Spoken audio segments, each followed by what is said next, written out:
My name is Uwe Weber. I have been in LEGO for 23 years and I am a senior designer. I have mostly worked with Technic and also be a little bit time in races. My background is actually I'm a chef. My name is Jeppe. I'm the creative lead of LEGO Technics. That means I head up the design department in LEGO Technics. And I've been at LEGO for 13 years, been in design, but also in other departments.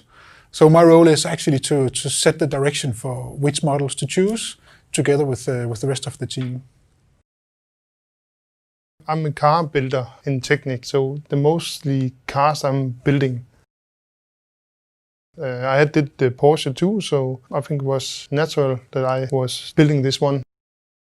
These projects come about by us looking at the different car partners out there and entering a dialogue with different partners.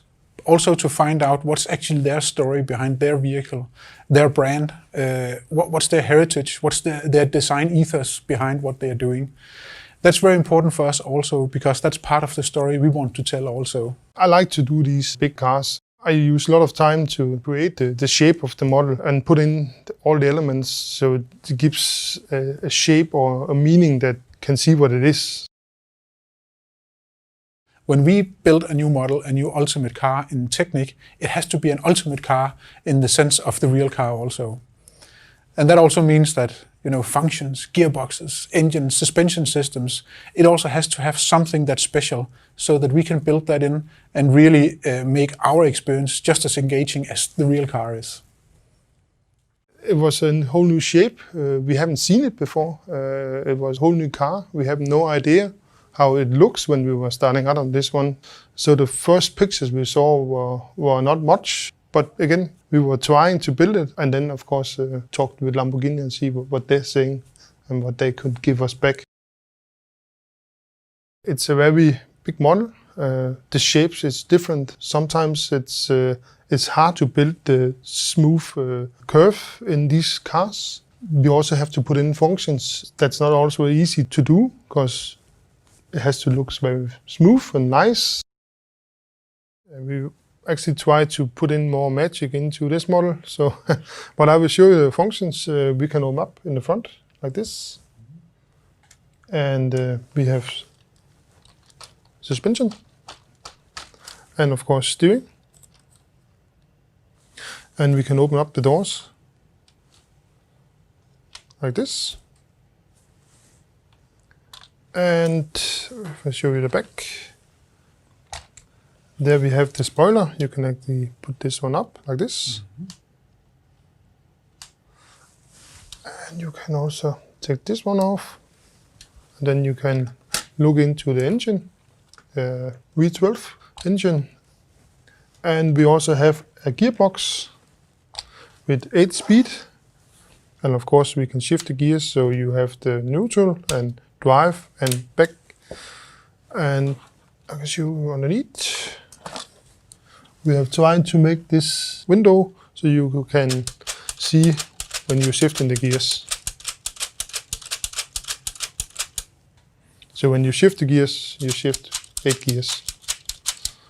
Just like the real pedal shift. Yeah.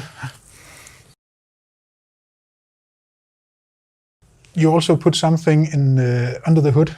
Yeah, this is the fun part. We have a little sign that you can put up here. It's the Lamborghini Sian. And we also have a little bag. Just for the fun.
with my 1997 Ferrari 456 GT.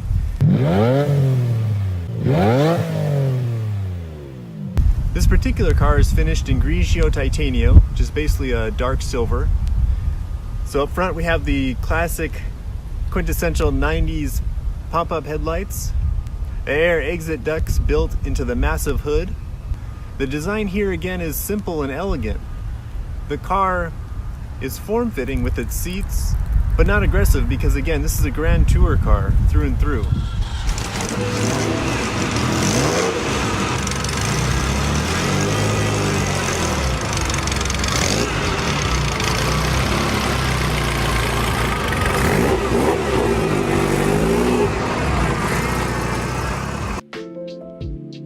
Hi everyone, my name is Leslie Yuan. I'm the owner of this 1976 Ferrari 308 GTB.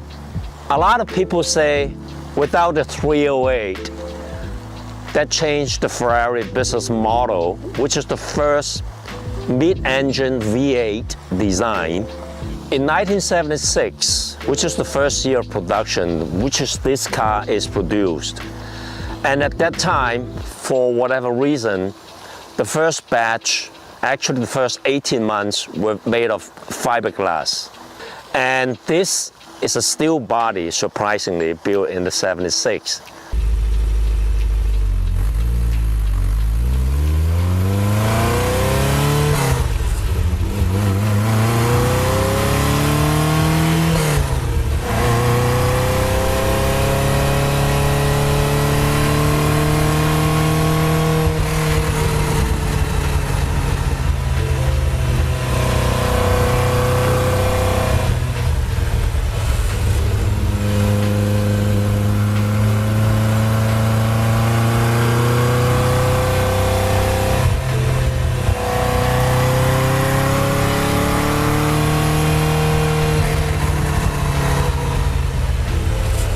So I really like my 308. Actually, over 20 years ago, I built my first Ferrari, which is a 79 GTS, which is a Spider.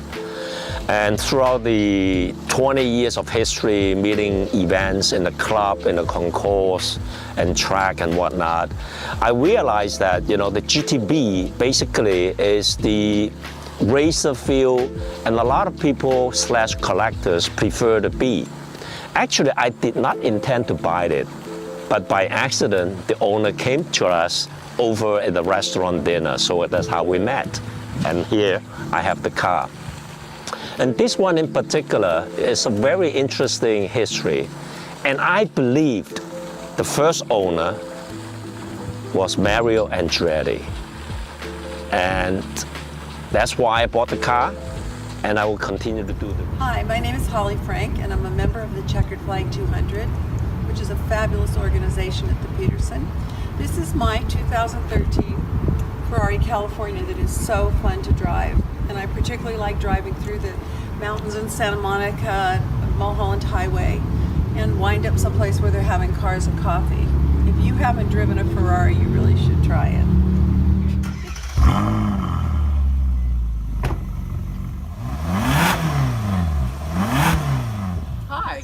Last year I went to the Concorso Italiano, which I found magnificent.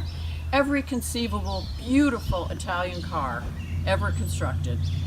And I'm really glad we're able to do this on the web. I'm looking forward to seeing everyone's cars. This one is mine. It's a 2016 F12 Berlinetta.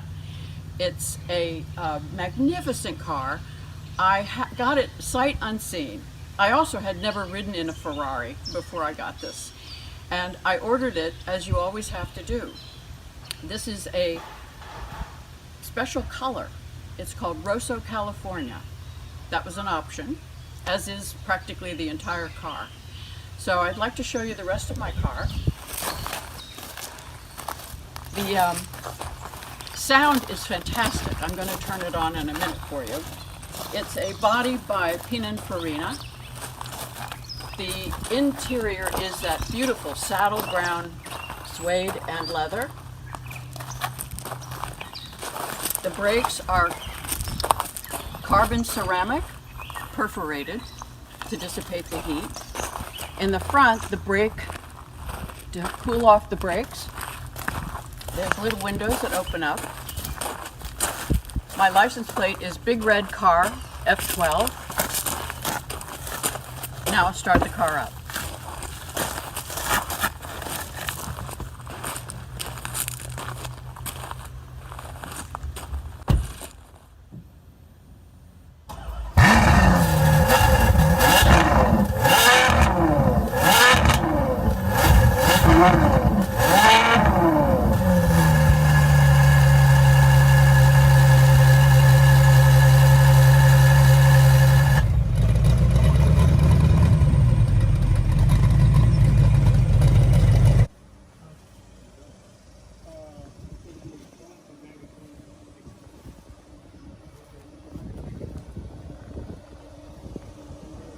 Greetings to the virtual Concorso. My name is Vernon Bland, and I'm the owner of this 1971 Di Tommaso Series 1 Pantera.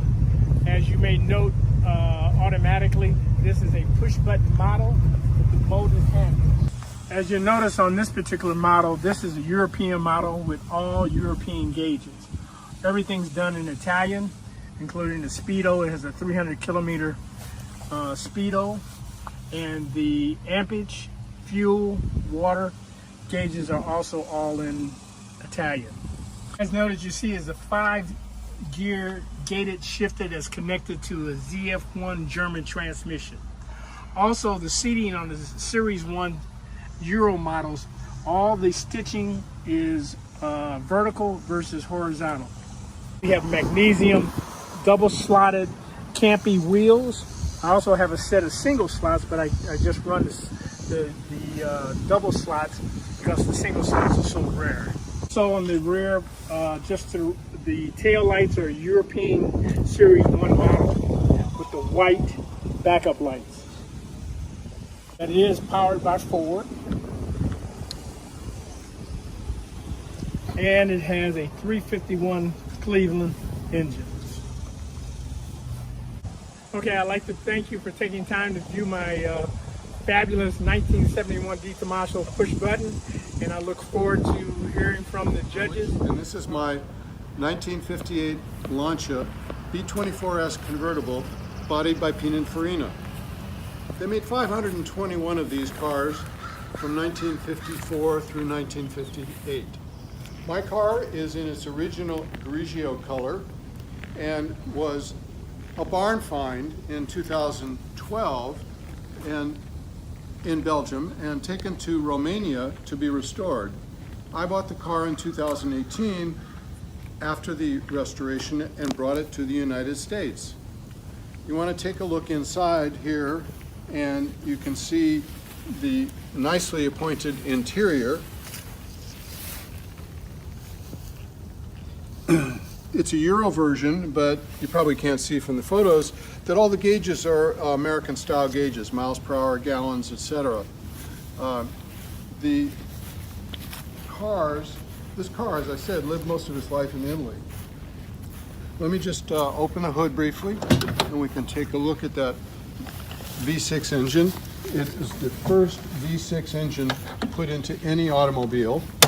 And by the way, this is the first year that Lancia made any left-hand drive cars. Prior to that, they were all right-hand drive. I am mostly an Alfa person, but I buy all my cars with my eyes, and this beautiful car caught my attention and is one of my favorites. Antonio Burnett here, and this is our 1942 Alfa Romeo 6C 2500 SS Spider.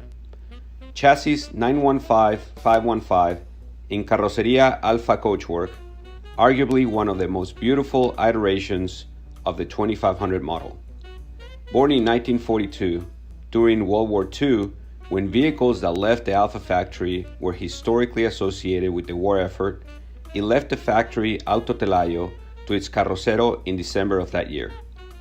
Recorded in almanac by John de Boer of the Italian Car Registry, it was imported in the 1950s to France by its earliest documented custodian, Corrado Cupolini of Monaco, who commissioned the earlier style Carroceria Alfa bodywork to be married to the World War II era chassis. In the 1980s, it was then sold on to New York collector Homer Taskis, who entered it into 1987 Mille Miglia. It then sold to Lawrence Fryoff, who commissioned its restoration in 1994 by Knut Coleman, with paint by Brian Hoyt and interior by Ken Nemenek. It was then fitted with the period-correct triple Weber SS 2500 engine with a throaty melody that pushes 120 horsepower.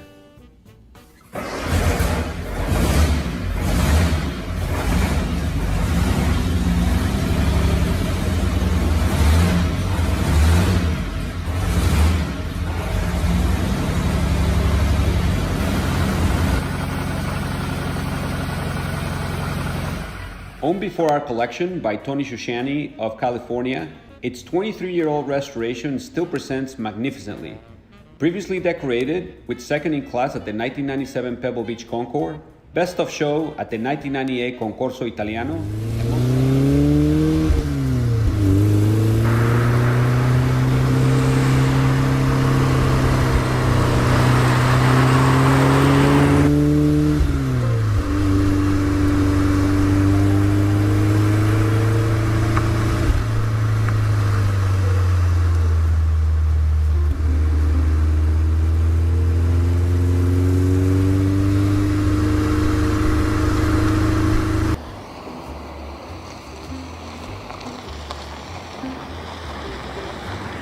Hi, I'm Ingo, and this is Annie, and this is our 1969 Alfa Romeo Spider Veloce, or a boat tail or a round tail.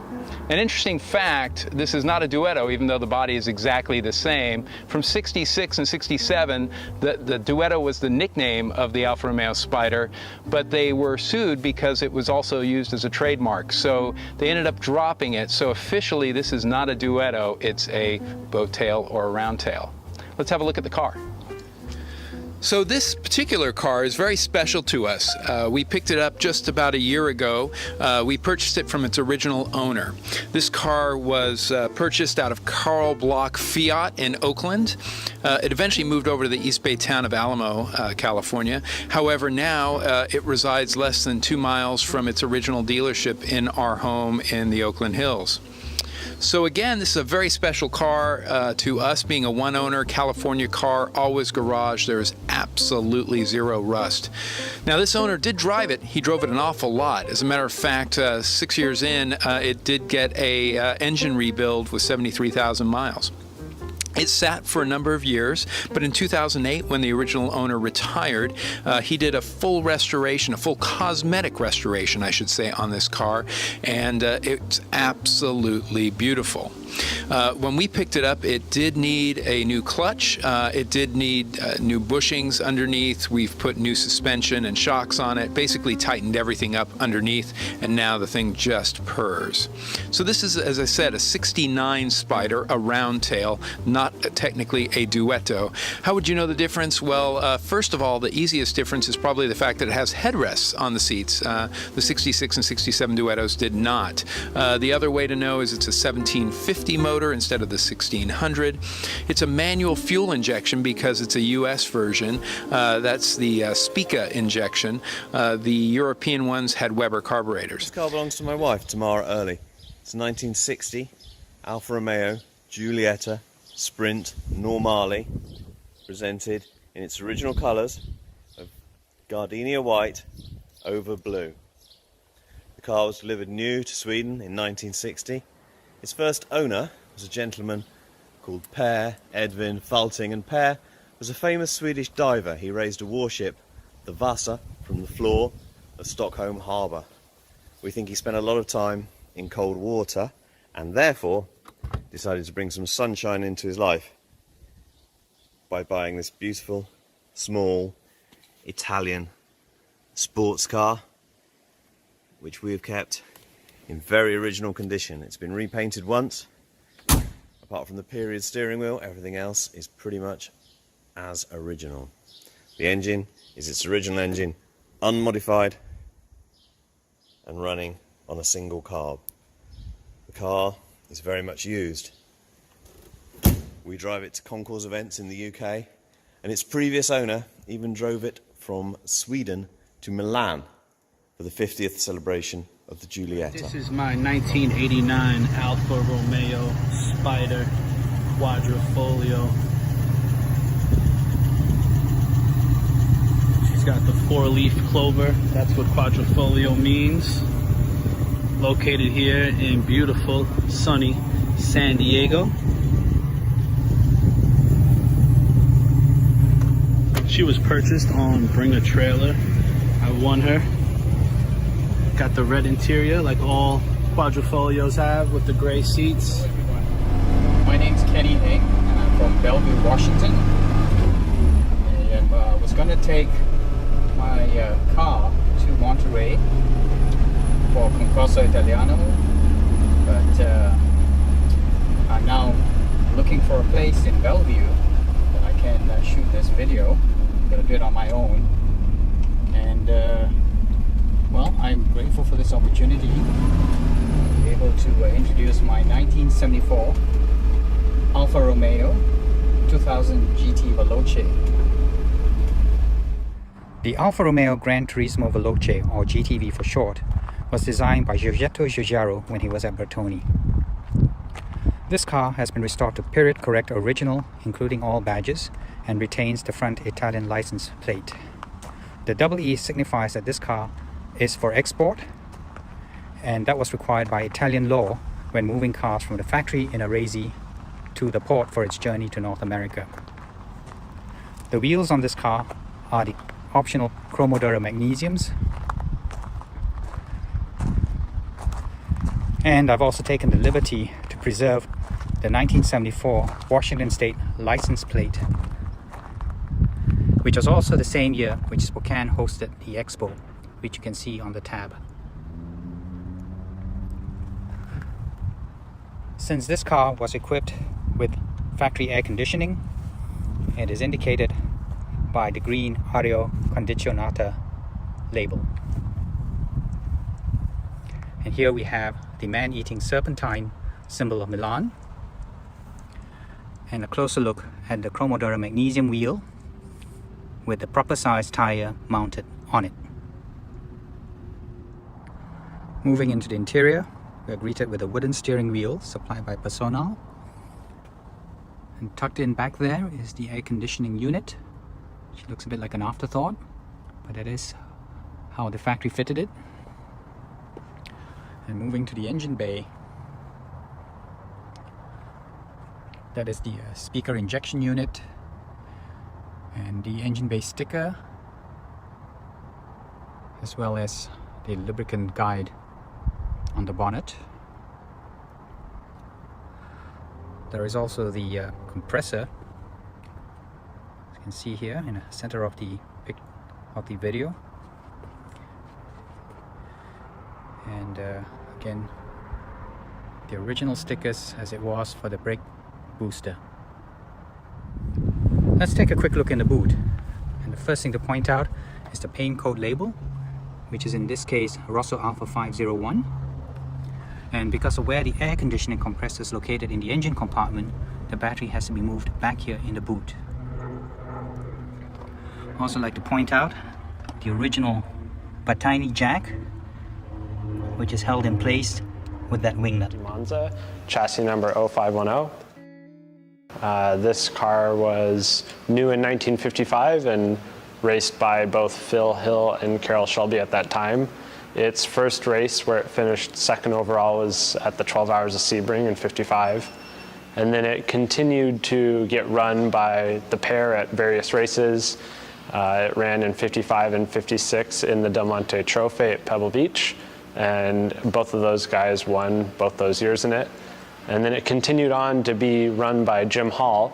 It was kind of his first race car, and he took his first win in it. And he ran it kind of into the late 50s, and then it sat until we acquired it a few years ago at public auction. When we got the car, we wanted to take it all apart because it hadn't been run since the 50s, right? So it's been sitting for a really long time. We had two goals in mind. We wanted to show it and do well at events like Amelia Island and Pebble Beach. and we also wanted to race the car at big historic venues. So it's a little bit complicated to kind of do both those things and do it right. Luckily, there's a lot of photographic evidence from when it ran, so we got kind of every single detail right with the car that we possibly could, going back together. To get it to be ready for the racetrack, we took the motor apart, we took the transaxle apart. Some of the mechanical parts of this car are somewhat complicated and they were ahead of its time. So getting those just right and ready to run took a little bit of effort, but I think we did a really great job with it. We were successful on the racetrack as well. So, you know, we're really happy. We're really pleased to be able to share that steering wheel and bring it back to life today. In 2019, it was a pretty significant year for both the car and us, and luckily we got it in before everything that's happening now. But we finished the restoration on this car, and it was the first time bringing it back to pretty much anything since the late 50s. We showed the car at Pebble Beach and Amelia Island. We won our class in both venues.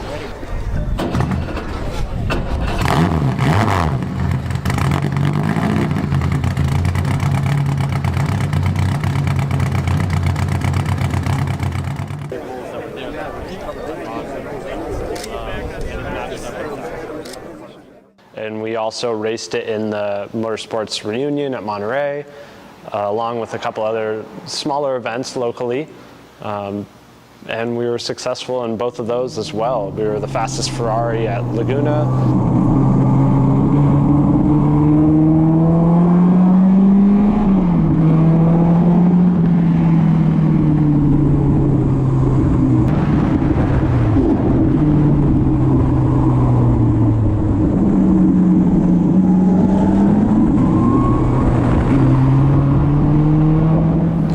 Something we're really proud about with this car is we were able to demonstrate that you can both race the car competitively and also show it on an international platform competitively, and do both on the same weekend if you want to.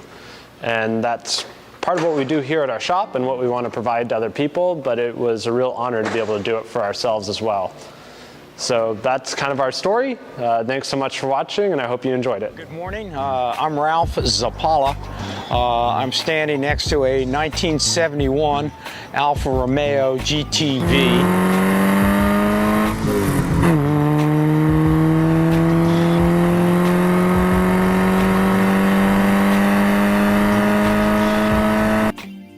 I've had this car for about a year. Picked it up in Virginia.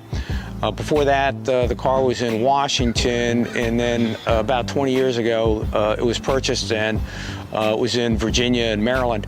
I found the car in a car lot. Actually, my brother did, sent me a picture. Little car lot in Virginia, had 4 cars in it. This was one of them.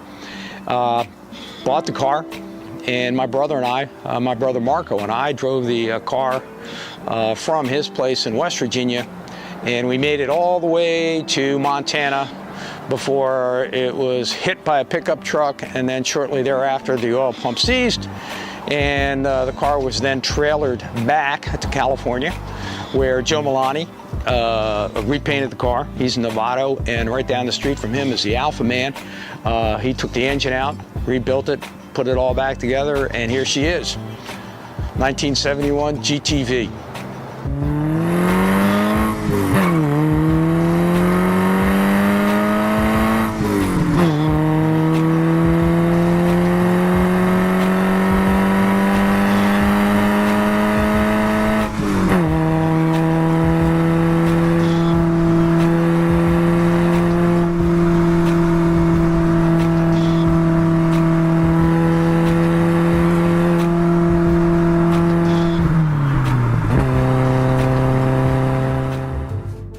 My name is Joe Storm, and this is my 1968 Ferrari 365 GT. Let's go for a ride.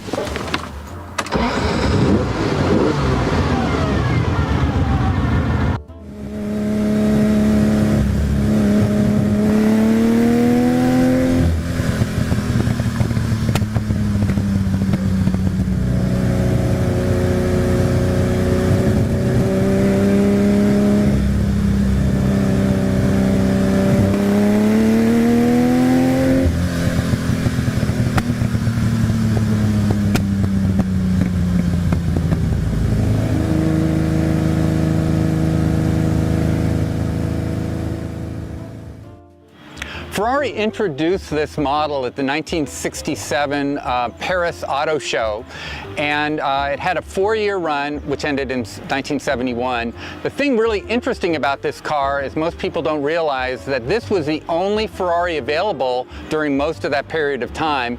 There were a total of 801 models made during this 4-year period, and this represented Ferrari's most successful production vehicle up to that point, and also represented the pinnacle of innovation and engineering. This is the first production Ferrari that had fully independent front and rear suspension. 320 horsepower for the late 60s was really pretty amazing.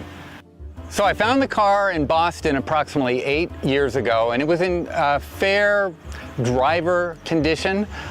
We brought the car back, and I slowly went through restoring the car from the suspension to redoing the electronics to taking it to a great shop in Northern California, Frank Zucchi Restoration, and we took the car down to metal, and we went through it on a concourse level full body restoration that has taken about 5.5 years to complete. It's been a labor of love and a whole lot of fun these past 8 years getting the car to this state. Hello everyone. I'm submitting for my father, Thad McLaurin, his 2003 Ferrari 575M Maranello in Rosso Corsa with a beige interior. In this update to Ferrari's 550 Maranello, our 575M comes with the optional 6-speed F1 transmission, which was first introduced in the F355s in 1997. The 575M has a dual overhead cam 48-valve V12 with an all-aluminum block and heads. The 5748cc V12 produces 508 horsepower at 7,250 RPM and 434 pound-feet of torque at 5,250 RPM.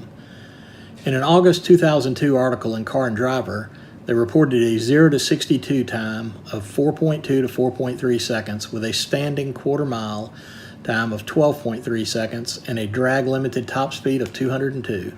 The 575M also offered a launch control feature which requires one to activate sport mode, disable the traction control, and apply the brake while revving the engine up to 5,250 RPM and then release the brake. Thank you all for your consideration and the chance to participate in this virtual event. Good day.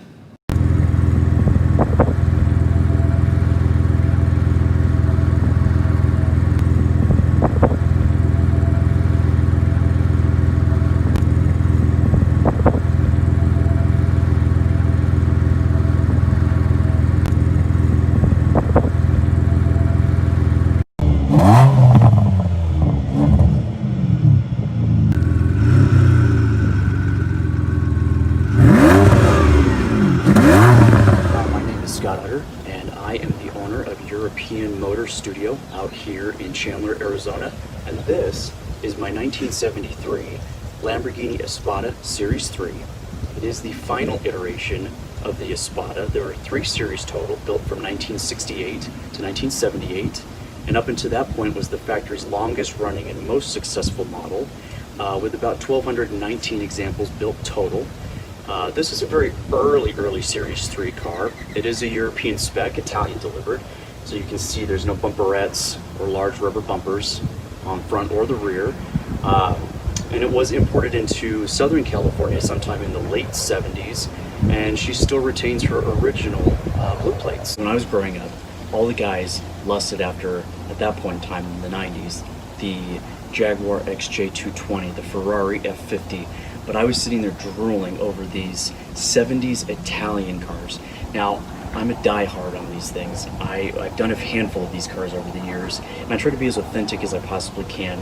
This particular example has just undergone a restoration. We tore it down basically to a bare shell and rebuilt it. And just look at this. This is just a work of art. It's just an absolute thing of beauty. It's just something about the Italians. Just they just know how to do things in an aesthetic type of manner, especially Series 3 interior. They all had their own unique interior designs. But one thing that was always so intriguing about these is a little diamond pattern inside the pleats on these. Now, some of these cars get restored, but sometimes that goes missing. It's little details like that that really set this particular restoration apart. Let me go ahead and give her a start here.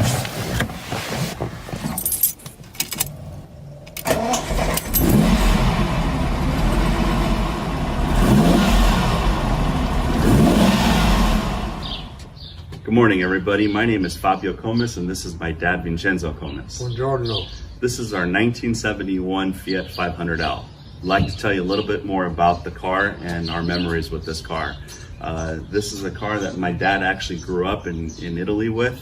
And you know, when I was born and we would visit Italy, this was a car that we utilized for our family vacations and our family of four. I'd love to tell you a little bit more about it and, you know, give you some history with this. So you'll see that the car is pretty much clean, and you know, we have some white walls on there. Dad, why don't you go ahead and open the door and we can show them the inside. So you'll see inside everything is original steering wheel. We have our leather seats and, you know, our back seat there. You'd be surprised how many people can fit in there. We've had some great stories and great memories. Let me show you the engine here. You can see in the back, it has a neat little hood, and the engine is 2-cylinder, top speed about 55 miles an hour. Dad, why don't we show them, you know, how the engine works. Go ahead and start it up. Give it some juice.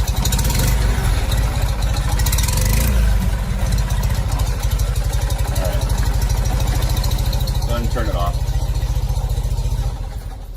This is a car that I have a lot of memories with, and I hope to keep up with it, and I really enjoy it. And we hope you enjoy it too. You know, it's a car that we surprised my dad for Father's Day with in 2004, and ever since, you know, we continue to make more memories for it. And you know, we want to share these memories with you. So enjoy our Fiat 500.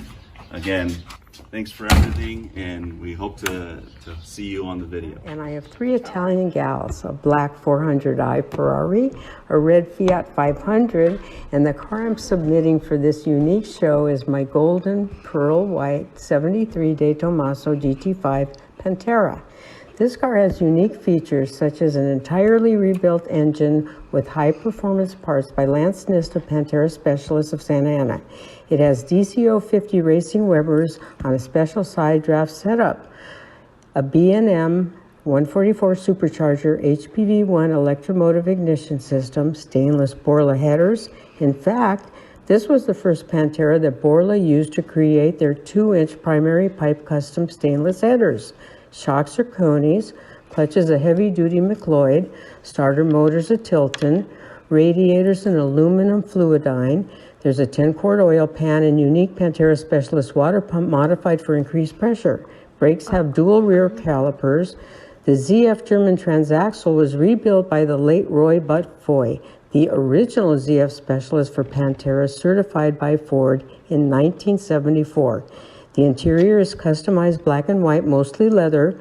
Wheels are French Gaudis, and rear tail lights are very rare original groove fork Corellos. The car is stunning, and I've gained many great Pantera friends since my ownership in 1998. Hello, my name is Stephen Pedroff. This is my 1971 Alfa Spider.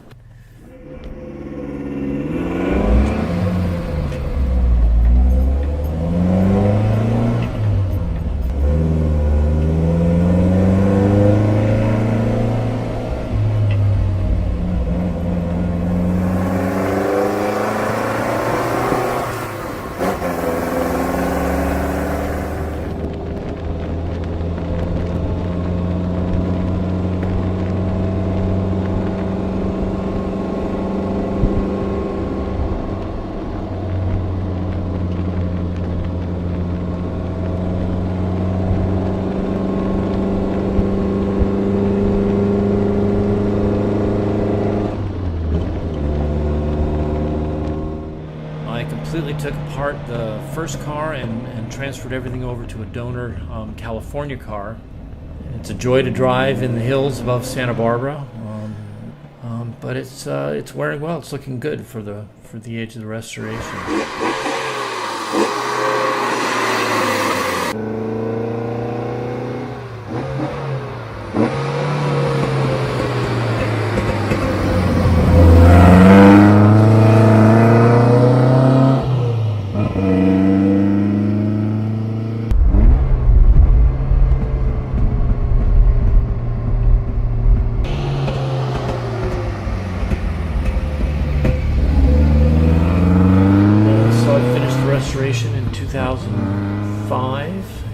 on the road, and it still looks like that. These were taken just right when COVID began.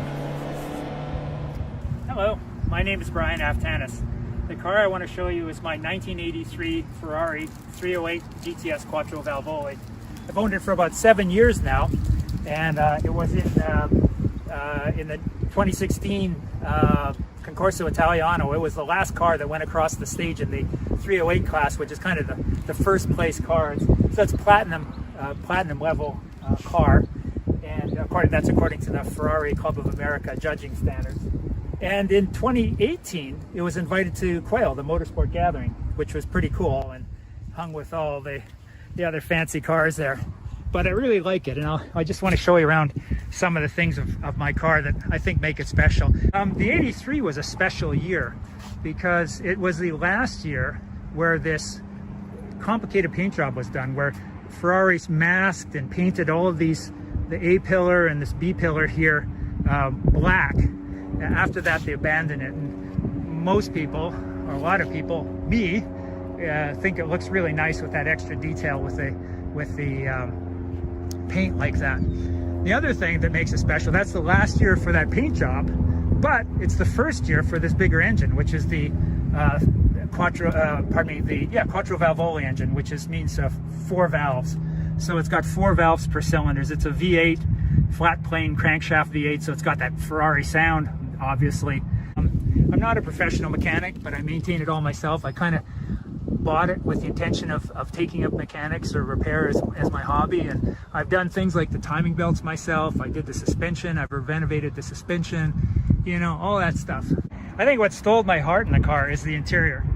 It's just this old school racing car kind of analog thing, you know, all these switches here are Bowden cables, so they're like a bicycle brake cable, you know, so they go into the front and they're moving little flapper valves and the heating system and things like that, and all these mechanical switches. Of course, the great old Ferrari gated shifter, clack, clack, clack, scrape, scrape, scrape, bang, bang, bang. It's like kind of like shifting a high-performance tractor, basically. But gauges everywhere, you know, very driver-centric type of interior. And the top comes off. It's just a wonderful car. Very, very easy to drive, very comfortable to drive. It's not that fast. Old cars aren't fast. And it's just, you know, really reliable. There's so many fallacies with Ferraris that are just that, fallacies and old wives' tales about what they're like to drive and what they're like to maintain. Love the car. My name is Emil Delaquila, and this is my 1973 Maserati Bora.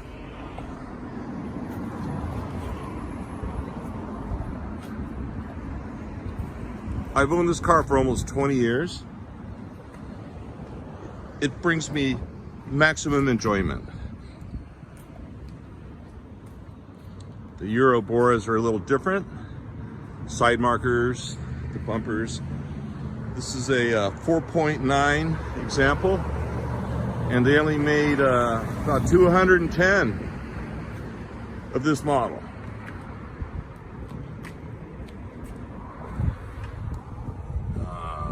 Mr. Alfieri, what a great design. This car, mid-engine design, quad cam, 90-degree V8, 4.9 liters. Okay, let's look in the goodie department. Okay, here's where the business is. Mid-engine, 4.9 Maserati V8. What a great engine. Such a smooth running engine. And also, if you notice here, the independent suspension, ZF 5-speed, and the subframe is mounted on these hydraulic mounts, which add to the stability of this whole car. Dual glass here. One of the unique features is inside, the pedals are hydraulically moving by a switch on the dash over there. And there's another switch that operates the seat hydraulically to raise it up and down. Yes, they wanted the driver right behind the wheel perfectly. So, it's my Maserati Bora here. Of course, you must have the tools, which are right over here, and manuals, as you can see.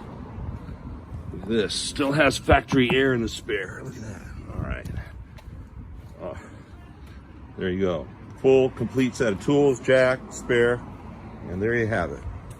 It's my 1973 Maserati Bora.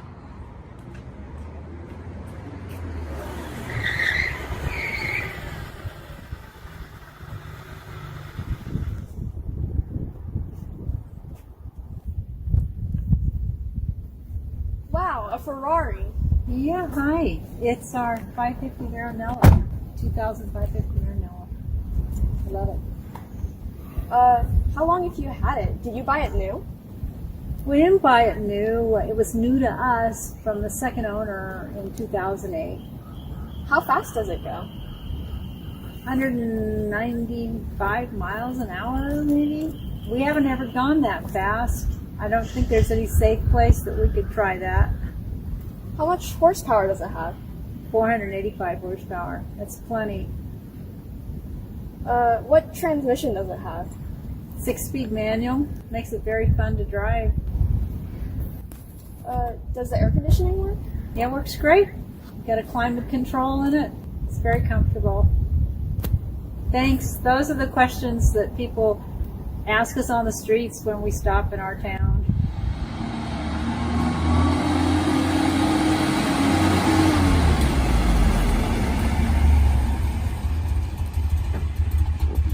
Hi there. My name's Al Emmons, and this is my 1967 Alfa Romeo Duetto. Very original car. I've had it for 30 years. It's the original white paint, original red vinyl interior, and the original engine with the original air cleaner, double overhead cam engine, 1600cc, twin Weber carburetors. Very original. It won the award, the trophy for most original roundtail at the 2016 Concorso Italiano, and it was also selected by Alfa Romeo to display at their introduction of their 4C Spider in 2016. So I've enjoyed owning it for 30 years. Hope you enjoyed seeing it. Thank you.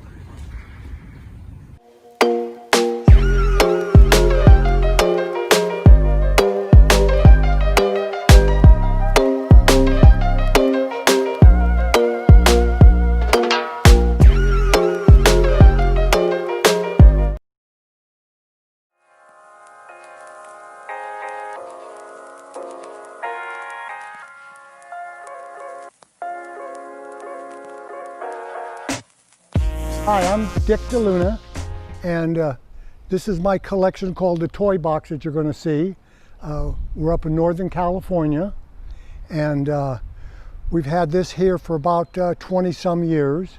Been collecting for about 40 years, and we're going to show you some of the things in my collection and what we do. So now we're just walking towards the toy box.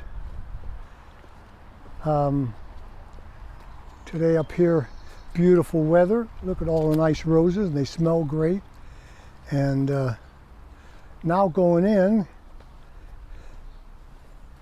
to the toy box.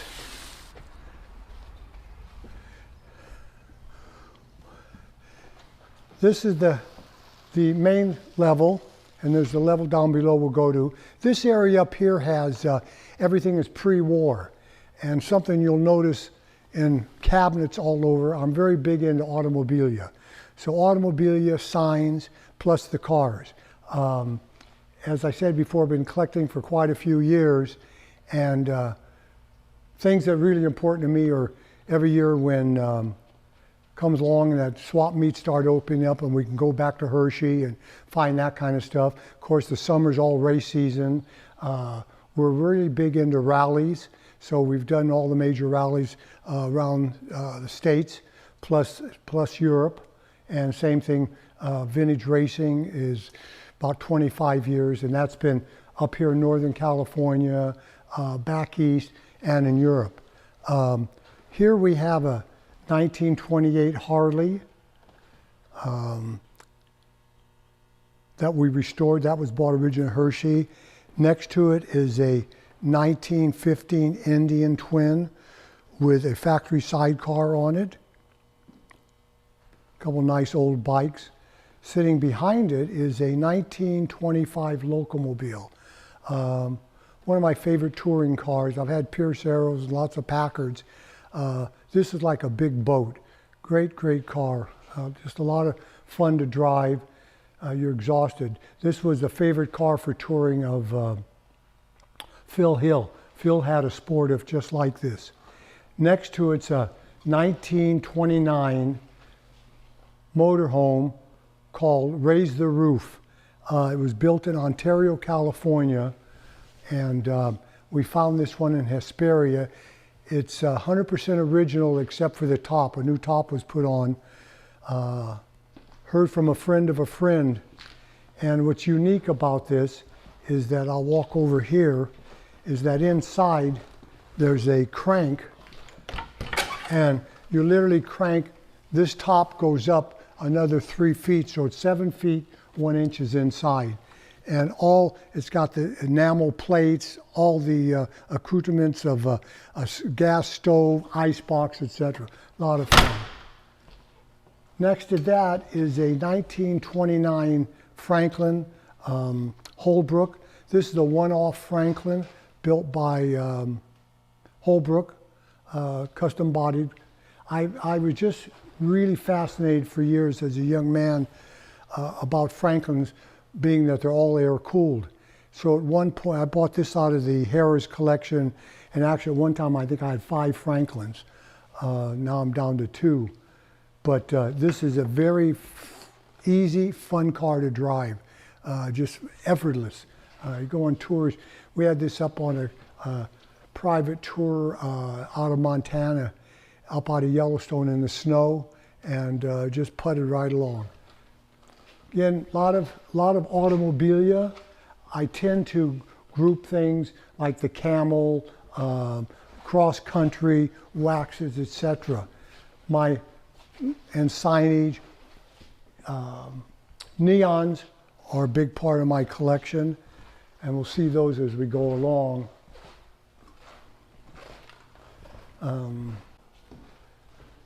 This is one of my favorites. This is a 1925 4.5 liter Bentley. It's a speed model, red label. This was the model that they raced at Le Mans, and they're small, short wheelbase, very fast. With a 4.5 liter, it's just a ball to drive. It's easy to handle and goes like things. So we've taken this on some pretty major tours and had a good time with it. Cars that you'll be seeing today, literally everything that I own, we drive. We don't have trailer queens. If something happens, we fix them. But we really like to get out and drive them. Here's an area, for example, of all Michelin. So that's all Michelin equipment. Something that we will be seeing later is this car up here, which is a 1917 Hall Scott. That's a glass window that a friend of mine made for me, and we'll see that down at the shop. Here's a 1912 Franklin.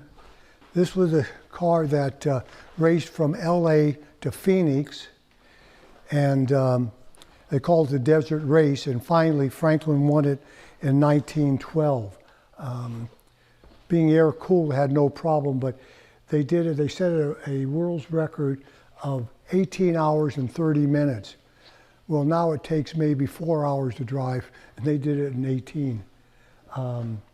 Again, as you come along, you can see my likage of automobilia. Whiz has become a very big part of my collection. So this is a company out of Camden, New Jersey. We're in 135 countries, and none of them, we never saw it out here on the West Coast. But they started by making furniture polish, etc. in the turn of the century. Right there to the left of that, Carmen, is a collection of St. Christopher medals. I grew up, my dad always had a St. Christopher medal, so we kind of coined the phrase that you have the St. Christopher medal, but he jumps out of the car after 40 miles an hour. This is my European cabinet here. And then in the windows here, you see all that whiz, and that's the really old whiz getting back to the 20s.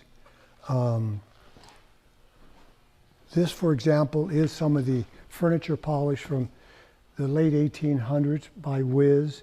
And then down in here is axle, neat foot oil. This was used for horse and buggies. Then it started getting into automotive. And I think the graphics on it are just tremendous. More of it, they did fly fumes, gas station equipment, etc. This car in here is a 1924 Renault. It's called the Labradette Skiff, because the back of it's all wood mahogany, a lot like a back end of a boat. Has a mother-in-law seat in the back. Kind of fun.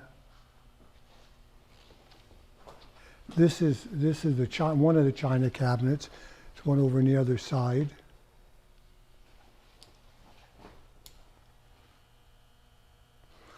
You know, you can collect teapots, you can collect dishes. The one over there has got I'm working on a whole complete set for 12 of these automobile dishes. This is interesting. This is a Hall Scott engine. This was an aircraft engine. Hall Scott was a company out of San Francisco, built engines in San Leandro. And I have this in the race car that you'll see when we go down to my shop. This is a spare motor. I found this in OS. It's 100% complete, which was amazing to find. Coming in here, oh, I didn't do this one. This is a 37 Packard, a little convertible. At my stage of my life, I like cars that are easy to get around in, and a small convertible like this really works. I had V12s and Super 8s, convertible sedans, really big cars, big Cadillacs, and from the 30s, and which I've gotten rid of all of them. This I can drive and it feels somewhat like a power steering. You know, this is one of my oldest signs. This battery USL was the pre-runner to neon, and that's actually bulbs behind there with all that little glass glued to it. In here is my office, which my wife keeps telling me I've got about 3 or 4 offices. I don't use them as offices, I just use them to store stuff in. But this is the office, and I do a little research because I've got a good collection of books in here on most of my car stuff. Again, loaded with automobilia, and that's the locomobile down below there on a tour going through a river.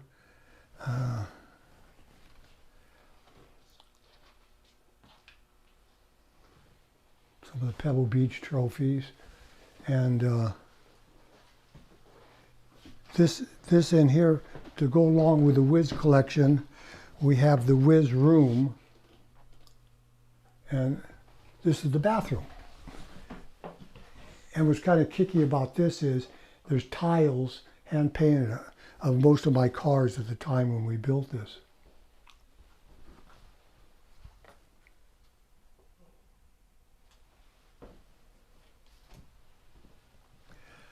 Something I always wanted to do was build a little gas station. So I built a gas station off of the barn here as if it was abandoned.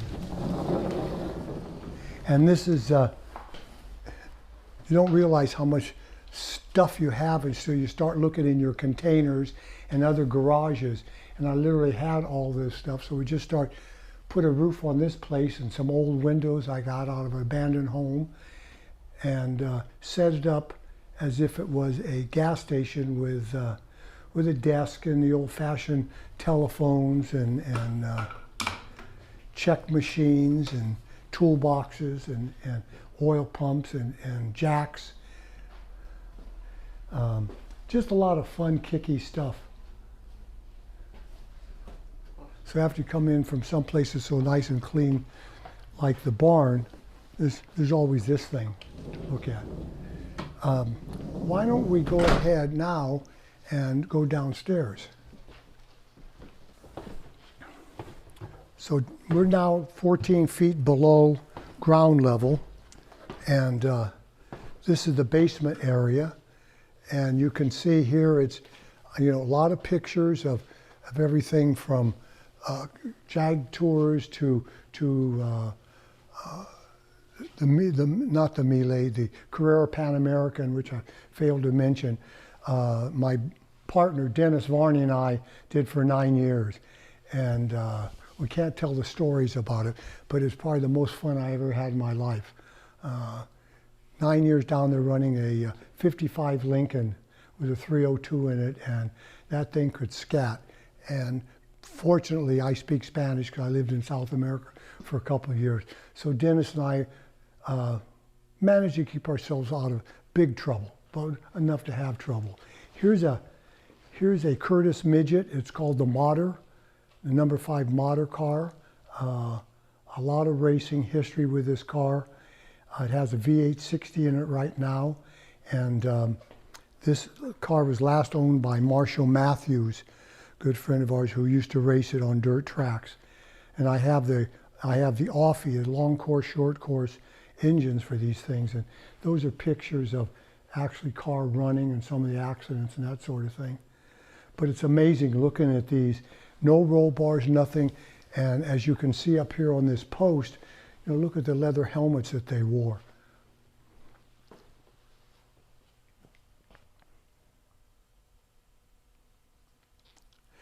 This is probably my favorite car. This is a 1948 Nardi Denisa. And Enrico Nardi was a driver engineer for Alfa in the 30s. He and Enrico and Ferrari ran the racing teams for Alfa during the 30s prior to World War II and were best of friends. And they split up after the war, and Nardi built some cars. He was more of a designer of engines, running gear, that sort of thing, but he built 3 of these big cars, which I think, to me, is just tremendous. Everybody looks at the front of this and they said, well, it looks like a Curtis. And I said, well, when this car was built, Curtis didn't exist. But it was something they built a little over 6 months, and you wonder, where they got parts? Well, anything they could grab. The engine in this is a 6C 2500 Alfa pumped up, and with 3 Webers on it, and a magneto. It was a marine engine, and that's all they could get their hands on. So it's a marine engine, and puts out a lot of torque, good horsepower. I took and drove it. It raced the Mille in 48 and 49, did the Targo Florio. It raced up and down the East Coast. There's a lot of venues that it did, Watkins Glen many times, Road America, etc. So great car. Next to it's a 300 SL Roadster that we use a lot for touring. Good car. As everyone knows, they're just very smooth, and I'm very fortunate going on 56 years of marriage that my wife still goes on all these tours, and this is her favorite touring car because it's comfortable. She can roll up the windows and still knit. So the joke is my wife is either crocheting or knitting, and I'm going 100 miles an hour plus down the highway. And next to it's a 140 Jag that we pumped up and put big sandcast carburetors on it, more cam, aluminum radiator, aluminum flywheel. We'll put a 5-speed disc brakes, and I've taken this car to Europe twice touring, and it's just a pleasure to drive. I had it out the other day. and I kind of like, so far since we've been contained to staying in, homebound, I've worked on all of them, but I have driven everything downstairs. So I had this out on tour, I had that out, I had this out. Nardi's going next, and the Alfa. The MG hadn't been driven in years, got that going. Behind my 32 Roadster, that's a Brizio car that Roy built. Has a nice, he finally talked me into putting a small block in there. I had a 427, which was way too much. After I drove it, this car's gone 3 times to Canada. Finally got sensible and put a small block behind. There's a picture painted over there. My granddaughter, the same one that painted the one upstairs, this is off of the cover of Autosport 1952, Watkins Glen, Minority number 93, driven by a fellow that owned it back out of New York, Peter Fina, and behind him is Phil Hill, driving the C-Type, and did a lot of touring with Phil in later years with our with our what the heck was it? Not the Pierce Arrows, Locomobile. And Phil would always say, "Oh yeah, that was a great race, etc." So I said, "Well, look at my Nardi's ahead of your C-Type." He says, "Yeah, that was for 10 seconds." And then he was about 23 during that race. And in checking the stats from Watkins Glen, like 20 some cars on the track, he lapped everybody. So it kind of tells us how our great American driver was. He was just awesome. This is a 55 Corvette, you know, nothing special. Their first V8, but I sat in one in 1956 when I graduated from 55, graduated from high school. I said, "Boy, someday," my dad said, "What is it?" I said, "A Corvette." He says, "That'll never make it." So I bought this car almost 30 years ago, and I called my father and said, "Dad, I bought a 55 Corvette." And he goes, "So?" I go, "You don't get it. It's really something." So very important to me. I raced it actually for years with a 283, did a lot of changes on it. I brought it all back to stock last year. This is an E-Type 68, Series 1.5. I think that, and Enrico Nardi said that, Ferrari said, old man Ferrari said, when the coupe was built, it was the most beautiful car ever made. And I agree with him. The bad thing is they're extremely warm inside, like a gull wing. So first thing I did is put air conditioning in it, proved to be very good. Here's a 67 Alfa GTA, which we raced again for almost 20 years, and had an accident with it and rebuilt it, and decided at 82 I'm going to drive old cars now, not something, these run too fast on the track for me. 48 MG, always had MGs as a kid in my younger life. So this is a 48 MG TC that has a Ciroc blower on it, which gives me about 5 pounds of boost, and it's a good car to go down the road with. This is kind of this is the funny little one. This is the 190 SL, belongs to my wife, and which we don't need, we don't use, etc. And in the glove compartment, there's a birthday card that says, "Happy birthday, honey. Here's your 190, you want it, and I promise I will never sell your car." So guess what? I've never sold her car. Next to it is one of my favorites. This is a Alfa Romeo 52 1900 SS, and came out of Naples, Italy, and ended up in Florida. And the guy that had it in Florida was a mechanic with the airlines. I bought it kind of in boxes, and we put it all together, and it's a great little car. A friend of mine, Conrad Stevenson, did some work on it and set up the motor with better carburetors, suspension, so now it's fun to drive. Couple motors. Here's a little one there called the Doc Young motor. This is on a Crosley block, and he built this thing in his basement. And to me, it's like a little piece of jewelry. Great little motor. It turns up over 5,000 RPM, and we don't know what the horsepower was, but I think it's so beautiful, it's meant to be shown. And this is the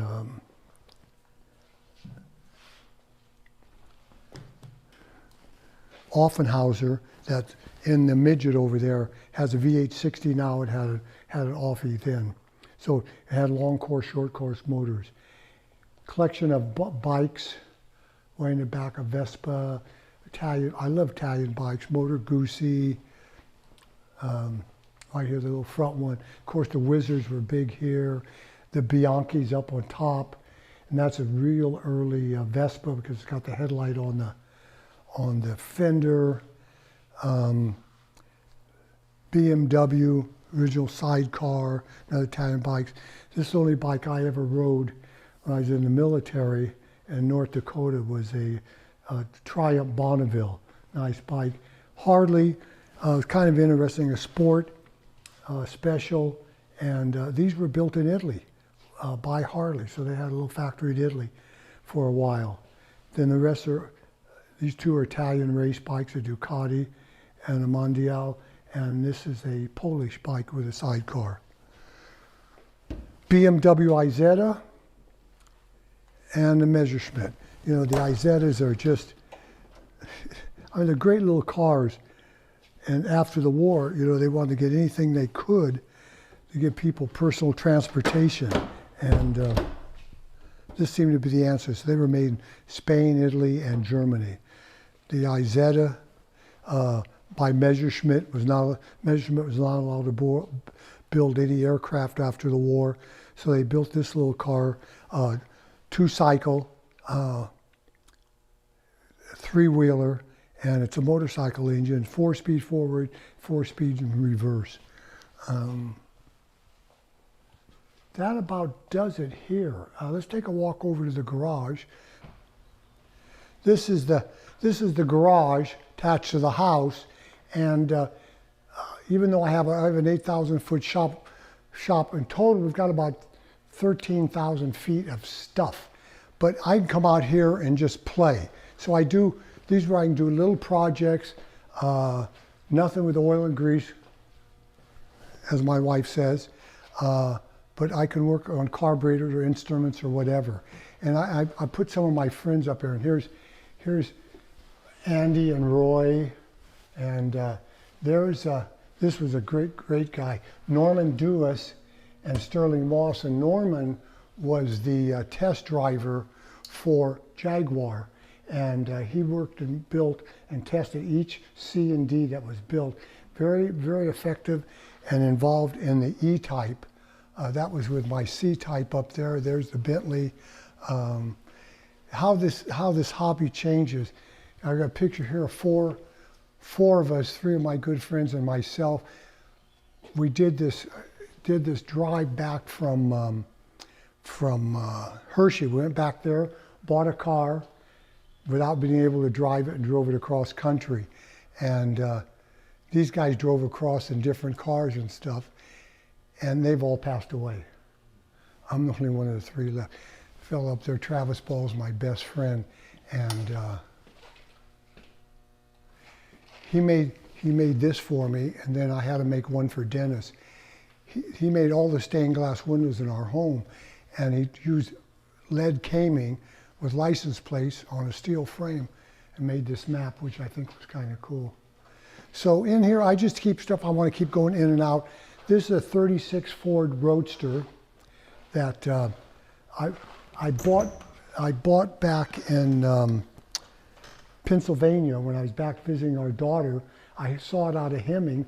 She was going to a funeral, and I said, I'm going to the funeral in Pennsylvania. So I went up and saw the car.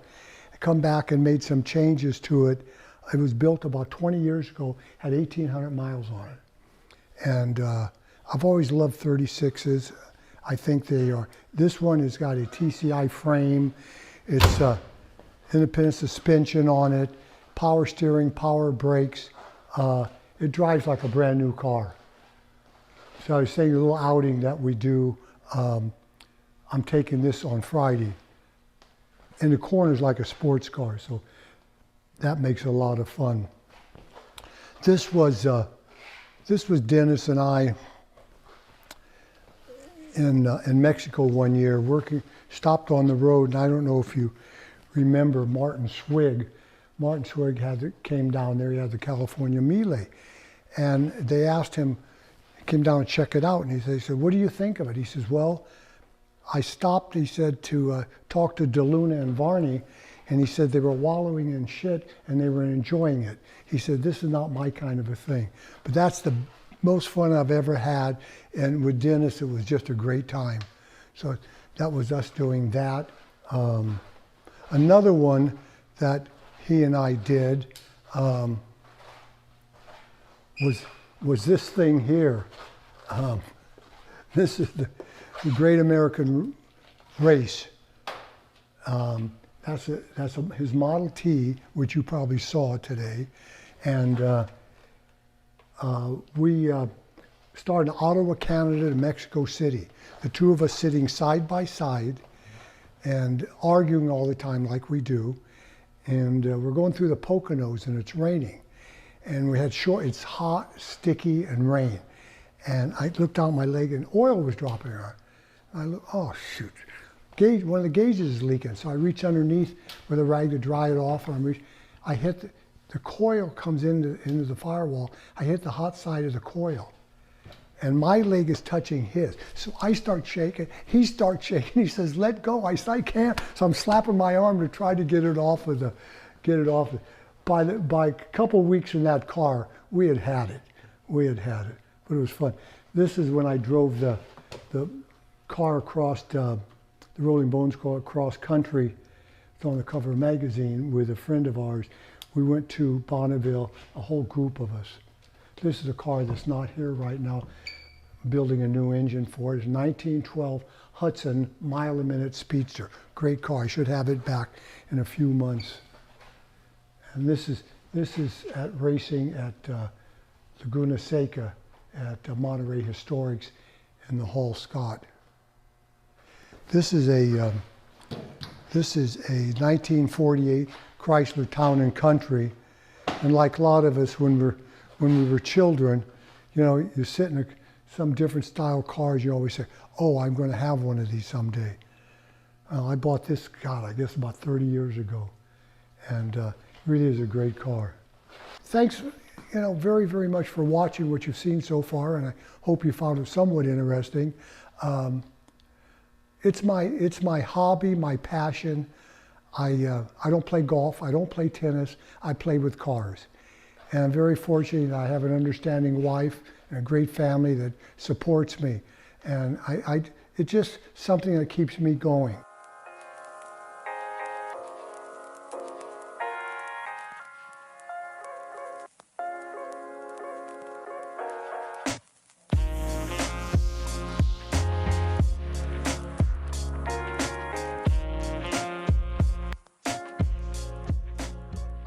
Some extremely rare vintage cars are meant to be appreciated like works of art. Admired from afar, but never touched and never driven. The 2002 Turbo is not one of those cars, and this is your chance to win one. That's right, to support a great cause, Omaze is giving you the chance to win this 1974 BMW 2002 Turbo with taxes and shipping included, plus $20,000 cash. Developed by BMW Motorsport, the 2002 Turbo is famous among car enthusiasts for its aggressive design, its incredible performance, and most importantly, for being really, really fun to drive. This specific 2002 has been carefully restored by its previous owners, two people who know a thing or two about having fun behind the wheel, legendary racing drivers Bobby and Graham Rahal, and they spared no expense. Check it out. The 2002 Turbo's iconic silhouette is immediately recognizable with its wide fender flares and undeniably slick M turbo graphics. The interior has that effortlessly cool retro racer feel with a red gauge cluster surround and Recaro sport seats. And under the hood, it's running an M10 2-liter turbocharged 4-cylinder engine.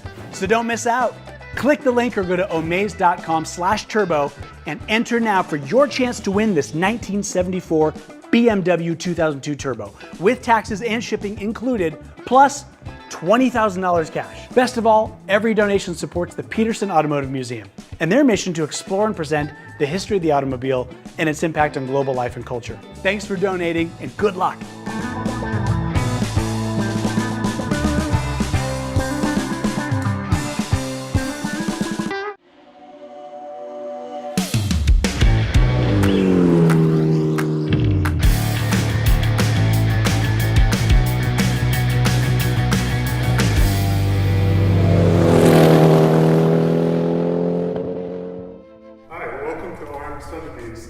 headquarters here in Blenheim, Ontario. My name is Ken On. I'm the president and CEO of RM Sotheby's. And I'm Gord Duff, Global Head of Auctions for RM Sotheby's, and welcome to our head office here in Blenheim, Ontario. So today we wanted to give you a little bit of tour of our facilities here in Blenheim, but before we do that, a number of the enthusiast community and the car collector community know about RM Sotheby's, but I thought I'd give you a brief introduction. RM Sotheby's was founded in 1979, just over 40 years ago, and most people know us as one of the top global auction houses. In fact, at least over the last 5 years, we have been by far the #1 auction house by total sales globally, selling collector cars. And auction is what we're really known for. The other parts of the business that I want to do a little bit of introduction today is the fact that we have a very significant private sales business, which is not surprising given that the collector base and the client base that we have. And one of the benefits of being an auction company is that you get to know a lot of the collectors who may be more inclined to sell cars privately versus in a public auction. And also, from a buyer's perspective, during auctions we have a number of underbidders who we know that they were interested in a certain car at a certain level. That allows us to facilitate private transactions. We also have a financial services business. We tailor to lending against collector cars as collateral for a number of our top clients. And that business has been very significant for us. And last but not least, we have a restoration business. It's an award-winning restoration business, which Gord will go into in more detail. And we wanted to give you a little bit of a tour of our facilities, our restoration shop, as well as our museum. So we're starting off just in the front lobby, but our restoration facilities in the back. We moved to this building in the spring of 1999, continued to expand our restoration shop, car storage, and right now you're just in our lobby, and we just happen to have not one, but two 1957 XK SS Jaguars that are just currently here on storage, but happen to be residing in the front of our lobby. So if you want to follow us, we'll go back through into our restoration shop.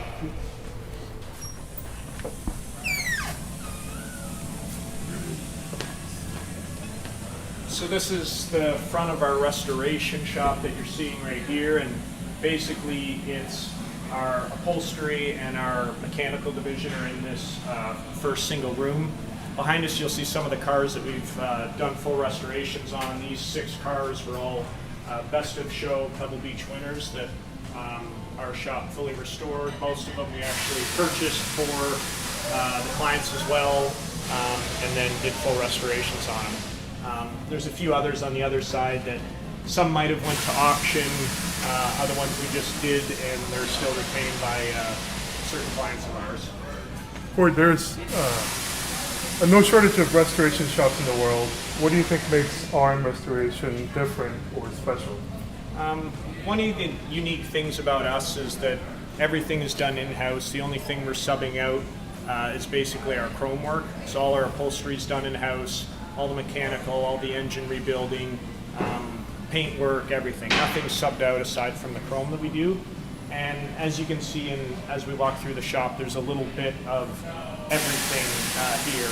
And these cars some are just for private clients we're doing a little bit of work to.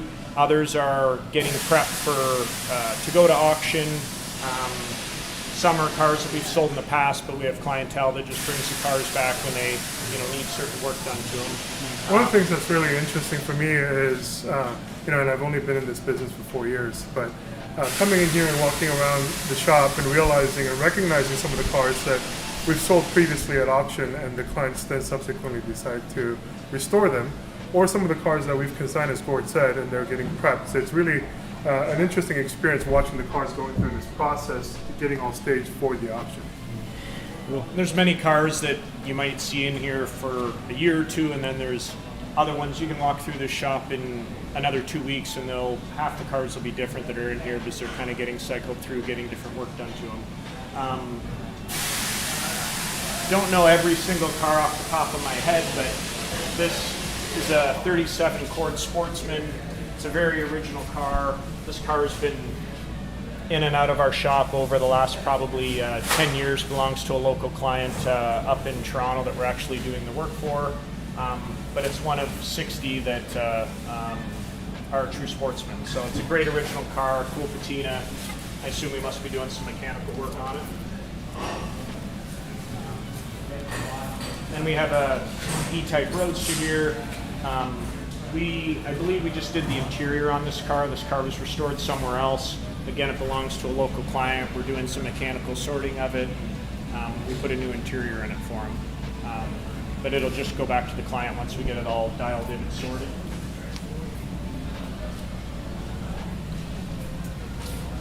This is a 32 Packard Custom Dietrich. We're actually selling this car in our Monterey Shift online sale. Belongs to a really good client of ours from the Midwest.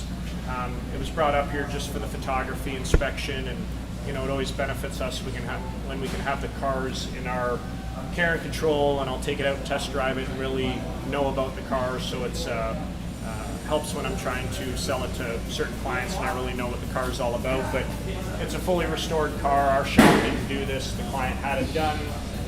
It's a class winner at Pebble Beach, I think back in 2016. Cool history, ex-Otis Chandler. Yeah, it'll be selling this weekend. So it's just here getting some sorting. I'm actually going to drive it this afternoon or take it home and kind of see what it runs like. Cord, do you want to talk a little bit about the car you drove this morning to work? We can see it outside as we're walking over, but the beauty of where we live too is we live out in the country. We have lots of great roads around here. So my morning commute today was a 1960 300 SL Roadster we're going to be selling in our Monterey sale, and probably tonight I'll take my dealer plate off that Mercedes and put it on this Packard and take this one home and see what it's like. One of the things that I think is different here and having the benefit of the shop is the fact that our specialists can test drive these cars, pick them home, drive it for a few miles, and really understand how it drives and what are the work that may need to get done, which adds to the peace of mind for our clients for purchases.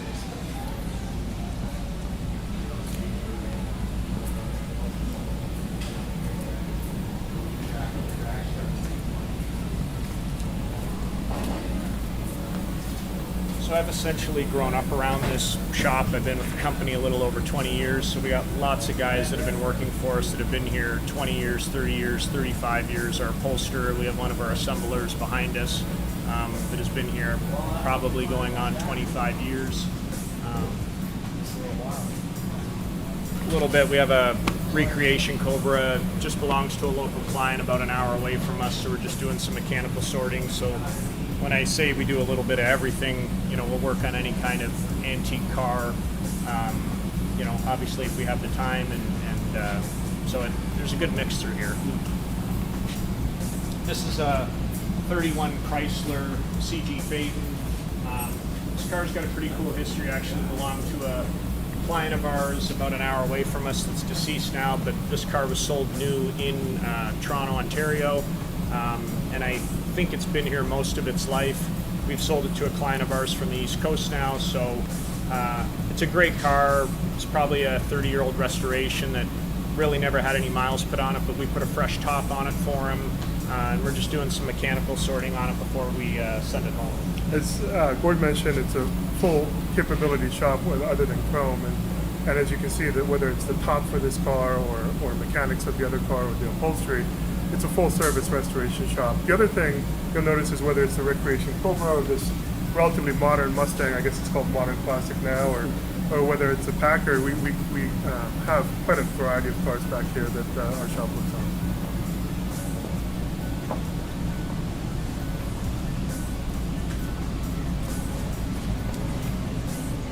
Here we have a 1965 275 GTB 2-cam. Our shop did a full restoration on this over probably the last 18 months. It's a factory black car. It's beautiful. We're just finally doing some of the last minute mechanicals on it and putting some miles on the car and getting it sorted before it heads back to its new owner. But you can get an idea of the quality of things we do and the way everything gets dialed in.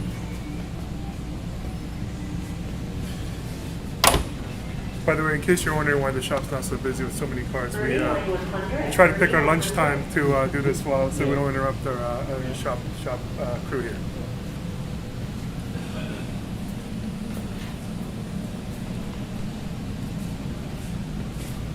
It's a Cadillac V12 coupe. I think it's a 1934, 1935.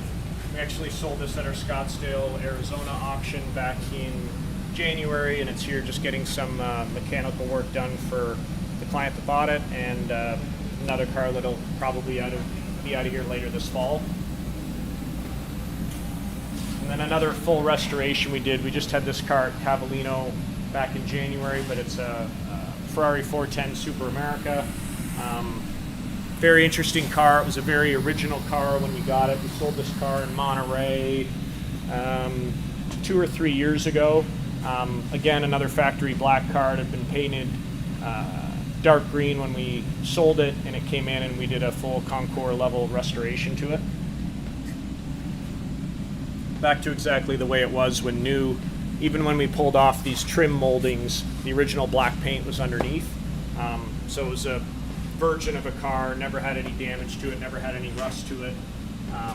So it's back here just getting some sorting and a few things dialed in from Cavallino back in January.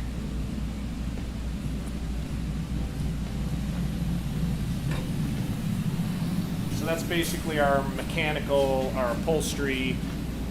Typically this time of year we'd actually already be out at Pebble Beach, but 2 months ago you would have seen 2 or 3 show cars kind of getting put together here. So this would be our assembly area as well, but with no Pebble Beach happening this year, there wasn't as much of a frantic rush as a little bit of a breather for the guys back here.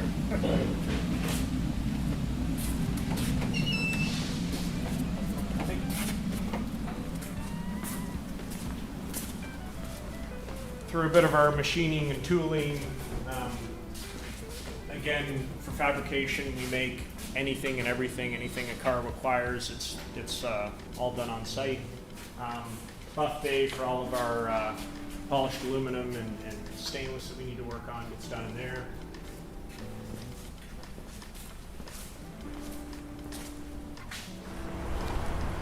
It's not uncommon to see some cool cars here at RM. One of my favorite things is actually driving into work and pulling into a parking lot.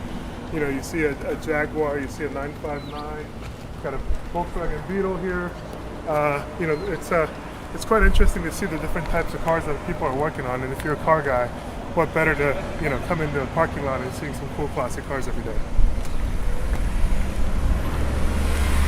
We have our own transport trucks that do all our hauling back and forth across the border, and then building over to the right side of the transport trucks, we actually have our own chassis dyno to run all our cars and dial in carburetors and tuning of the engines before we take them out for a test drive, and that's where our machine shop is as well. You can also see the detailing bay over here, as well as the 300 SL Roadster that Gord drove to work this morning. So this is a building we put up probably 10 years ago. When you first walked in our shop, we used to have our showroom as part of the attached building, and as we grew with our graphics department and marketing and stuff like that, we kept expanding in and cutting into our showroom more and more, where we just didn't have the room. So we put this building up that's about 20,000 square feet, and inside again you'll see another variety of cars.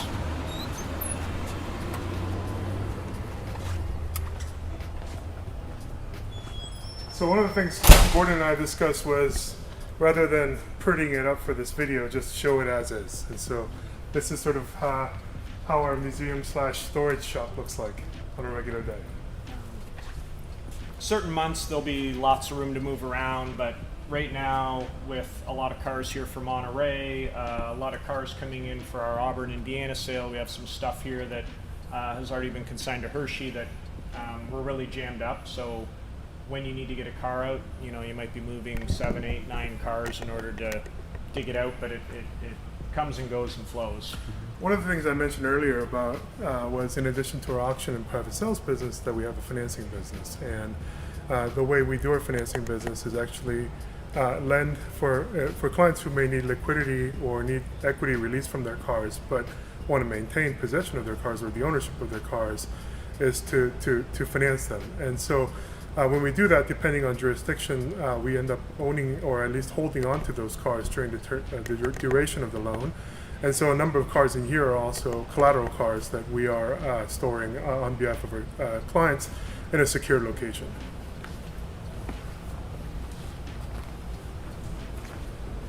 Maserati 3500 GT. This is actually in our Monterey auction as well. We sold the car to the client probably 3 years ago in Monterey. We put a new interior in it, heated the Colorado Grand in it once, has enjoyed it a little bit showing it around, and now it's back here. We did a little bit more sorting, but again, it was just a car we brought in. We've been putting some miles on it, driving it around, and now we have a much better idea what the car's like when we're selling it to a potential interested bidder. E-Type Jag, 1962, is also in the Monterey sale. Our restoration shop did a full metal respray on it. Original interior, older top, but cosmetically we redid the paint and body on the car. And it's being offered in Monterey this weekend. There are some things we own in here personally. Rob's likes owning interesting vehicles, so he's not so much a car collector, although he has a few, but he likes weird and wonderful things. So this Flintstone mobile, this is from the movie, I think in the late 90s, early 2000s. We probably owned it for 15 years, but we use it for different parades and just local events around we take it out for, and it's just a kind of true classic. Yeah, lots of kids get their pictures taken at it. It's a beautiful Shelby, isn't it? 65 GT 350. This is actually Shelby Meyer's car. Just sitting in here. He's home, so he's probably owned this car for 10 years. So it's just kind of sitting in here for storage. We have a couple Batmobiles. Reproduction of the TV car. Belongs to a client of ours from Florida. We had this in the movie car brought up when we had our 40th anniversary last year. So we're just sitting on them for storage right now, but if there's any local parades and that kind of stuff, we use it. The motor coach is pretty cool. It's a 1950 flexible. It's all original paint, original interior. Cool thing, has a straight 8 Buick motor in it. We use that quite a bit for different events. I've taken my family and friends and kids out when we've had different stuff. It's the kind of bus that it'll sit there for 1.5 years, and you pump it 3 or 4 times, it always fires up. It's just a interesting thing that you don't see very often. We had our specialist drive down to Hershey in that bus, did we not? A couple years ago? We've talked about it. Yeah? We've talked about it. We haven't decided to do it yet. But school bus. It's a Nash. It's restored to Concours quality. Never seen anything like it before. It's a car that we bought for some fun last year, and we'll probably end up doing something and selling it this fall. But it doesn't get any better. If you ever wanted a killer school bus, this is it.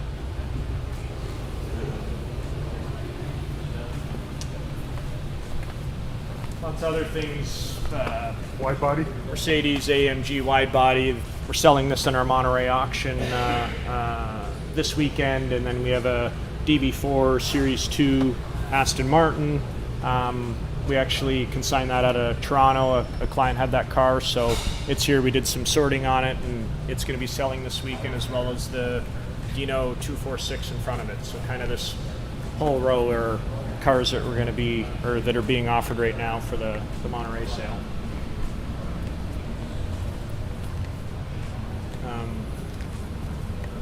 Other cars for just work. There's a 1912 Winton. That's a 38 horsepower. Our shop did a bunch of mechanical work on it and sorting, and we're actually going to be offering that car in our Hershey online sale this October. But Wintons are a very cool brass car, good horsepower. You said 38 horsepower, right? Yeah. The weight to horsepower ratio's got to be pretty good on this one. It's got good torque.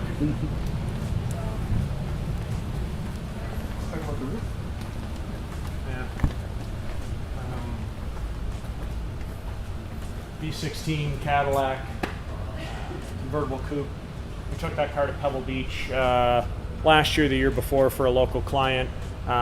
We store about 4 or 5 cars for this particular client. We didn't restore the car, but we sold it to him. We did a bunch of mechanical work for him, and then took it out to Pebble Beach and looked after it for him. I think it was last year.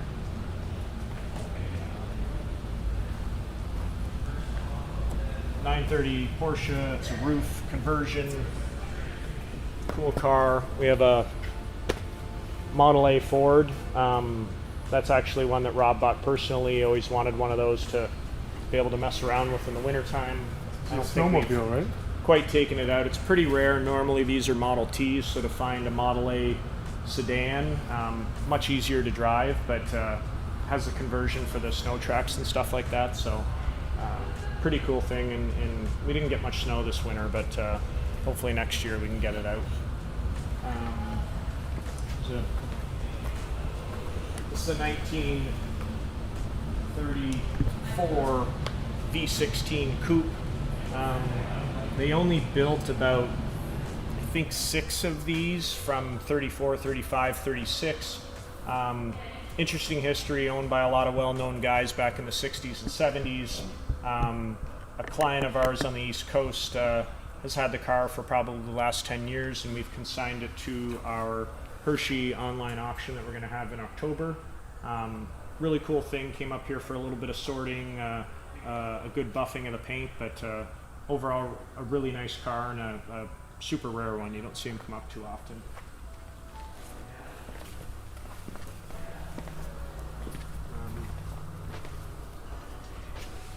330 GTC belongs to a client of ours up in the Toronto area. Just brought it down here. It's getting some mechanical work. It's not here for restoration or for sale, but just getting some sorting out with our restoration shop. Stearns Knight. We had this at Pebble Beach a few years ago for a client of ours. Purchased the car from us. We've done a bunch of work on it for him, but it's just here for storage at the moment. The Willys as well. I think this went to Pebble Beach a couple years ago for one of our clients.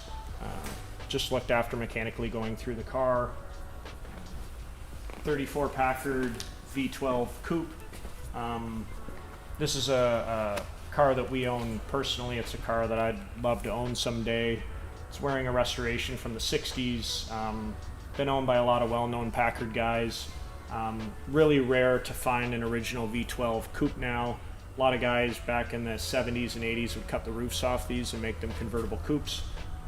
That's why you always got to be careful about buying a real convertible coupe to make sure it didn't start life as a coupe. But because that happened, these have become extremely rare, where it's hard to find an original one. But this has been on thousands and thousands of miles of caravans over the last 20 years.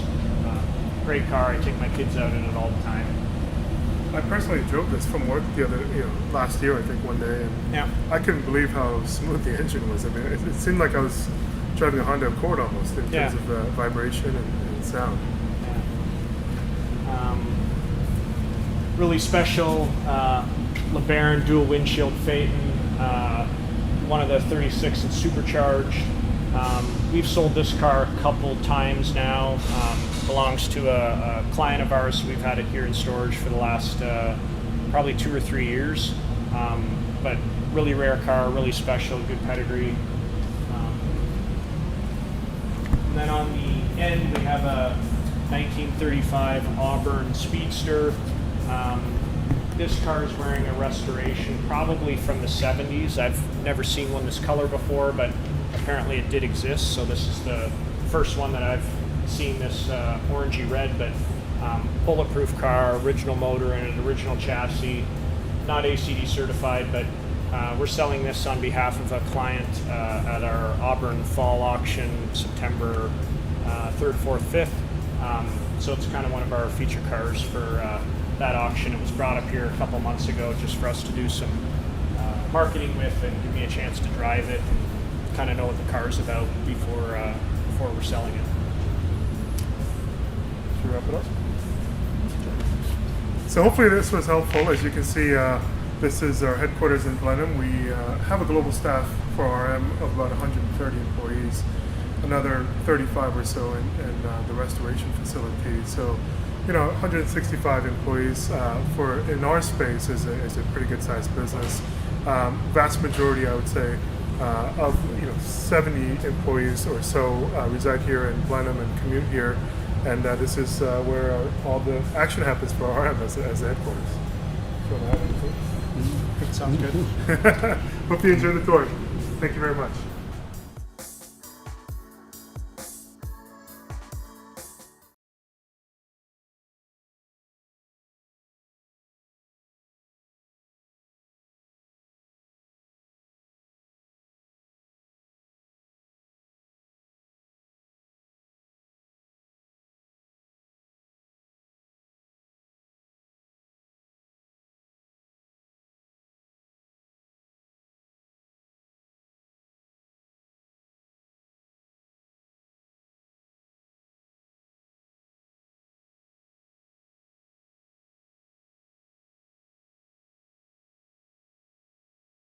Hello everyone, Alex here from Car Throttle. While we're sad that we can't be in Monterey this year with Michelin for Car Week, we wanted to share this short clip from the Exotics on Cannery Road livestream 2018. Here are our favourite bits.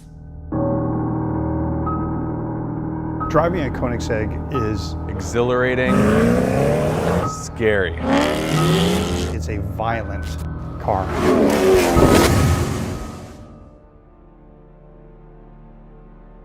When I first met Christian and I asked him what the top speed was on the Agera RS, and he said, theoretical 275. And I said, well, why theoretical? He said, because we don't have a place that we can run that car. We don't have a long enough straightaway or a safe enough track that we can actually test it for top speed. From Pahrump, Nevada to Vegas, there's a stretch of highway that has about an 11-mile straightaway.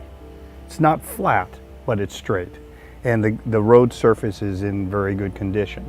And we'd always joked about how it would be great to see how fast a Koenigsegg could go on this particular highway. And Mark was generous enough to offer his car to make this world record attempt. I think there was 3 guys from Koenigsegg and the 2 guys from Michelin, and they had to test them on an aircraft testing machine because they don't make a passenger car machine that'll spin a tire at 300 miles an hour. At that 300 miles an hour or 270, that the tire valve, the valve stem, has an equivalent mass of like 107 pounds. I mean, a blowout at those speeds, or it would just be catastrophic. So we ran an additional 3 more, probably 3 more runs at top speed on the same set of tires. That was a monumental feat. The tires performed excellent.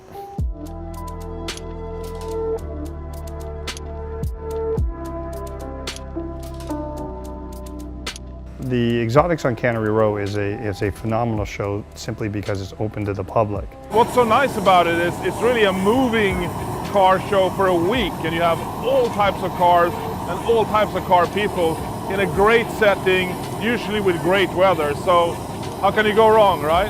For me, I love Cannery Row because that's the people show. That's the people that, those are the people that just love cars. They just get so excited to be able to see it and come up close to it. And it feels like you're at the zoo and the cages are all open. I imagined it was probably what the Beatles felt like.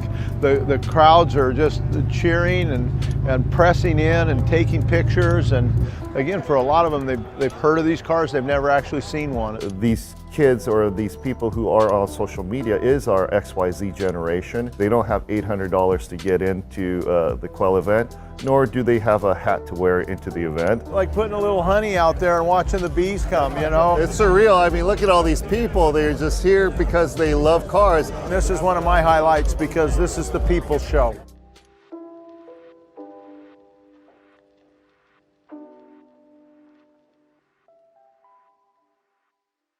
Right, you guys join me now with Jeffrey. Great to see you, and Mark. Great seeing you. Guys, I want to say thank you very much for letting us hang out with you. We've had an awesome time filming. And now here we are, Exotics on Cannery Row. Tell me about it. You've got your cars here. How awesome is that? It's incredible. It's an amazing feeling, especially after such a fun week and topping it off with an event like this with all these people. A little stressful driving in, making sure you don't run over anyone's toes. Yeah. But you know, it's an amazing, amazing event. Great turnout. And what are you guys going to be up to later? Just dinner, hanging out with all the guys, all the owners, and watching all this. Very, very cool. And you guys are obviously known for being part of the Go Squadron, but you're also known for your charitable initiatives. So tell me about that a bit. Well, we do a number of charity events, you know, during the year that obviously center around cars. And we had one last year called Cars and Copters in Huntington Beach, which actually brought in the element of aviation mixed in with exotic cars. So that was a different twist down along the beach, and it was a huge success. Later on this year, we're going to be doing another event called the Orange County Festival of Speed, located in Irvine, California. And it's going to combine some of the elements from the Goodwood Festival of Speed, which is an interactive event, along with the normal aspects of a car show that, you know, occur. So, you know, it's something different that we want to bring that new twist to California and to the U.S. Good stuff. Right, I'll leave you to it. Thank you very much for your time. It's great to see you and great to see your cars. Here are my 5 top picks from Exotics on Cannery Road.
This is the 2018 Racer Automotive Tachyon Speed EV Hypercar prototype.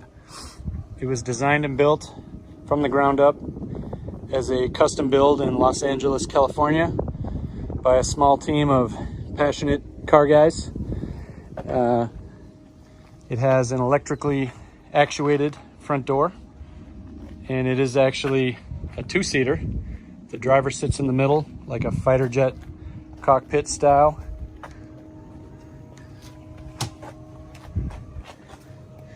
Got the door opening. The interior is very unique. It's got inboard shock absorbers in the front. The whole dashboard goes up with the door. It is a 2-seater. The back seat is quite cozy, and it's got about 1,200 horsepower from 6 motors, carbon ceramic brakes, active aero wing in the back, full diffuser, ground effect. It's a very extreme electric vehicle prototype that is a test bed of Racer's technologies, which will bring into a planned 2021 production car. Hope you enjoy.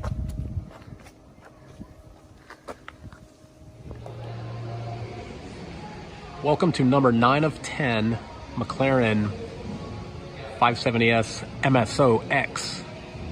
This is number 9. Only 10 of these cars were produced, each with a unique color scheme. This one is really great. This orange just bangs off of that blue. This one does have some upgraded Michelin tires. Love all the aero on this. Let's take a look inside the driver's side.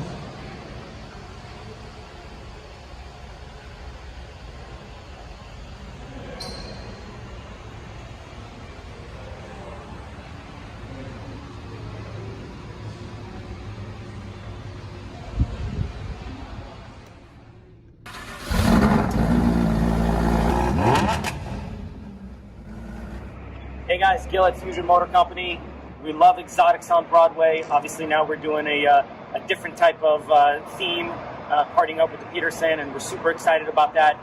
We have here a 2015 Huracan, but this isn't just any usual Huracan. This particular car has our very own custom carbon fiber body kit.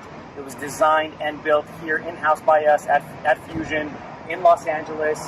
We use a 2x2 carbon weave. It's vacuum infused, oven cured, so it's super strong. And one of the important things to differentiate our carbon from some of the other products on the market, it's 100% carbon fiber. There is no fiberglass involved or inlaid in it. 100% carbon fiber. With the 2021 Corvette Stingray C8. What a beautiful car. So take a look here. If we lift the tail, we can see that this sports a 6.2 liter V8, which is a remarkable vehicle motor because it's got 495 horsepower and 470 pounds of torque, which is amazingly enough, good enough for a 0 to 60 of 2.9 seconds, which is remarkable. Top speed of 194 miles an hour. This car goes as well as it looks, and it looks great, even from the back, with the special body effects. Looks great along the side. Looks great inside. The handles are inside the cowling here. It's got special red seat belts. So that's the C8 Corvette Stingray. The other option for today is the Aston Martin DB11 AMR. AMR for Aston Martin Racing. This car is drop dead gorgeous. Flowing lines. It's got 4 hood scoops because it needs to get enough air out of the V12 motor. It's got a 5.2 liter V12 twin turbo, and this pumps out 630 horsepower with 516 pounds of torque, which is certainly sufficient to go 0 to 60 in 3.7, which means that it's slower 0 to 60 than the Corvette, but it weighs substantially more. It's 4,100 pounds. The Corvette is only 3,600 pounds, which is certainly part of the reasoning right there. You can see the brakes are bright yellow, and that motif is continued onto the interior with the green stripes on the seats and green stripe on the headrests and on the headliner.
This is my 2001 R34 Skyline GTR, and one of my favorite cars. This is what it looks like on the outside, and here's what she looks like on the inside. Excuse the mess. black interior. I've got some cool looking rims, and let's take a look under the hood, shall we? All right, so here's the beast, RB26 with some white mods, intake, exhaust, oil cooler, pretty standard stuff. Nothing out of the ordinary or crazy, but she does sound pretty good. So we're gonna fire it up now, give you a little sound clip.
I'm submitting for my father, Thad McLaurin, his 2003 Ferrari 575M Maranello in Rosso Corsa.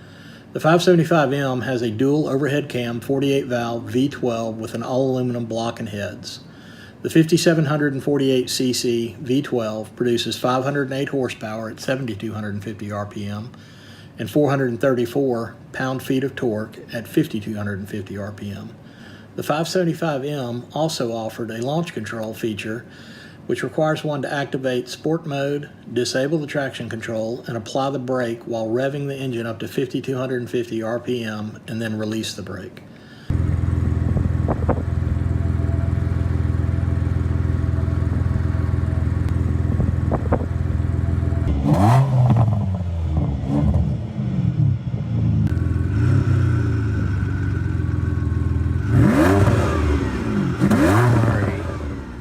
The last of the mid-mounted V12 engine Ferraris. 499 were made. The LaFerrari was offered in both a coupe as well as an Aperta.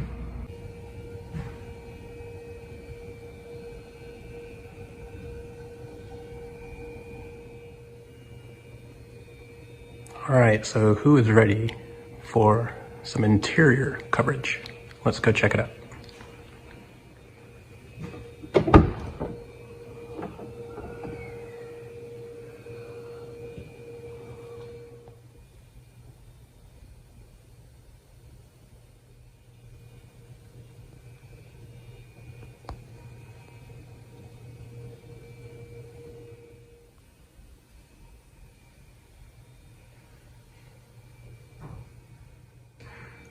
Special treat for you today, we have the very first Bugatti Chiron that was delivered to the US, appropriately named Helby.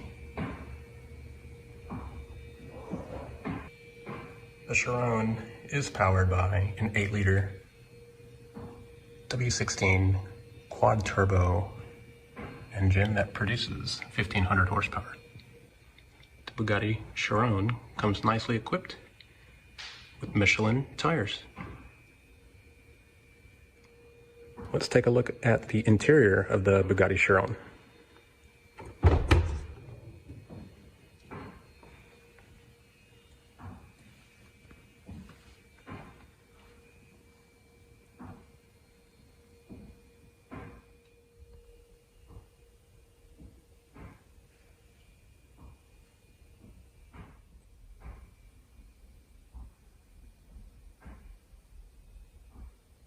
Edition. We have a familiar face for For those of you that remember the 2018 Exotics on Broadway Michelin display, here's the superstar from that day.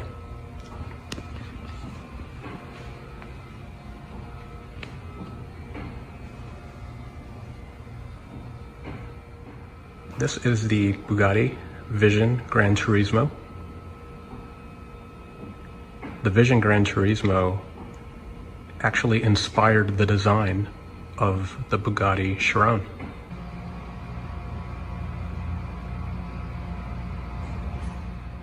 The Vision Gran Turismo is also equipped with bespoke Michelin tires. These tires definitely also complement the entire flow and design of the color scheme of the Vision Gran Turismo.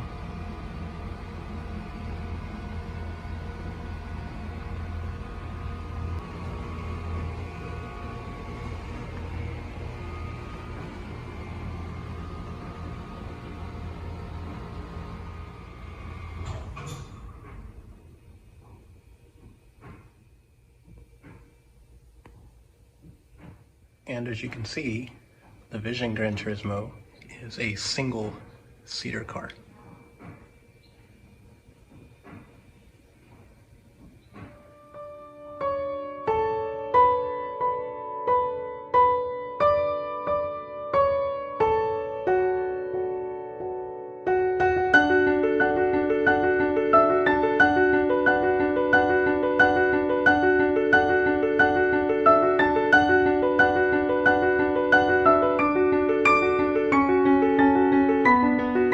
Hello, and for you Lamborghini fans, Exotics on Broadway brings you this one of 20 Lamborghini Centenario Roadsters. Now, the Centenario was a series that Lamborghini produced in honor of the founder's birthday, 100 years, and there were a total of 40, 20 coupes and 20 roadsters.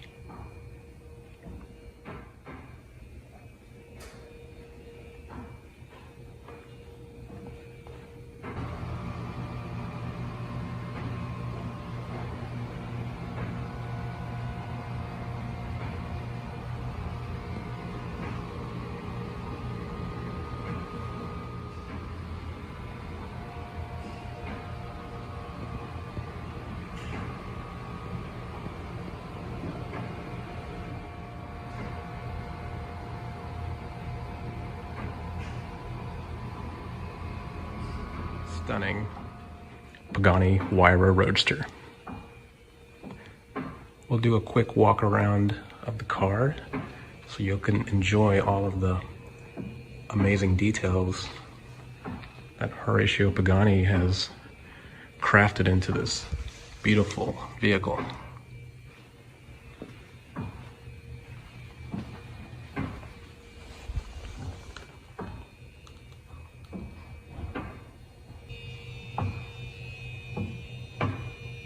V12 AMG powered.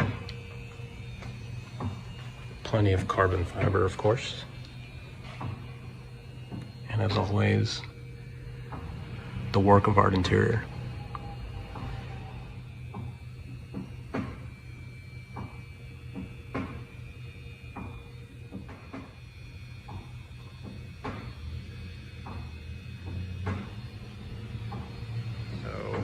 For you fans of Petersen Car Week, we have here the Bugatti Veyron Grand Sport Vitesse. We'll take a little walk around and let you enjoy it.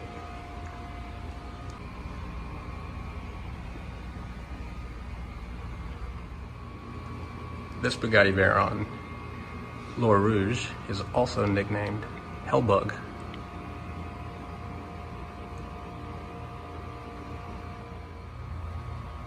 The Veyron is equipped from the factory with Michelin tires.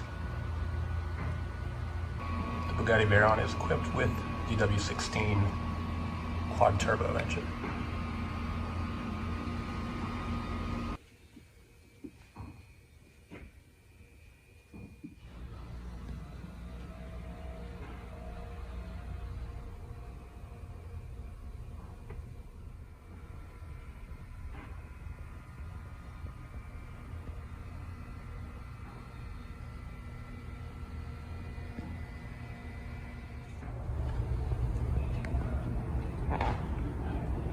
So here you have two Pagani Huayra VCs.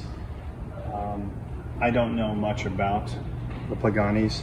I guess you'd call me a diehard dedicated Koenigsegg fan, but these two cars are owned, one by Dan and I, one by X Mark the Spot. And I mean, look, they are absolutely beautiful works of art. And that's something that Horatio definitely knows how to do right. Each of these cars to me is a rolling Picasso. Take a look on the interiors.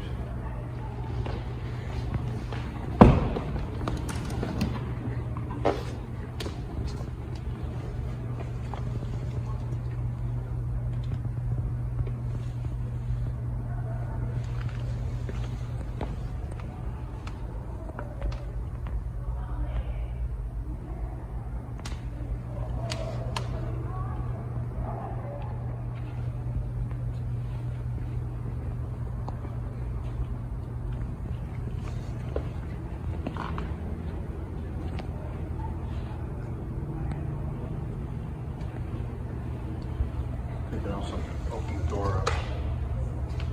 Clear carbon car.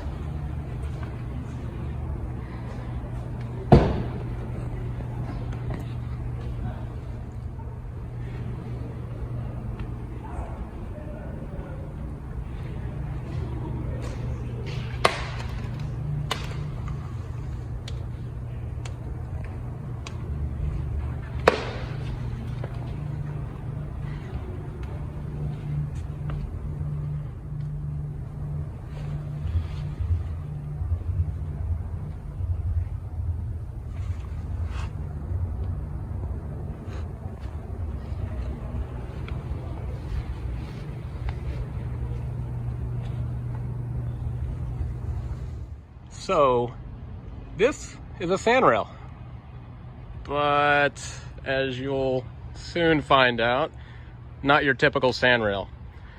I don't see any Chevy engines back here. Fire up. We know Exotics on Broadway fans love the revs. This is a little bit more.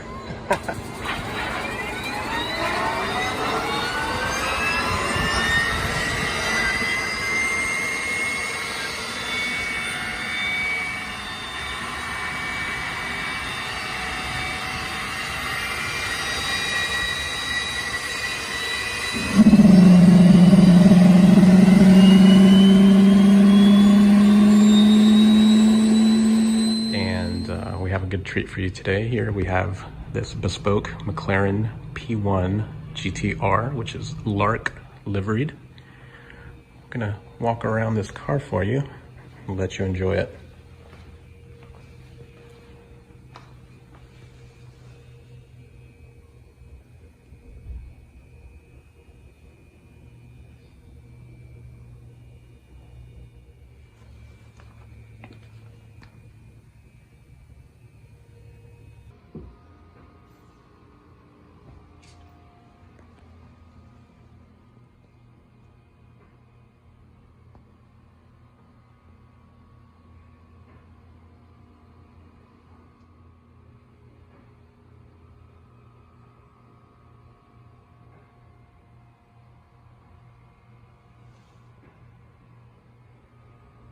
So now we have our first hypercar to talk about.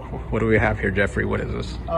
This is a 2008 Koenigsegg CCX. This was one of, the number seems to vary a little bit, whether Koenigsegg imported 14 or 15 of these back in 2008, but this was literally the first Koenigsegg that was legal in 49 states. Back then, it came in under a special exemption. Christian was able to get them in to the U.S., so it is the first U.S. street legal Koenigsegg to appear here. And what makes the CCX special, I think, is this particular car is the last of the manual stick shift generation. A lot of the CCXs are F1 paddle cars.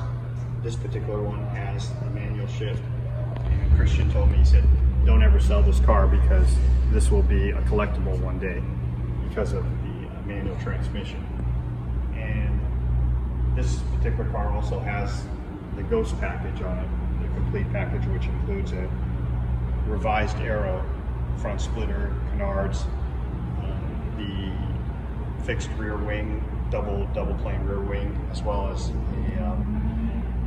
a Giro RS rear diffuser. If you go around to the back of the car, you can see the rear diffuser is much larger than normal.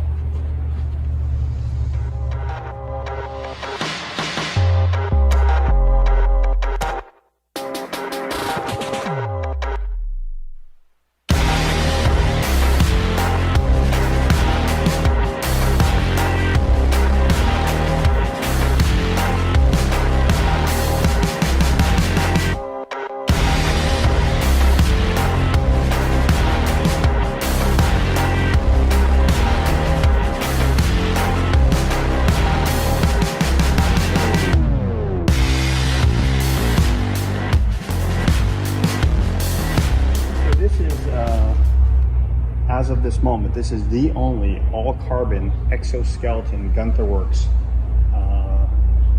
It's a Porsche 911 reimagined by Gunther Works based on the 1995-1996 911 series, which is the last of the air-cooled Porsche 911s, and arguably a car that someone might consider collecting just as a 1995-96 911. Because it really is the last of the manual transmission air-cooled engines, and I think that they're, undervalued right now. This car belongs to Dan and I. I have the same car, not in the clear exoskeleton body. Mine is called Winchester, and it's actually white.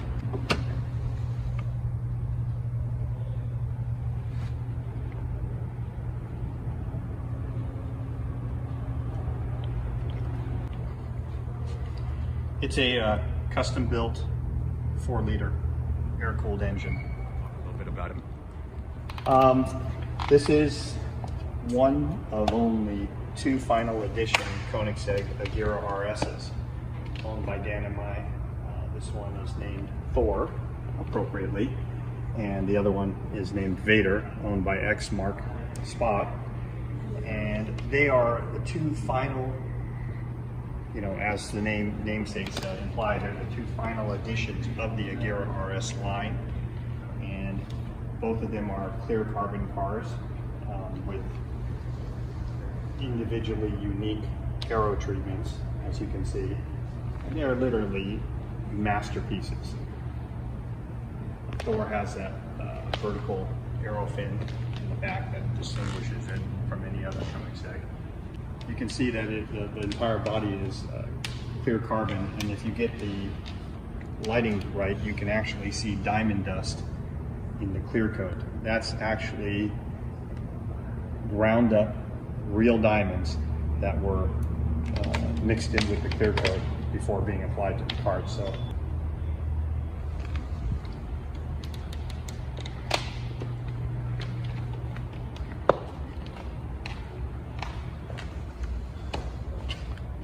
Thor is Valhall, which is one of 25 Agera RSs. Only 10 of them came to the United States, so it's one of 10 in the country.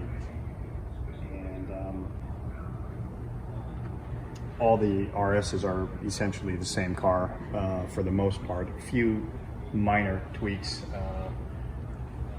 differences actually in the way of some of the aero treatments, but other than that, they're all identical. And they're all completely 100% 50-state legal U.S. spec cars. We have a 2014 Ferrari F12 Berlinetta, gorgeously equipped with 4 Steiner wheels.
Welcome to the Pagani Zonda 5 Roadster.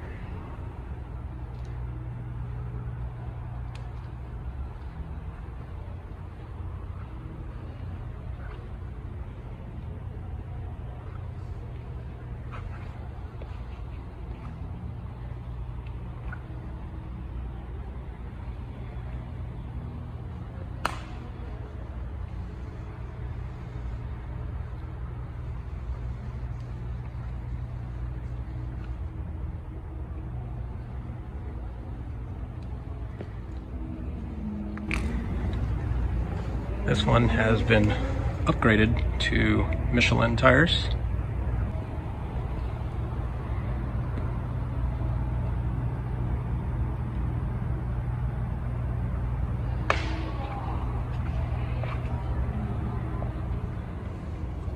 Beautiful McLaren 720S in white with great contrasting black as well.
Hi, my name is Carlos España, and I am the owner of a 2016 C63S AMG.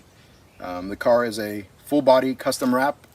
I've always been a big fan of Mercedes, and always dreamt about owning a high-performance AMG. Every time I get behind the wheel of this car, it's like a dream come true. I really love the interior of this car.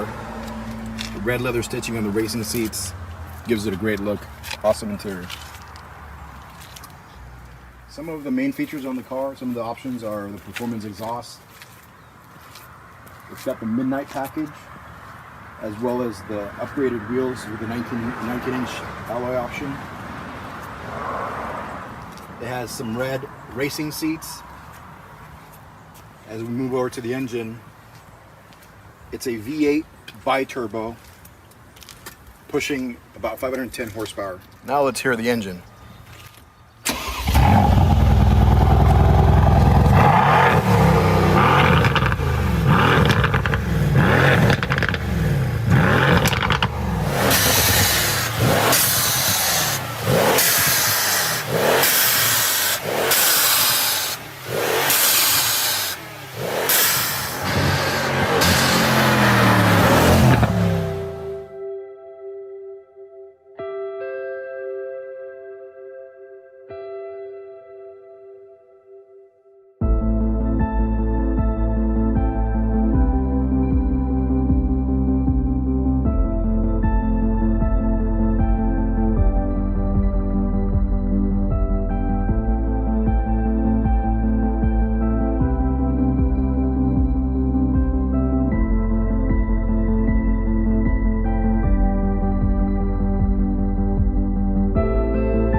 Hello and welcome all Petersen viewers. I'm Gary Greener with Indigo Auto Group. We are the authorized dealership from McLaren Automotive in Houston, Texas. We're just putting the finishing touches on our brand new facility, and I'm super excited to show you what the latest addition to the Ultimate Series line, the Elva.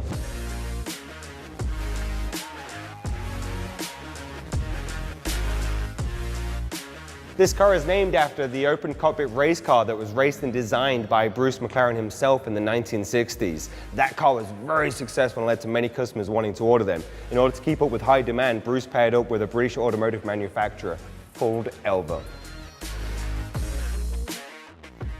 The McLaren Elva demonstrates our brave new design language, inspired by Formula One cues. Very clean body sides and shrink-wrap forms. This car is entirely carbon fiber with very few body panels, compared to a normal car which would have twice that amount. Since there is less body lines, there is less mounting points, and therefore overall a reduction in weight. This is the lightest road-going car McLaren has ever produced. In the end, we have a blurring of boundaries between the interior and the exterior of the car, resulting in a car which is not only incredible to drive, but also striking to look at. The active air management system is a world's first, designed to manipulate the airflow around and over the cabin to create a bubble of comfort inside for the occupants. The active air management system will automatically deploy and withdraw at set speeds. Also, a cool thing I'd like to point out is the dual voice exhaust system. Just like a brass instrument, you have the larger pipes, it's going to create the low, deep, hollow sounds. Having small pipes together is going to create your high-pitched howls. Can't wait to hear this thing go down the road. And what's going to be really cool is this has the same engine as the McLaren Senna, but with a little bit more of a kick. Now producing 815 PS, this 4-liter V8 twin turbo is going to sound incredible going down the road. Another cool feature I'd like to point out is the fact that the driving controls are connected to the steering column itself. So no matter where you move the steering column, you'll always have the perfect visibility view of the instrumentation panel, the dynamic controls itself, allowing you to really keep your eyes on the road and to fully immerse yourself in the driving experience. The Ultimate Series lineup is the pinnacle of McLaren's range, pushing the limits of what is technically possible. In the Ultimate Series lineup, we now have 3 pillars. We have the Senna, which is the ultimate track weapon. We have the Speedtail, which is the ultimate Grand Tourer. And now we have the Elva. This car sits in between. This car was built simply for the fun of driving itself, no destination needed. The Elva offers an unrivaled level of engagement and connection. My name is Ella Podmore. I'm the materials engineer for McLaren Automotive, and I'm responsible for all material related investigations on our projects.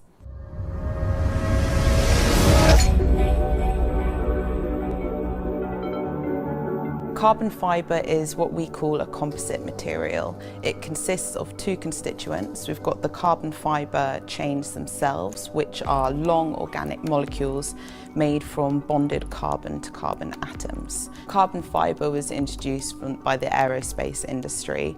McLaren quickly adopted this technology in 1981 with the likes of the MP4-1. And ever since then, McLaren Automotive have not looked back. We haven't produced a project that hasn't contained the composite material. The unique thing about carbon fibre is its layup, so the manufacturing process behind layering these carbon fibre plies, as we call them. Each ply is orientated differently to the one beneath it, and it's this difference in orientation that give it its famous characteristic of being anisotropic. This means that it's really high strength in every direction of the car, and this is the beauty of carbon fibre, that we can manipulate these layers and we can choose where areas are going to be stronger, where areas are going to be slightly thinner to reduce mass of the car as well. Material science, I think, is making a breakthrough in the automotive industry, because prior to lightweight being a unique objective of these companies, it was all about the strength and the power. But now we're analysing things on such a microscopic level that we're able to make the difference there. And then when you bring that into the bulk of the car, that's what makes our car superior. I'm Dr. Ruzbe Baniadi. I'm working as a principal power electronic engineer in the electric drive technology team.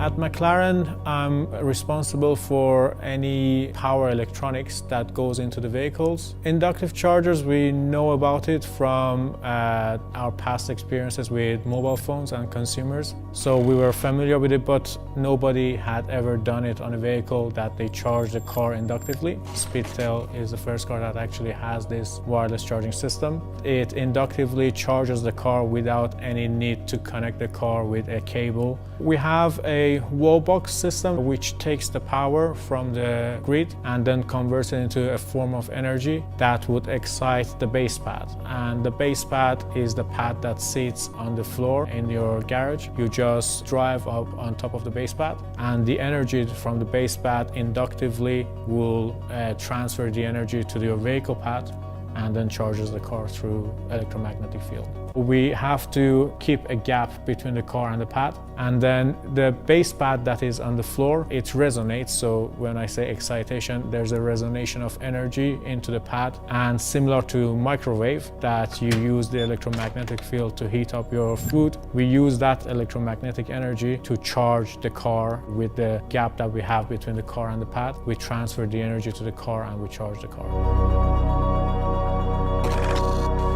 The main purpose of it is to keep the battery conditioned, so whenever you want to take the car out for a 0 to 400 kilometer run or whatever you would like to do with the car, the battery is ready and fully charged for that.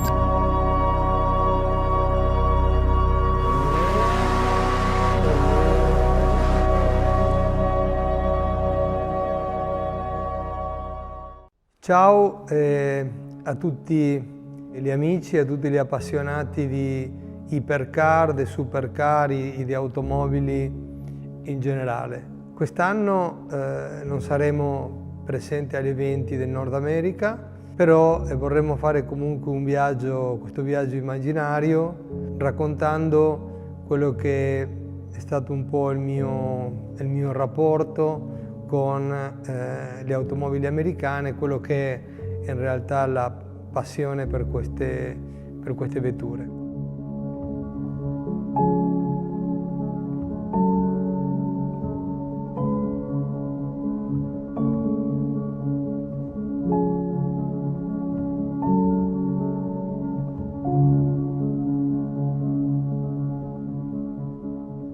In Argentina le prime fabbriche di automobili sono state delle fabbriche americane, perciò Ford, Chevrolet. Noi siamo cresciuti in mezzo a queste macchine americane. Essendo nato in una città della Pampa, perciò una città dove prevalentemente si lavorava la terra, vedere i pick-up americani, Ford, Chevrolet, De Soto, era ed è per noi una cosa abbastanza normale.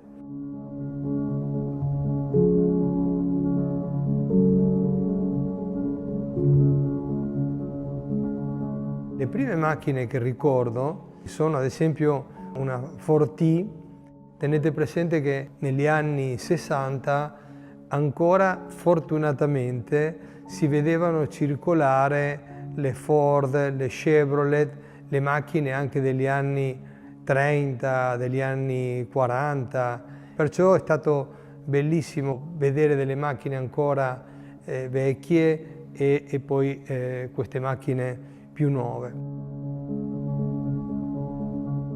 Una macchina che ricordo anche che mi affascinò da subito era una Chevrolet del 32, color nera. Questo signore veniva a comprare il pane di mio padre e la lasciava sempre in moto.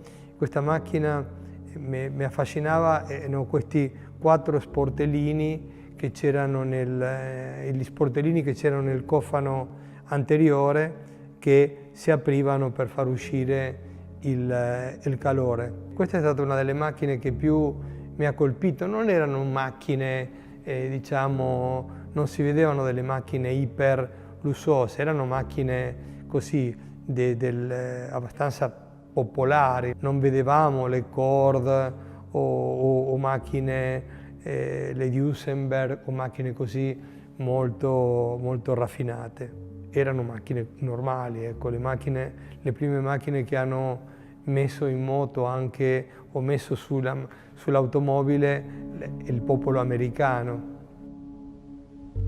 Mio papà e i suoi fratelli avevano prima una macchina che si chiamava Estanciera, fatta dall'American Motors, e poi delle Rambler cross country, delle macchine lunghe, 6 metri, 5-6 metri, che utilizzavano per portare il pane. Però la cosa bella è che questa macchina la utilizzavamo anche per andare in vacanze. E ricordo che il sedile posteriore si reclinava e con i miei fratelli facevamo un letto ed era fantastico. Mi ricordo soprattutto quando si viaggiava e si stava arrivando a un posto che si chiamava Cordova, dove c'erano le colline, las colinas, ed era un posto montagne, ed era un posto affascinante, e noi dentro a questa grossa bella macchina. Un altro ricordo: mio papà faceva il musicista, aveva un'orchestra jazz, perciò prendevano queste macchine e le mettevano nel portapacchi e caricavano tutto, la batteria,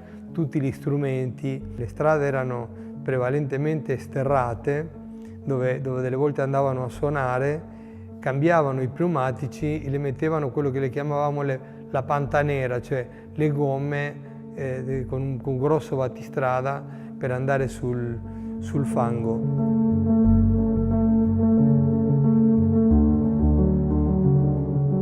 C'era tanto da imparare osservando queste macchine, il passaggio dai longheroni con una struttura in legno e poi il rivestimento in lamiera fino alla scocca vera come le macchine attuali. Mi affascinava studiare tutti questi aspetti, e poi ebbe la fortuna nel tempo di poter comprare una a una di queste macchine, partendo dalla Ford T, che la comprai al signore che è stato il primo proprietario di questa macchina nel 1925, che me la vendette quando ormai lui non la utilizzava più, perché non abitava più in campagna, abitava in città. Era l'unica macchina che le permetteva uscire dalla campagna per andare alla città in mezzo al fango con queste ruotine piccole, tac tac tac tac tac,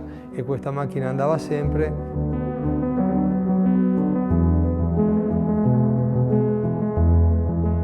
La cosa bella quando siamo andati a prendere questa vettura in campagna è che io le chiese: ma non ha delle cose di questa macchina che siano originali, no? Però quando stavo andando via con questa macchina trainata sopra un trailer, corse dietro, e una persona di più di 80 anni dice: momento, fermatevi. Dice: ho trovato la pompa per gonfiare le gomme, che era fatto un oggetto fatto in ottone, con la parte sotto in fusione è scritto Ford, bellissimo. Perciò questa macchina dopo noi l'abbiamo restaurata e oggi è nella mia officina là in Argentina.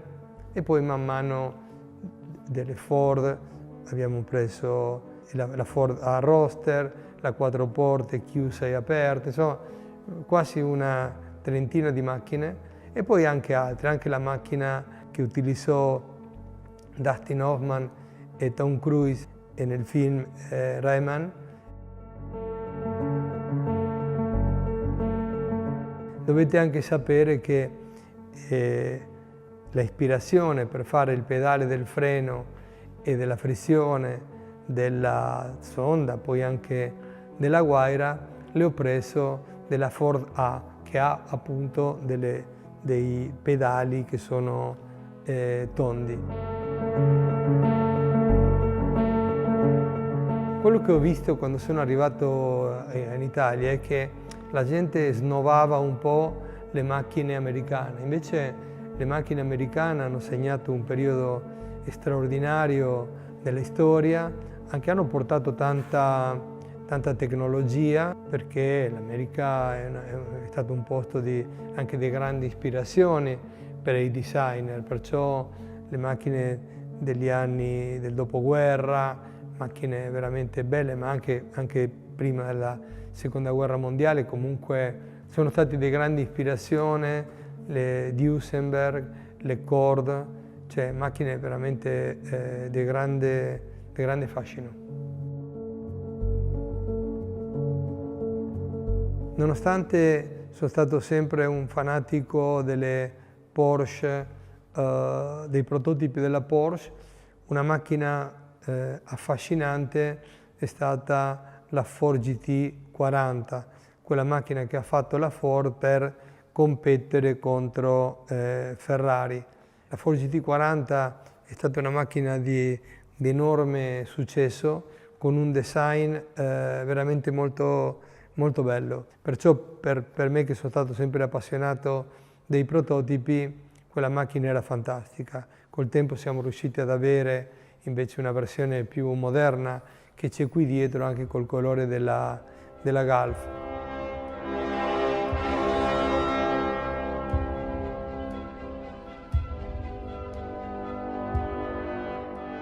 Un'altra macchina sportiva affascinante era la Camaro e anche la Mustang.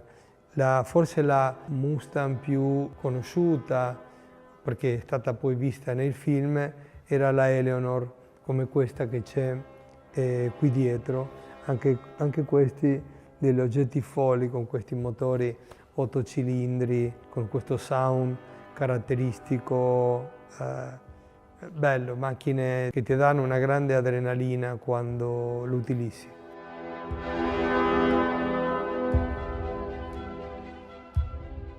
Il primo viaggio negli Stati Uniti è stato a Detroit, quando lavoravo in Lamborghini. La Lamborghini era di proprietà della Chrysler, perciò in quel momento stavamo facendo il progetto della Diablo. La versione finale della Diablo è stata fatta da Bill Dayton, che era un designer della Chrysler, perciò andai per scambiare delle idee con lui, perché poi mi dovevo occupare e seguire un po' la parte tutte le parti in compositi della carrozzeria e il design di alcune parti che erano incomplete, che le ho seguite in prima persona. Ricordo questo viaggio affascinante alla Chrysler. Sognavo andare negli Stati Uniti, sognavo andare a Detroit, dove c'erano i grandi, c'è la Ford, la Chevrolet, appunto la Chrysler. È stato bello, eravamo a cavallo di Natale, perciò l'America era tutta illuminata con tutte quelle lucine bianche. È stato un viaggio molto stimolante, molto ricco.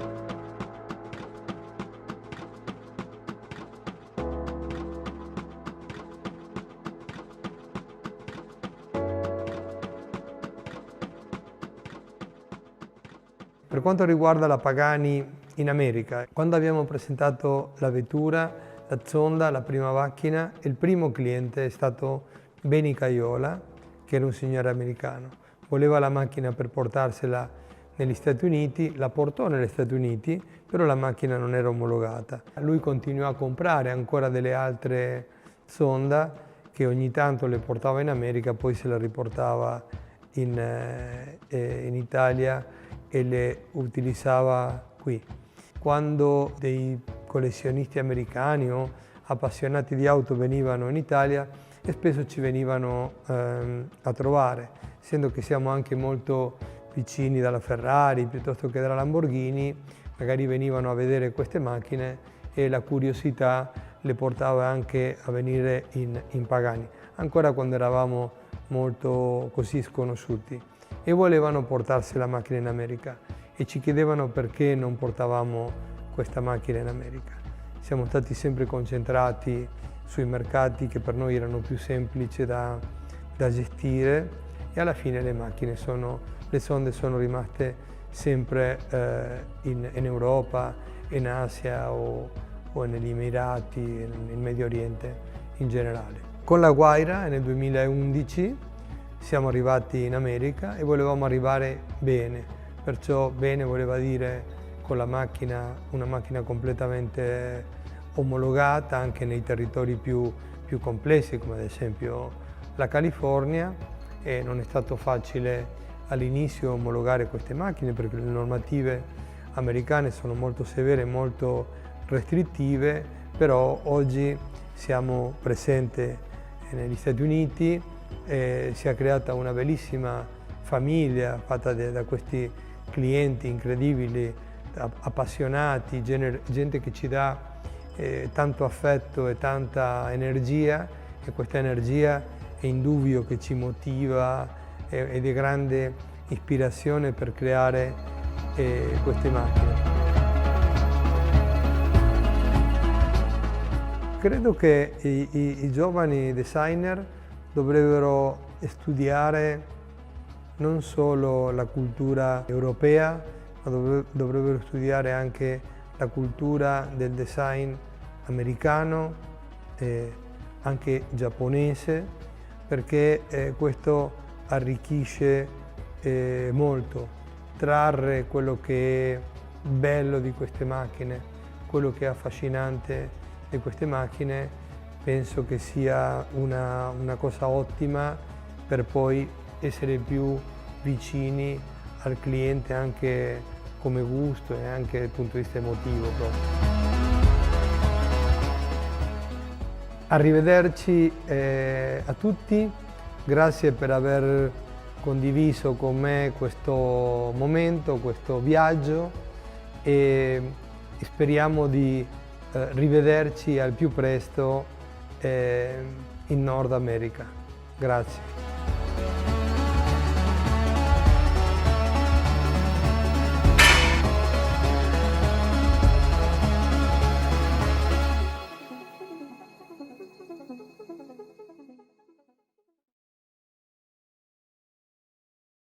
Welcome to the Canepa Workshops. What we have here is probably my favorite car, the Porsche 959. The Porsche 959 was really probably Porsche's first supercar.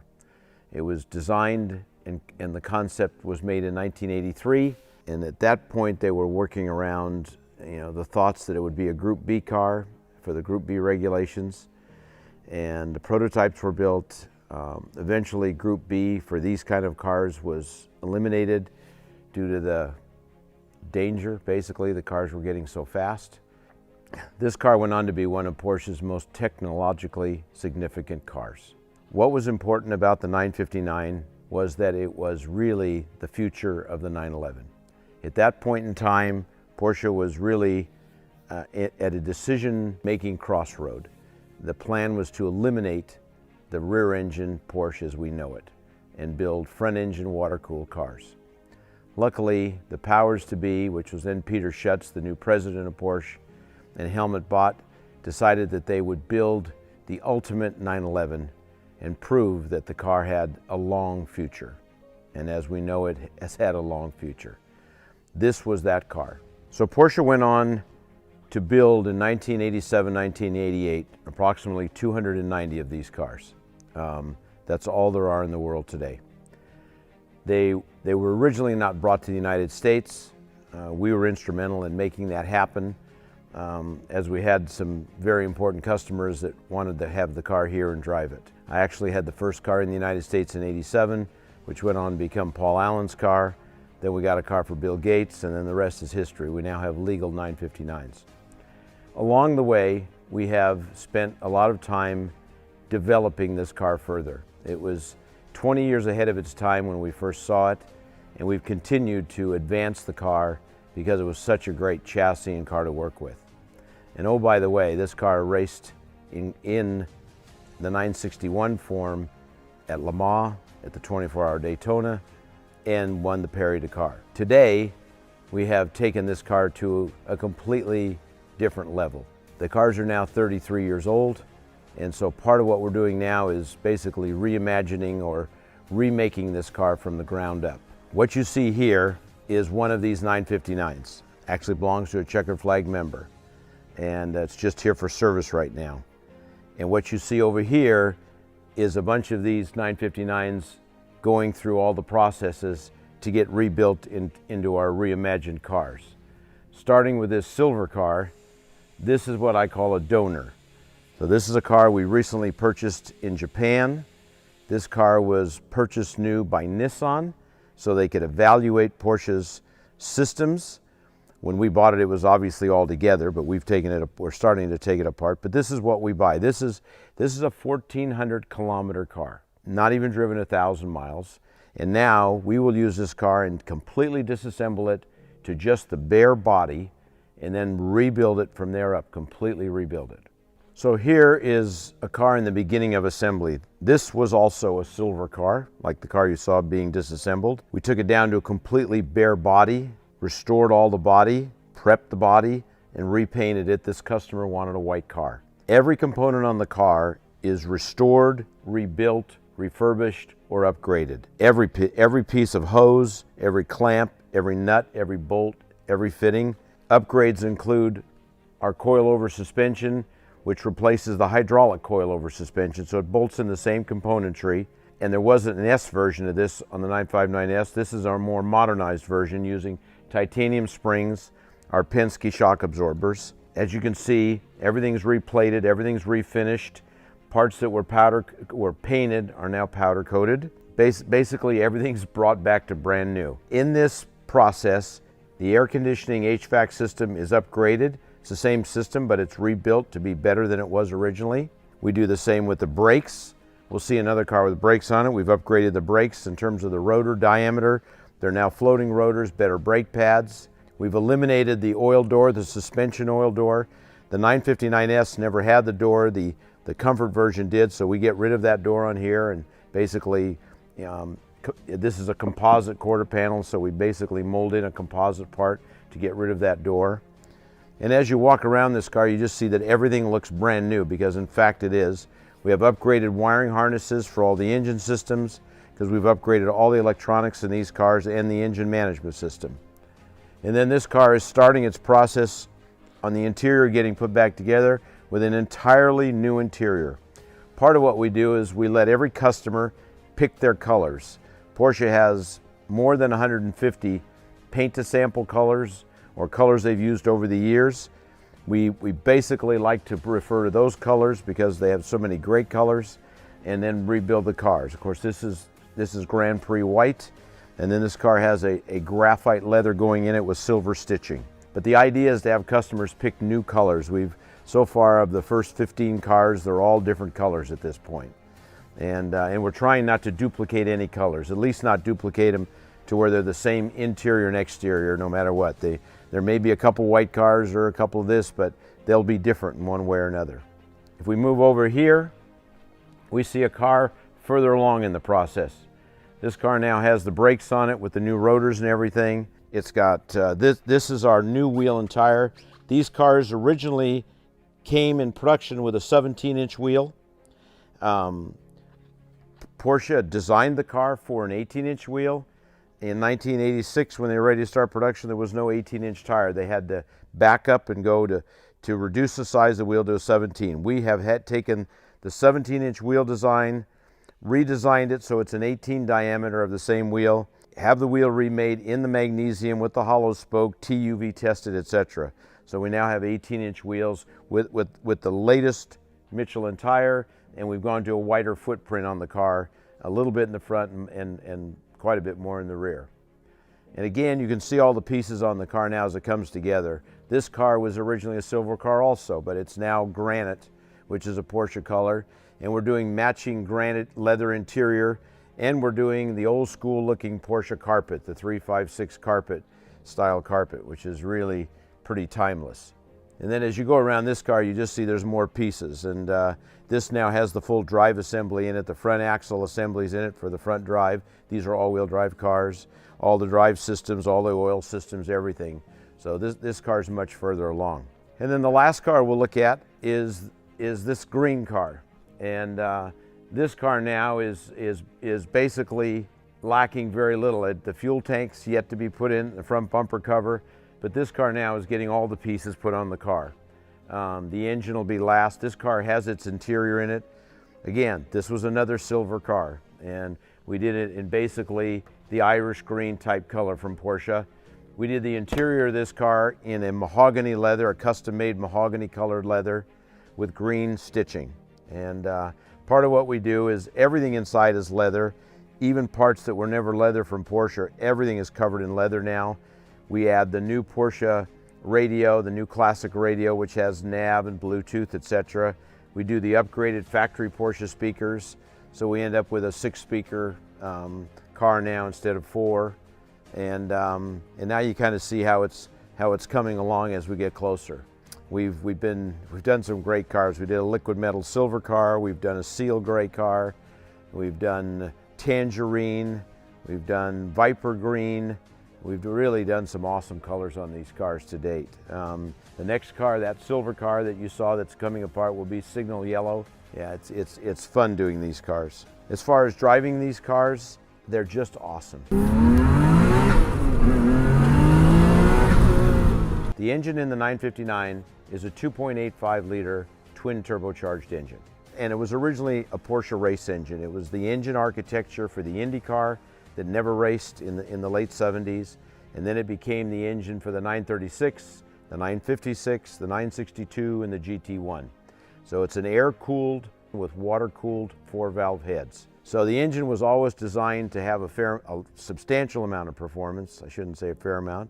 And so was the drivetrain. The drivetrain of this car was designed for 825 horsepower because, in fact, they were going to race it. So today, we have taken this engine and increased its performance dramatically. It originally was built with 450 horsepower and 370 foot-pounds of torque. Today, we're developing well over 800 horsepower and 650 foot-pounds of torque on pump gas. We've upgraded the pistons, the connecting rods, the camshafts, the valves, the springs, the entire ignition system, the injectors. We no longer have a distributor. It's all coil packs like a modern car. It's all a whole new engine management system from Motec, all new wiring harnesses, and the most modern Borg-Warner turbos, which are really what's being used on a lot of today's production cars. That's where the power comes from. I mean, and that's where the power comes from in lots of new cars, is all the development in engine management systems and turbocharging and ignition systems, etc. So really, we've just taken the original engine and rebuild it with modern components, ancillary components on everything, and that's how we get the power. The results are phenomenal. The car is now a 0 to 60 mile an hour car in 2.5 seconds. It does the quarter mile in the 9s. And the top speed is, well, we know it's 230. I haven't gone faster, so we know that. But it's also a real driver's car. It is comfortable. It's 3,000 pounds, so you can throw it around. You can slide it through the corners. It's a 6-speed manual transmission, and it was a 6-speed manual transmission in '83. So between the braking system and the transmission and the whole drivetrain in the car, and now the performance level, there's not much in a modern car that will run any faster than this car. Typically, the cars that are faster are not nearly as comfortable and road practical. This car you could drive all day long with no fatigue. I've done it plenty of times. I mean, other than stopping to get a bite to eat, you just want to keep driving. It's got great visibility. It's got luggage space. It's quiet if you want quiet. We got a switch if you want it louder. I can't say enough about this car. And it's hard to imagine this is 30 plus years old and is still a modern car. So the 959 is the ultimate evolution of the 911. It really, there's nothing like it. I mean, it's all-wheel drive. It has incredible grip. It's comfortable. It's fast. It's the size of a 911, of an early 911, so it's a great size car. It's a sports car, and lots of cars now are either more focused to being a track car first before they're a road car, or they're big GT touring cars. It's really the truest of sports cars, and it's a car that I've always loved from the first time I had a poster on the wall, and of course now it's been a 30-plus year affair with this car, from finding ways to certify for the United States and meeting all kinds of great customers along the way that have bought these cars. I think we've had probably 70 of these cars plus go through our facilities over time. You know, the challenges of finding them all over the world to buy them and do this process now. These cars here, we call these the 959 SC, which is really the reimagined version. We're not going to build more than 50 of these. I'm not sure we'll even find enough cars to build 50 of these. That would be the goal, and they're all numbered, and every person has a very personalized car of his own, and I have my own, and it's the one car that I have that every time they're not stealing parts off my car to test something, every time it's together, it's the car I drive the most. I think in one short time I put 8,000 miles on it in 30 months, so it is the go-to car, and it's timeless. It's really a car that's never gone out of style, and it's also a car that puts a smile on everybody's face, the people that own them, the people that get to ride in them, and the people that get to see them. It's amazing how many times I've gone somewhere and people will walk up and ask if it's a real 959. I've had some really funny stories with that. I was somewhere and somebody walked up, a couple of people, and they asked if it was a real 959, and I wasn't sure whether to answer them or not. You don't even know if, you know, who they are, and then I said yes, and then as they walked away, I heard them basically say, "I don't think so, those aren't allowed in the country, that can't be a real one." And it was funny. The next time somebody asked me that question, I answered the opposite. I said, "No, it's not a real 959." And that person walked away and said, "That's a real 959, that guy's not telling you the truth." So that makes it about as much fun as it could be. But it's still a car that draws people to it everywhere it goes. Doesn't matter where I park it. And you know, it's not a car that's garish. It doesn't have big giant wings and flaps and downplanes and oversized wheels. I mean, it's a very understated car, like most of Porsche's cars. And yet it's, you know, it's respected everywhere we go. And everybody that looks at it and looks at the quality of how things are built on it and how advanced it was, you have to really respect this car even today. So a little bit about this process. We have been searching all over the world for 959s for some time, and now we're really focused on finding what we call the donor cars. We want the best original examples. We want the cars that were taken care of, not ignored, not beat up or misused. We want the best cars. It's always better in any process, whether it's restoration or otherwise, to start with the best example, not the worst example. So that's the first step in this process. The next step in the process is to basically disassemble this car and rebuild it. And we're at a point now where we've been working on these cars and developing these cars for 3 decades. And we're on our 3rd generation of upgrades and stuff as technology improves. So we're really kind of at this really high point of having all the best stuff available to rebuild these cars. Part of that process is that every single component of the car is disassembled, everything. Every component is either upgraded or rebuilt or refurbished and refinished. So everything that goes back on the car goes back on in a new condition. This reimagined version is a new car. You know, it's an 87, 88, 959, but it's a brand new car in terms of what we're doing. And unlike a restoration where you take a car apart and restore it as it was, we're restoring these cars with all of these modern technologies that we've been developing as they become available. The other thing that's really amazing is that all of this process is done in-house. We have people that have been here for 20 years or more, and we do every step of this internally. So the composite work, metal work, paint, upholstery, engineering, electronics, the engine rebuilds, it's all done in here. The only thing we send out is plating. So everything that's replated or refinished in that regard is sent out. Everything else is done in-house. We have guys that are you know, experienced guys for this kind of stuff in every discipline that's required to rebuild this car from the ground up. So then you have to ask what drives me. What drives me is the excitement of doing these projects and seeing them go from that silver car you saw to one of these finished cars.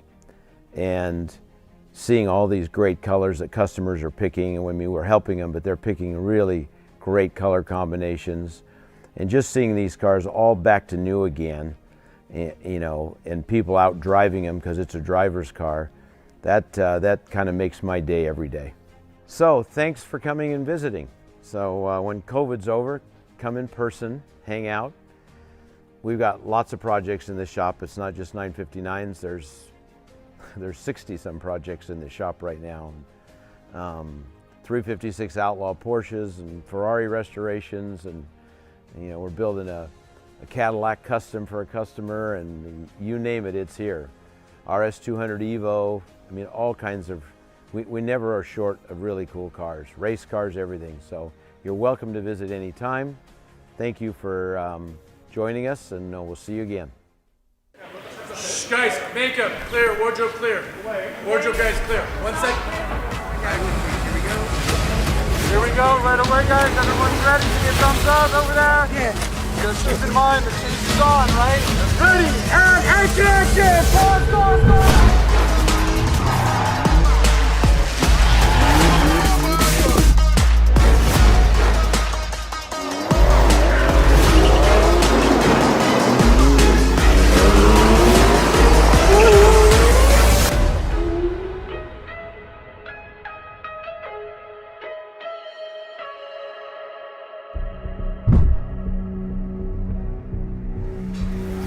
Okay, it's day one for the production of Heist. It's very cold, it's very wet, but the rain has stopped. The sun is starting to come out, so I think we're going to get started. As you can see behind me, we have a whole bunch of Porsche cars, and we're getting ready to drive these things out onto a dam. Once we decided to go to the big game, we knew that we needed a commercial that's worthy of this very big event in the US. And it had to be worthy of Porsche too. And we wanted to make it fun. And that's why we decided, let's take a series of iconic Porsches and race them and have them race each other. We very quickly set in the location, we thought it has to be filmed in Germany. That's the home of Porsche. That's where the museum is with all its jewels. That's where Porsche was basically founded. The Heist obviously is composed of quite a few interesting cars of our past. One of them, the 918 Spider, the super sports car of the last decade. And the Taycan is in the same heist with that car, being chased by it. The Carrera GT, the decade before that, the super sports car, very emotional, very visceral. It's my favorite. And it's the favorite of many other Porsche enthusiasts. A 917K that was built purposely for 1971, the Le Mans 24-hour race. So all these cars are basically the shoulders of our brand that this brand then sits on and stands on. And that's with the Taycan, of course, it is not allowed to step back even an inch of those heroes that we see in the Heist.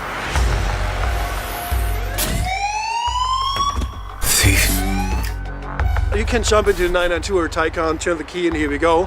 But to fire up a 917 or an old RSR, there's a lot of pre-work. You need a lot of technicians. You need special technicians to work on this car, and you have to handle it very careful. You have to work with it. You need a sense for it. That's why we have a special driver like Lars Kern, the Formula Works driver from Porsche. He's the only one who can drive this car on sets like this, because it's not a race situation. Normally these cars are built for hit the throttle and go as fast as you can. And here you need timing, keep your distances. Obviously it's creative, and all of a sudden somebody says, oh, don't go from left, go from right. The timing and everything, so that's pretty hard. Let's not forget the 917 also doesn't go backwards because it doesn't have a reverse gear, because you don't need that in racing. So imagine every time you had to reshoot, you had to pull back the car manually. So we've got a Russian arm today. We're going to be using that to film some of the chase sequence. Behind me, you can probably see a drone. That's one of the cameras we're going to be using.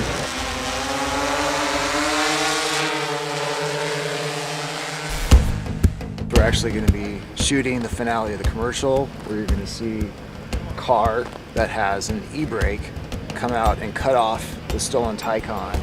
So it's going to be a big moment. Woo! That's a special car, not just any car. That's the bad boy car. Yeah, when I say bad boy, I don't mean from any bad boys, but the bad boys.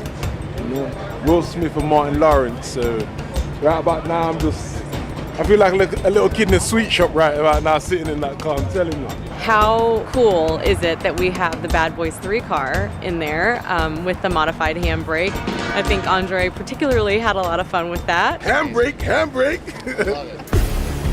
Here we go, wait guys, wait. Cass, wait for my action please, here we go. Here we go, we're set, ready, and action! Pause!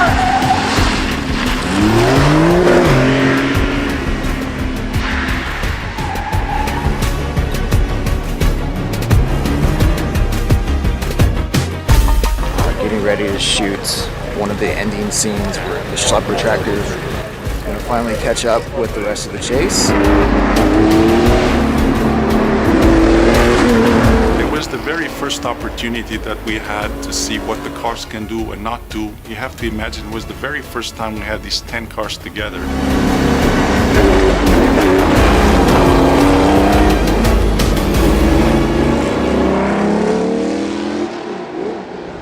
And cut! Very nice, driver.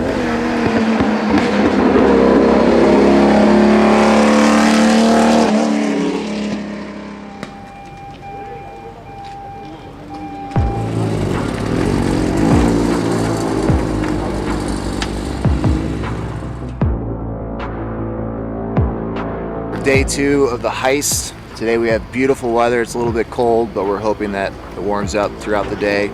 Right now we're shooting a sequence on the dam.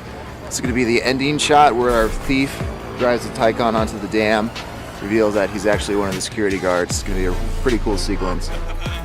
Who wants to be the bad guy next? I'll take that, thank you. You're welcome, bad guy. What? So we've got about 80 crew members today. We've got 8 Porsche cars, 5 actors, so it's going to be a good day. Outro set. Here we go. Watch your radios. Ready and action. I gotcha. Who wants to be the bad guy next? What? That looked great. What you just did, just make that your turn. Not this. I'm saying that little. You like her. I'm saying, you know what I'm saying? Just like, okay, right? Just let her pick it, right? I got you. Who wants to be the bad guy next? Cutting, cut. Reset. Towel, dry off the top of the car, please. We just want to keep speeding these up, yeah? Okay.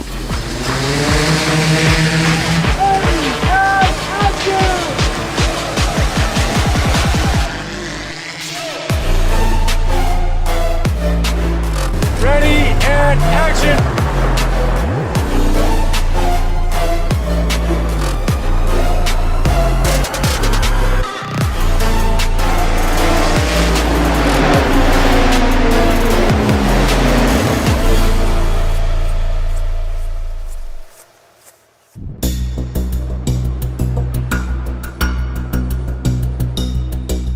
Day 3 of the heist shoot, and we are at the museum.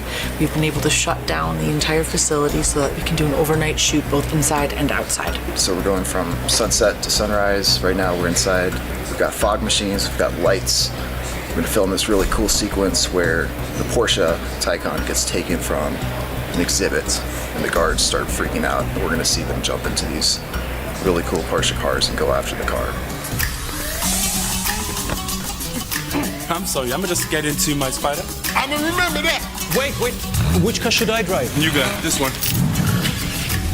And action! I'm gonna remember that. Waiting set. Reset. You should be projected, right? So you're talking over these engines. If there's a headlight on, there's a car firing up, right? So we just remember we just want to keep that energy. What's very special about our car collection is that most of our cars are still in running condition, which means we don't actually use the cars only in the exhibition, we use it all around the world. Our concept of the museum is not that we just have artifacts that sit there and you can look at them. All these cars you can actually drive. And the cars that you see in the spot are actually cars that were part of the exhibition of the museum. Yeah, we would highly appreciate if you could bring back the cars. My car. My car. Your car.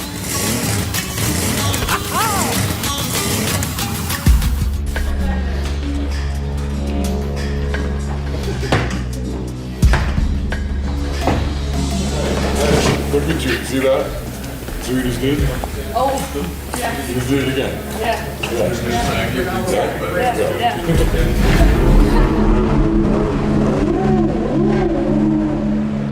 It's the middle of the night. We're outside the Porsche Museum in Stuttgart. Behind me, the museum cars are rehearsing the scene where they're going to blast out of the museum. We had 10 cars exiting the museum into the Porsche Platz, which is basically a roundabout, and coordinating all these 10 cars plus the Russian armed car, which was a Cayenne, by the way, coordinated in sync, drifting all in sync, and that was not easy to get done. At the end, when you step back after 1, 2, 3 hours rehearsal and you see the final scene, I mean, a drone is diving into this monument with the museum in the background, all cars on one spot. And don't forget, it was cold and slippery, and the conditions were actually not very safe to drive.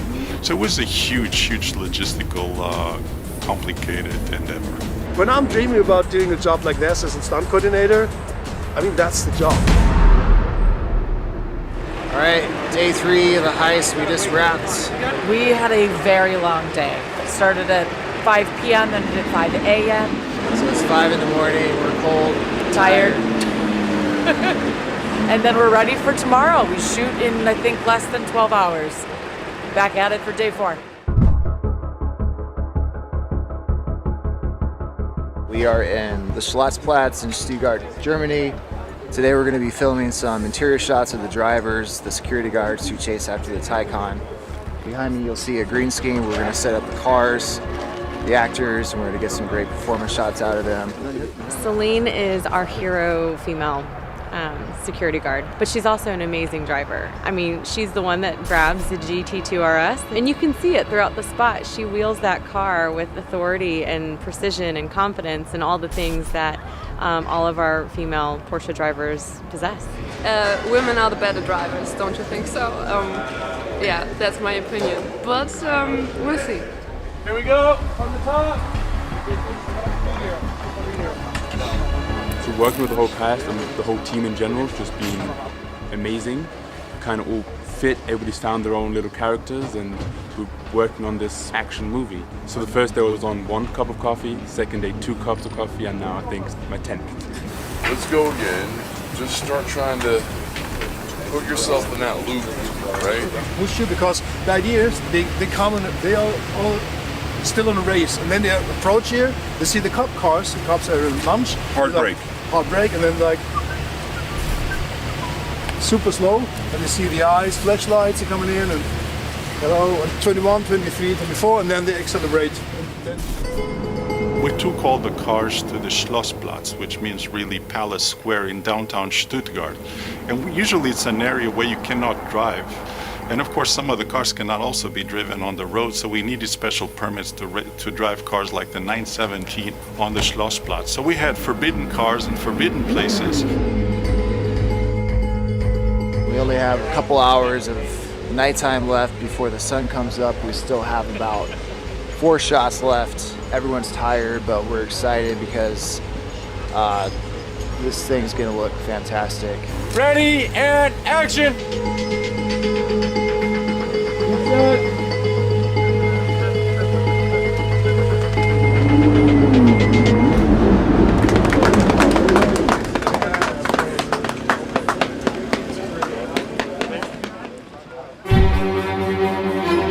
So one of the big challenges about Heist is it's such a huge production. 6 days, we're in about 5 locations. We've got green screen work happening today, just like we did yesterday in a different location. So we're going to have 2 crews going today at the same time. We've got our first and second unit parallel pathing to make sure that we get all done in one day. We've got a very busy day today. Speed! Here we go, and action, guys. We're driving straight. 5, 4, 3, 2, 1, break! turn that. No, see how you just turn that into a smile. Let it grow, like a little mischievous. Yes, like that, right? All right, here we go. Break!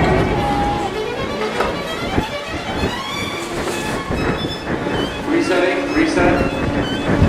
So when we came to Heidelberg, we decided to use one of the most iconic elements, landmarks of Heidelberg, which is that famous Roman bridge that was built like 2,000 years ago. And the bridge is normally closed down to traffic. They opened up the bridge for us to be able to drive with our Porsches. And believe it or not, this made the local news in the newspapers. Those crazy guys from Porsche.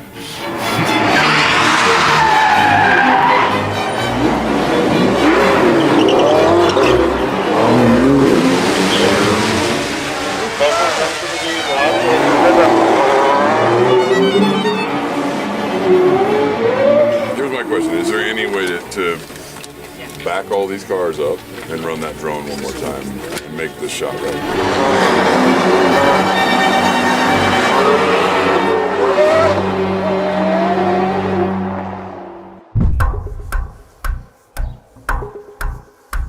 Day 6 of the heist, last day of shooting.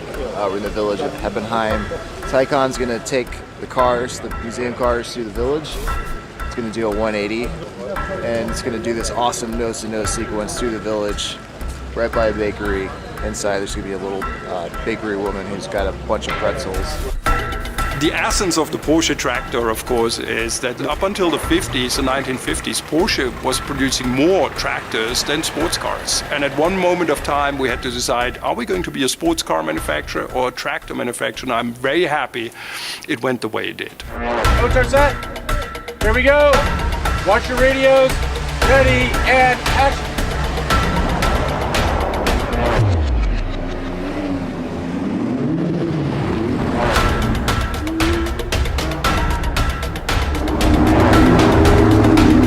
Choreography was extremely complex with so many cars and so many variables, but we worked with Uwe, which is someone that we've been working with since 2006, so he's been an instrumental part of the Porsche team for a long time, and he has a lot of experience.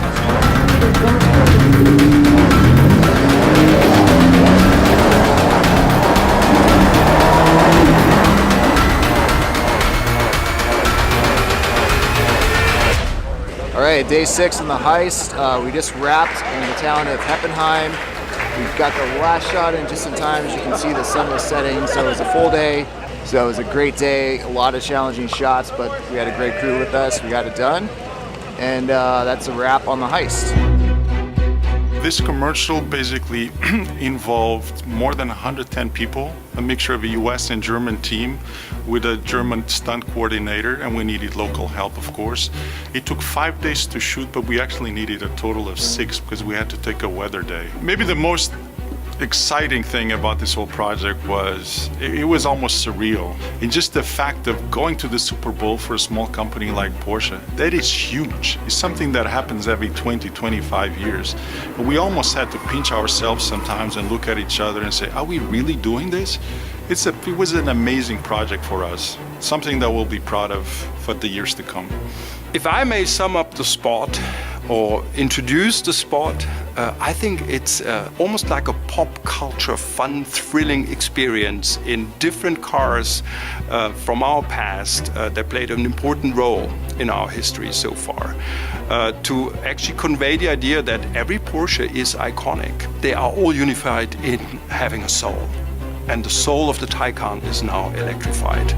And this builds a connection with a new generation and new audiences.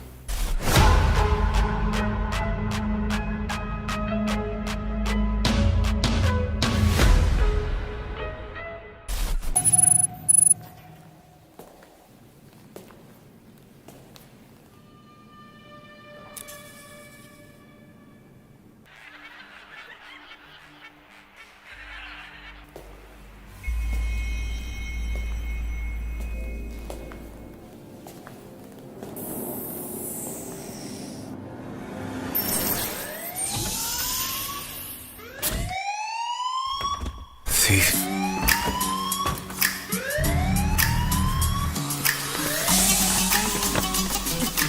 I'm sorry, I'm gonna just get into my Spider. I'ma remember that. Wait. Which car should I drive? You got this one.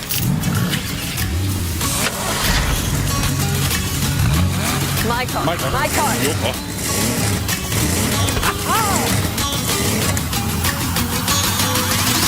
Let's go. Please tell me you saw that.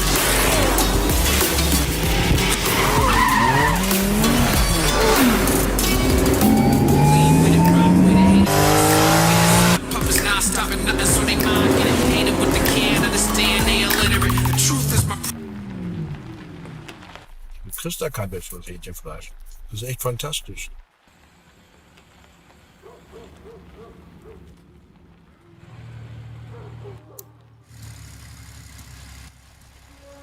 Let's go. Oh, it's a beautiful day for a car chase. Feel the beat set to me, courtesy of Women G. Tell the queen, feel the beat. So impressive with delivering my message. I don't need your respect. I don't beg for acceptance. Cause I take what I need and never ask for permission. Make a class in session. Let's go.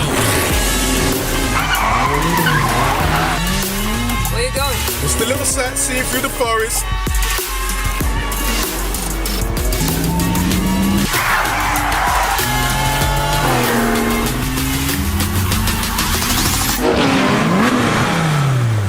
I got you.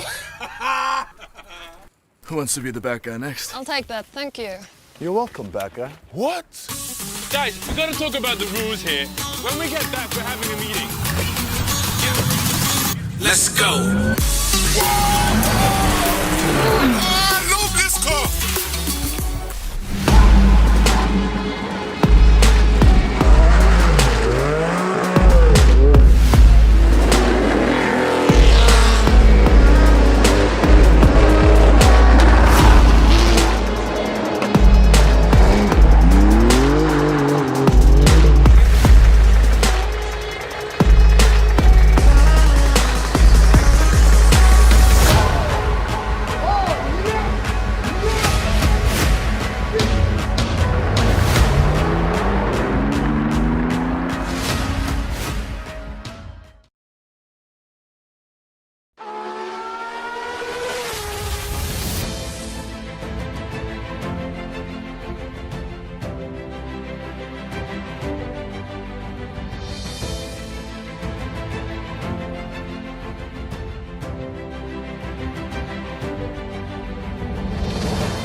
Gets on the power as early as he dared.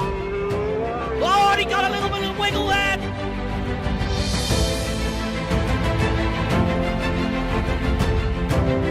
I wanted it to be about really special cars so spectators could come in a fantastic time and smell, see, and hear these great automobiles.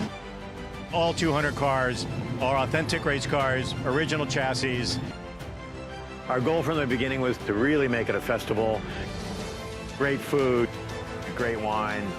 We want everybody here to leave with a smile on their face.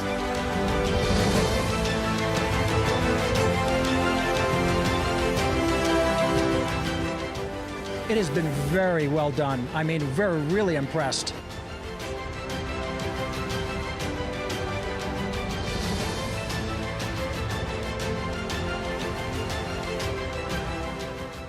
So to come here and see all the cars and see everybody so excited to see them race, it's a blast. It's like a perfect weekend.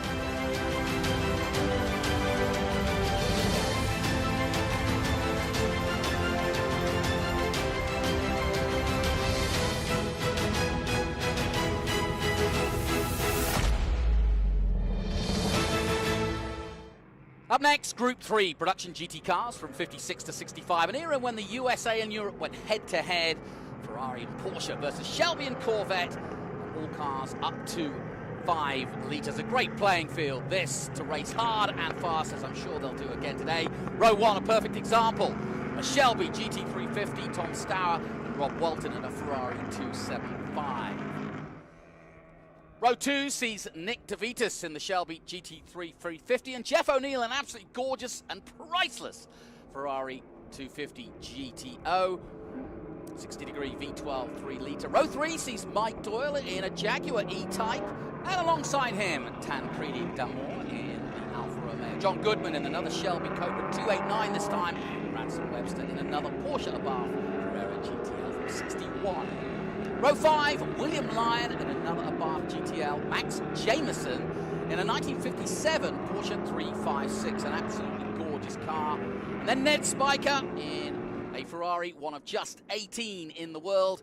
Kurt Uzbey in a 1963 Shelby Cobra 289. Row 7, Steve Schmidt and Sandra McNeil, another Ferrari 250 GTO and another Porsche. Row 8, Peter Whitehead in a 64 ISO Revolta GT and Charles Wegner in a 59 Ferrari 250 TDF. Row 9 sees Robert Bowden in an SWB 250 Ferrari. And alongside him, one of the few ladies competing, Susan Patterson in a 1962 MG MGA. And at the back, row 10, Paul Christiansen in a 1956 Porsche 356A. A fantastic field. And many of these cars would have raced here at Sears Point when they were brand new. And I'm sure they'll race just as hard today in our Group 3 production GT cars as we get underway for the start of this one. The pace car comes off and we go racing. Here we go. Let's see how quickly that Shelby gets up the hill. I would have thought fairly quickly. Away we go then for our Group 3 race. Second race of the weekend, and away goes the GT Shelby 66 being chased hard by the Ferrari, the 1965 275 GTB Special.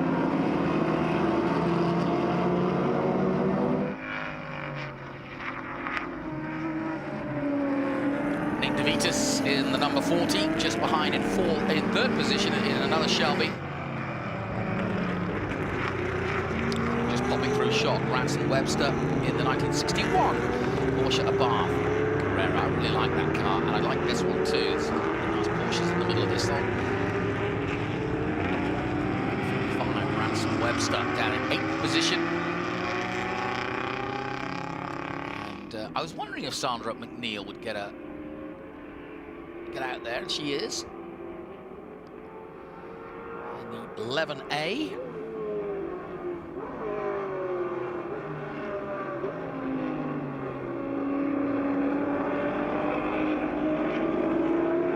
So we've got a race on our hands already. The Shelby out front, being chased hard by the Ferrari. And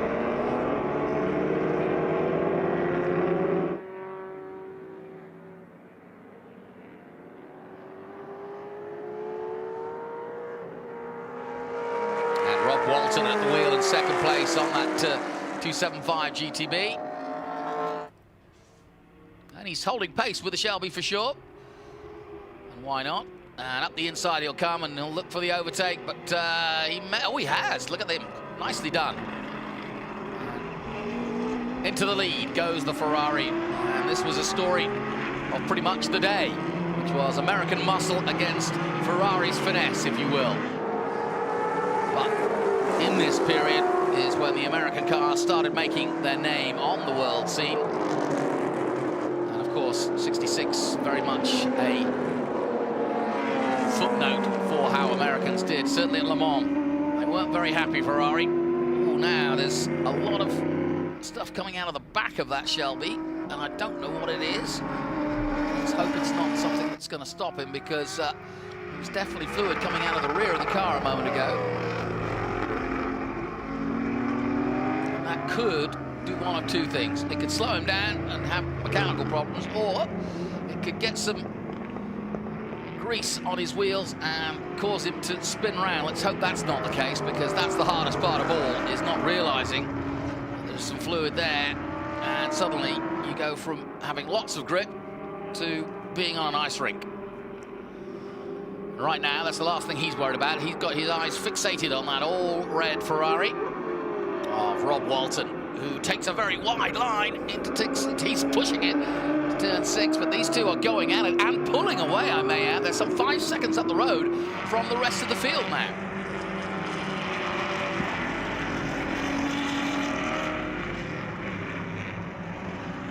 And I was about to say, yes, Ford made the big move in there. There's definitely something coming out of the back of that car. Let's hope it's not fuel. We'll take a closer look at both of the cars as they come out of this last corner. Rob Walton, though, in the 15 Ferrari leads the way here in our 60s production cars. Now, take a look at the back of the Shelby as he heads up the hill again. That's where I first noticed it. Certainly not affecting him. He's on full throttle. Now, let's take a closer look at the back of him now. He's starting to slide around just a little.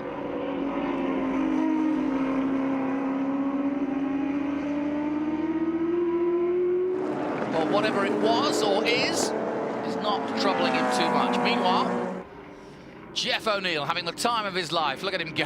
He's up to 4th place. Just getting past the number 40 of Nick DeVitis. In fact, he's up to 3rd place now. So Jeff O'Neill is making his way in the Ferrari 250 GTO. Absolute joy to watch.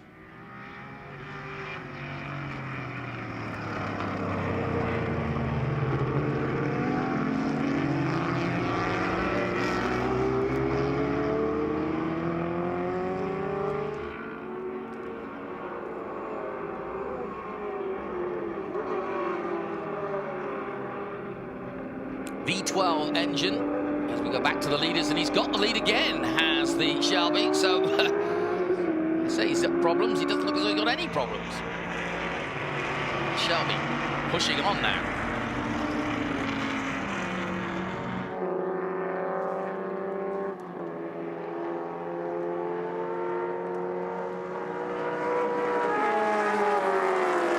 Well, it sounds great, doesn't it?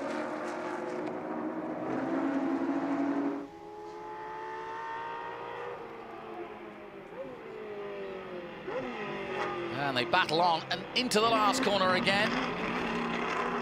Takes a very high, wide line, and back comes the Ferrari. This is a great battle. And I think they're having a bit of fun out there. Look at this side-by-side racing between the American car and the Ferrari as they cross the line together, side-by-side, up the hill. This is what we want.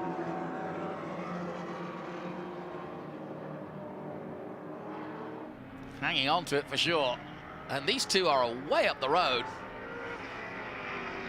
And Nick DeVitis and Jeff O'Neill. And O'Neill's just crossed the line down. These guys are way gone. And he's still in 3rd place. Nick DeVitis is in 4th. And then Mike Doyle is in 5th position.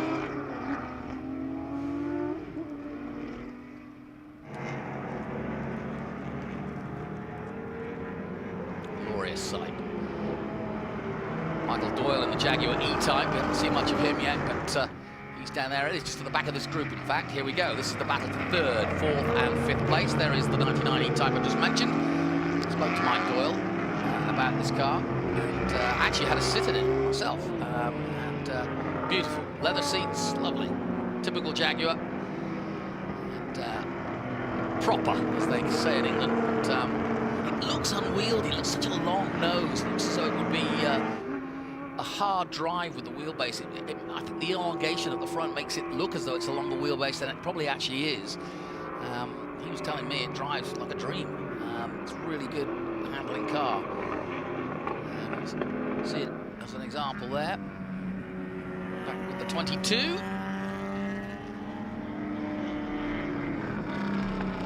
That's Robert Bowden in the 250 SWB.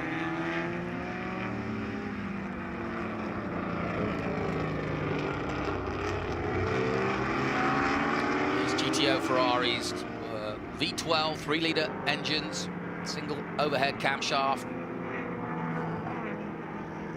0 to 60 in about 6.1 seconds, gives you an idea, and a top speed of about 158 if you're playing in trump cards.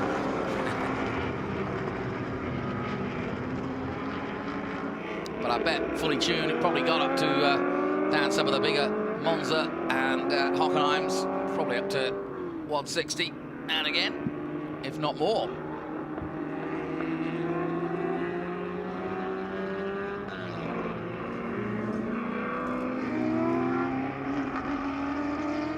And back to the leaders, they're still going at it, and this has been a cracking race here in our Group 3 coverage for production cars from the 60s, the early 50s, or the late 50s and early 60s. These two have swapped paint and swapped position for the last few laps. And yes, I think he's struggling now to stay with the Ferrari.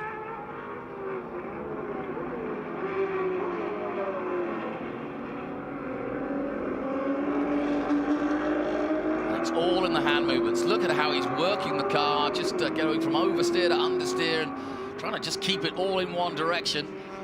No mean feat, may I add, and it is the way to watch just how good these drivers are, is just to watch the wheel only. We always tend to kind of fixate on the outside of the car, but what you need to do is watch the hands, and then you really get an understanding of just how good they are at muscling these cars around and just basically keeping them in a smooth line. It looks smooth, but when you see the hands and how much they're moving, then you really understand that there's a lot of input there. Deft input, slight input. That's what they say when they take you to the race schools. It's like a lot of input, but just minor touches to the steering wheel can make the big difference. Just changing the trajectory of the car. The same is true of the feet. Going a little further down, there's Sandra Neal, and that battle for 12th, 13th, 14th. Sandra actually in 13th position, and the number 19 of Steve Smith just behind in 14th position. It's definitely one of my favourite cars out there.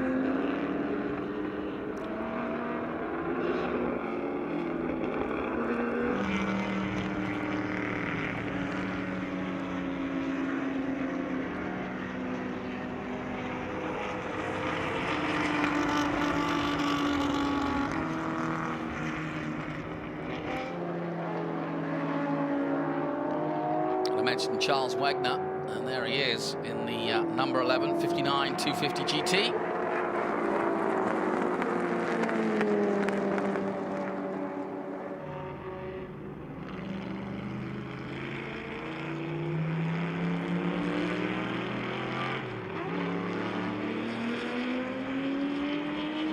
Sandra McNeil, a nice smooth line around there, being chased hard by Schmidt.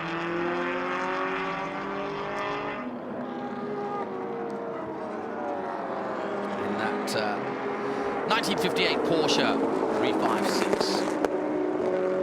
Beautiful car.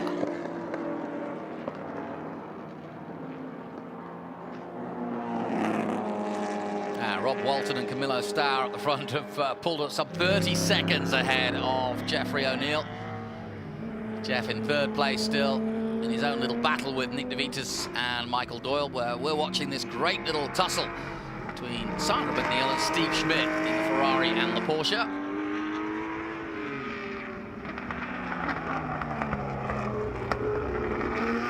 '62 Ferrari against that 1958 Porsche.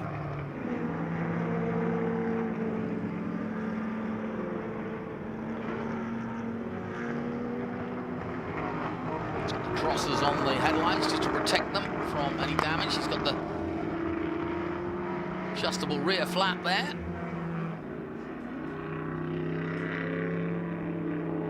Now, is he going to make an overtake? No, I don't think he's going to get close enough here. The Ferrari just pulls away under the grunt. Into turn 7 and back out onto the rear part of the Sonoma Raceway. The sun's starting to come out here finally here in Sonoma. Hopefully we'll get a good clean afternoon of sunshine and good fun racing. Here's another battle. It's car number 22. That's Robert Bowden in another one of the Ferraris. 250 SWB.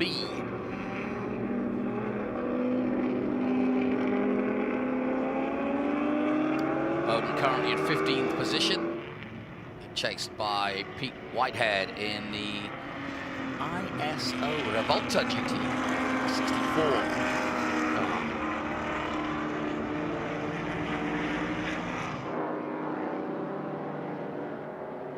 And just a reminder, as Robert Bowden marches on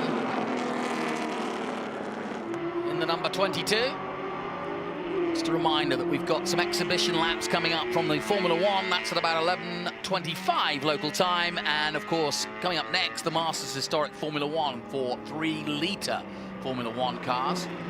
And I know Katie's been talking to some of the drivers, so we'll hear from some of them in a while before they head out, or at least during the race. As part of this festival, we want to talk to the drivers and get an idea of what they're dealing with while they're out there. Blue flags waving, and look at this.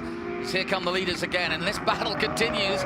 Here comes the leader. He's in the middle of the sandwich, the number 15. That's Rob Walton. And they've caught up with some back markers. The Shelby's still right with him.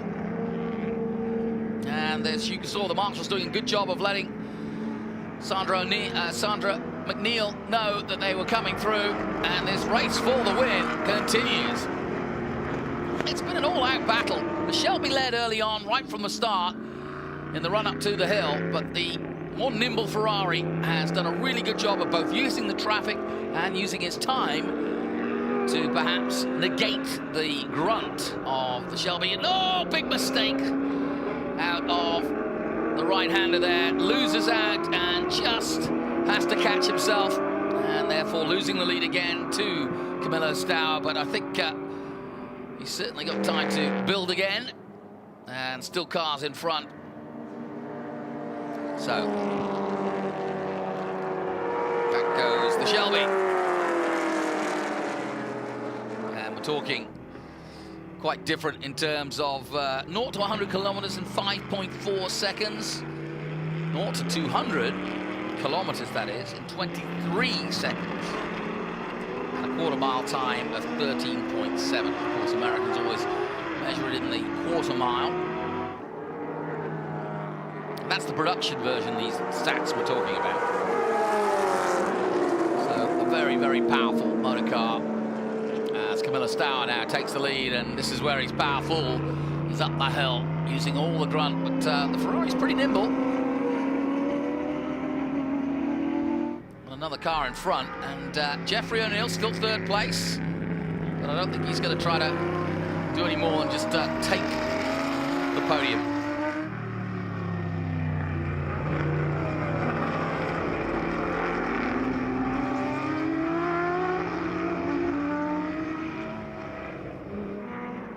As I mentioned earlier, these are cars that effectively became the backbone to the SCCA events. In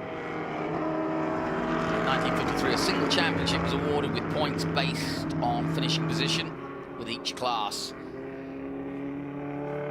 And then we had different classes from there on in, and you had a champion in each class. And that, I think, also encouraged people to feel that they could race different displacements, different types of cars, and still be a winner in their own class. Of course, that's continued long into sports car heritage.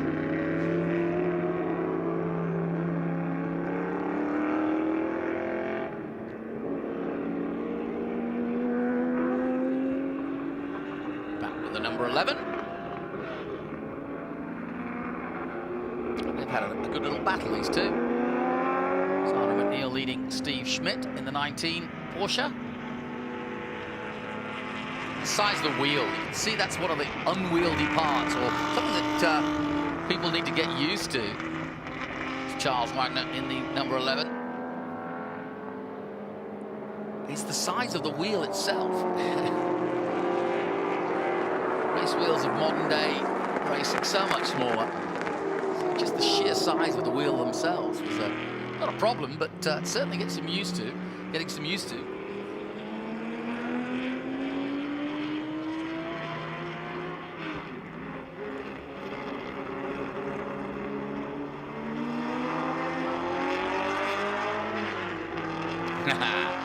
on some power there.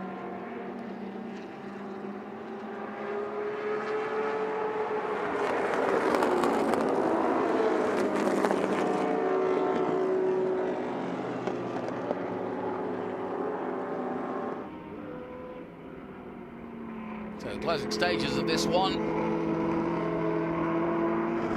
And back to the leaders, and this is going to be a cracking finish as the Shelby all over the road at the moment.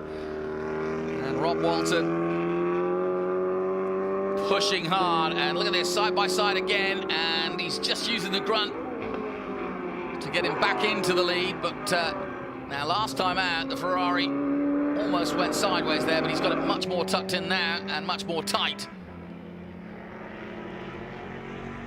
Now they're having to deal with more traffic. 74 of Ned Spike, no, that's 71 of Max Jameson. They're just passing through, passing past.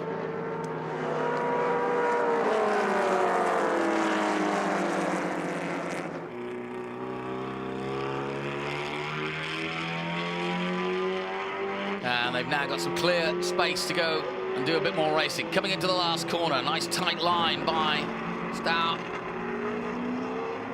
But an even tighter line by the Ferrari. These two will not give it up, I love it.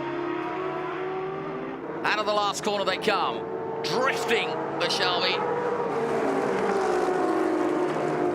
And this will be the last lap now. And this has been a cracking race. I had a feeling that today's racing would be just a little closer, a little tighter than yesterday's, just simply because everybody's more dialed into the track, everybody's more used to how to race this track. Not an easy track to race, but once they're all dialed in, we're really seeing a really good spectacle of racing here. And this is a race that's battled on all the way through. Camilla Stout and Rob Walton here. American Shelby up against the Ferrari. I love it. Now, can Rob make one more attempt in the 65? Not close enough just yet. He's going to have some pretty good corners here in the next few corners if he's going to get close enough. Now, this is where he's got to be good. He's got to exit the next corner well, has the Ferrari, if he's going to have any chance of overtaking Shelby. And he's got to get this pinpoint too. No room for error here. You see he gets very close indeed, but is it close enough? He's going to get on the power now, and yeah, a little too much there. But this is his chance, and he knows it. Shelby starting to weave from side to side and get out of shape. There is one car in front of him. I don't think he'll be a problem. The Ferrari getting good grunt now down the hill. Last chance hotel then between these two great racers, and the Ferrari's going to make one look up the inside. He covers it off, and maybe the advantage is having that Porsche on the outside, because through they go. There's not a lot of room for anything else. The Ferrari turns it very tight. It's going to be a neck-and-neck run. Here we go to finish our Group 3 race side by side, and the Shelby's just about going to take it. What a race! Ha ha ha! And confirmation of the result then. What a race. Tommy Stour in the Shelby GT350, the winner over Rob Walton in the Ferrari 275, and Jeff O'Neill taking that beautiful 250 GTO to third place overall.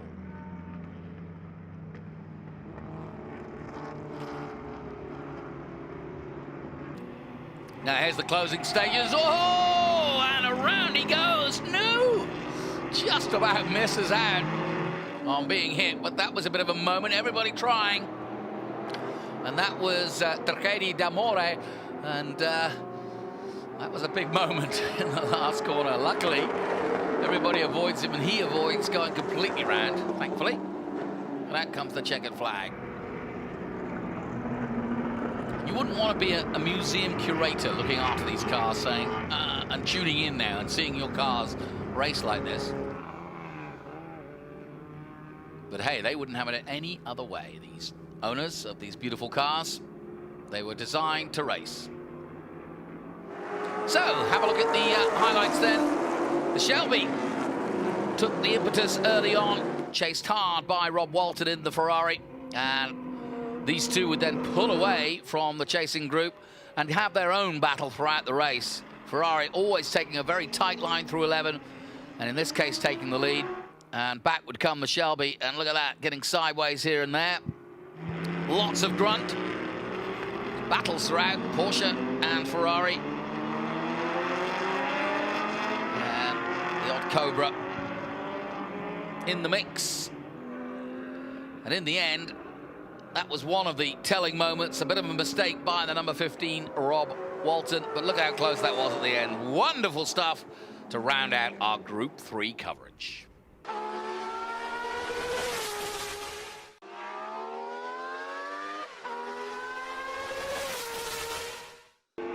So then, on the warm-up lap for the 1966 to 1985 Masters Historic Formula One, all 3 litres.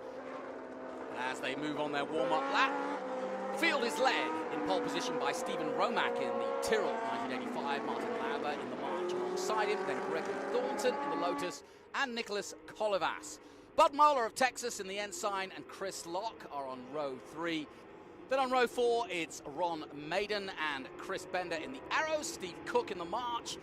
Dalmo de Vasconcelos is also on row 5, and Beaumont Charles Warner on row 6. And at the back, Danny Baker in the McLaren M23 and James Hargan in the Tyrrell 01. It's going to be interesting to see them come through from the back. We head now to our rolling start. What a beautiful sound. Here we go, across the line, the green flag waves, and away we go. Formula One in action here at Sonoma. And just as we did yesterday, the Tyrrell straight off and running. Stephen Romack at the wheel of the number 43 Tyrrell. He won the race yesterday. Followed by Greg Thornton and Nicholas Colivas. Thornton in that Lotus 82, the JPS coloured black and silver, there it is. And then the Jägermeister sponsored car of Martin Lauber is the number 9. In fact, well, I've got 2 number 9s down here, so we'll see who's actually driving it. But I've got Andrew Walt in the March 741. But either way, no disputing who's at the front, but it is Greg Thornton who's just got into 2nd place in that Lotus. And he said he was exhausted. He said this is a really demanding circuit for one of these cars, and I can imagine it would be. Usually historic races are run not at flat circuits, but at circuits that don't demand quite as much from these older cars. And as you can see, they're not holding back.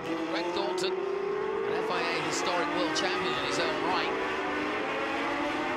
looking to put some pressure on here and put a race together as they cross the line again. The first lap of 135.1, and in fact, Greg Thornton at 134.8, so not holding back at all. And this is a glorious sight. Martin Lauber in the number 9 in 3rd place, ahead of Nicholas Colivas. Bud Moeller in 5th, the man from Texas. Bud driving the Ensign, the MN 179.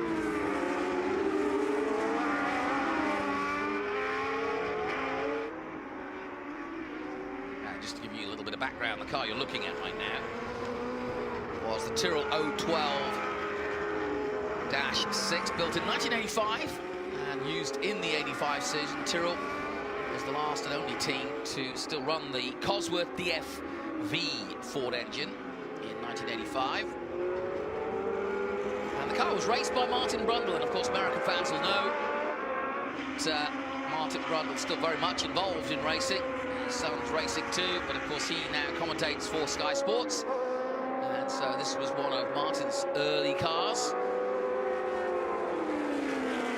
Brundle, one of the most accomplished drivers Britain's produced. And here comes Thornton. And he's looking at it, putting a race on, onto the dirt and dust he goes. Now he goes high and wide, but that Lotus did a really good job. And I think Mr. Romack has got his work cut out today, because Thornton clearly means business. And we're right behind him all the way. And this is an ex-Elio De Angelis car in 2nd place. Elio De Angelis, one of the greats to watch, of course, back in the day.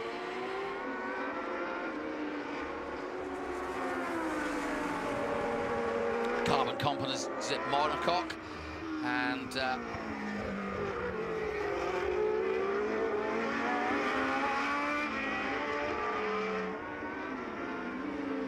driven by Elio in 1982 at the British, French and German Grand Prix.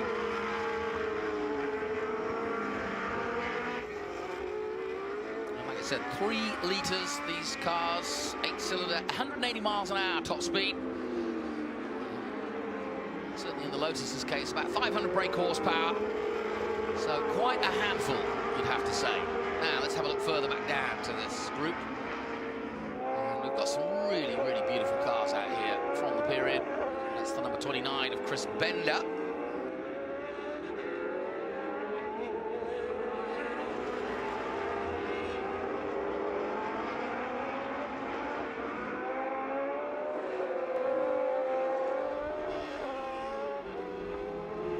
And still his battle at the front continues. Just trying to look at what the history is on Chris's car, Chris Bender's car. Across the line they come then, in a great sprint race here for Formula One. And let's look at the times, 1:31.3. They're not holding back at all. Great to see. And I had a feeling that this would be a good race, and it was yesterday as well. These two just going at it the whole race long.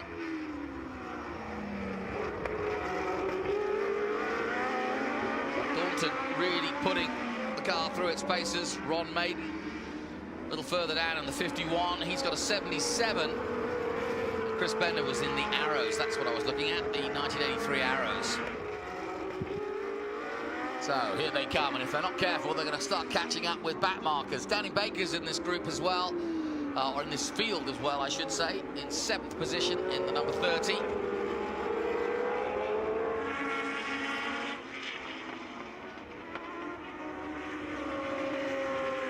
And this was when Lotus were not on top of their powers per se, but not far off.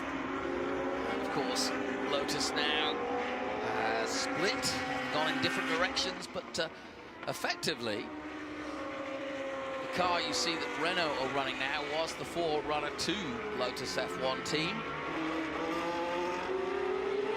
And of course the colours now back in Formula One with Haas in their high energy with that black and gold. So a lot of people have compared the classic JPS colours that you're looking at now, leading the way. Greg Thornton now in the lead.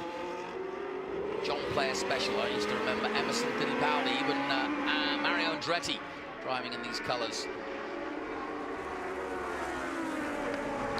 Now, I mentioned Greg Thornton. He came up and visited me yesterday, but Katie spoke up with him this morning, and Katie found out a little bit more about Greg Thornton and his car. All right, I'm here with Gregory Thornton, driving the 82 Lotus 91.5. And Gregory, we were just talking to Steve. You two were cutting it really close in the race on Saturday. What is going to be the result today? The result is I must try harder. It's as simple. The guy is a brilliant driver, a really nice guy. We raced together in Japan last year. This is his home track. So as anybody who's even walked this track knows, the home advantage is a long way ahead. He's got everything going for him, except he's got me behind him, so I'm going to give him a hard time today. Some of the viewers that maybe didn't catch the race on Saturday, tell us about it. I mean, how close was it? It was close. The guy puts the car in his mind in exactly the right place, in my mind exactly the wrong place, every time I'm trying to get past him, which is brilliant. He handles his car amazingly well, and this track is all about faith. Most of the corners, you can't see what's the other side. So you have to remember and have faith that you've got it right at 150 miles an hour. Now you have a special number 12 over here that other F1s maybe don't have. Tell us a little bit more about your car.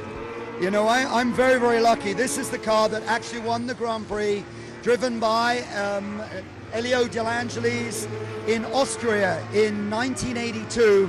He beat Keke Rosberg driving a Williams by the closest ever finish in a Grand Prix, less than half a second after 2 hours of fighting. I gotta ask, the mouse on the top of your seat, is that for good luck? Yeah, that mouse was white when she started her life. She's gone a bit grey. Now she's been everywhere. She's traveled the globe, and she's our good luck little Minnie Mouse. Well, Gregory, good luck out there. I hope your mouth serves you well, and I hope you do well and have fun this weekend. Thank you very much. He's a great character, no question about it.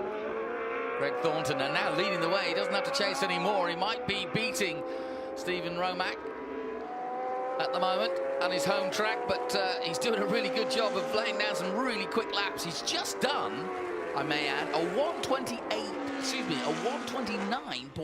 So he has upped the pace. So has Stephen Romack. He did a 130.9. So these two are really putting in some laps.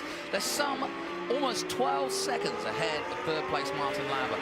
This is a really, really good display of racing, and Greg Thornton is showing his ability for sure. As we take a look at some of the other cars a little further down. This is Danny Baker now. Danny Baker, pre-race, was one of my favourites to go really well here. And he's going really well, but I thought he'd be further up the field.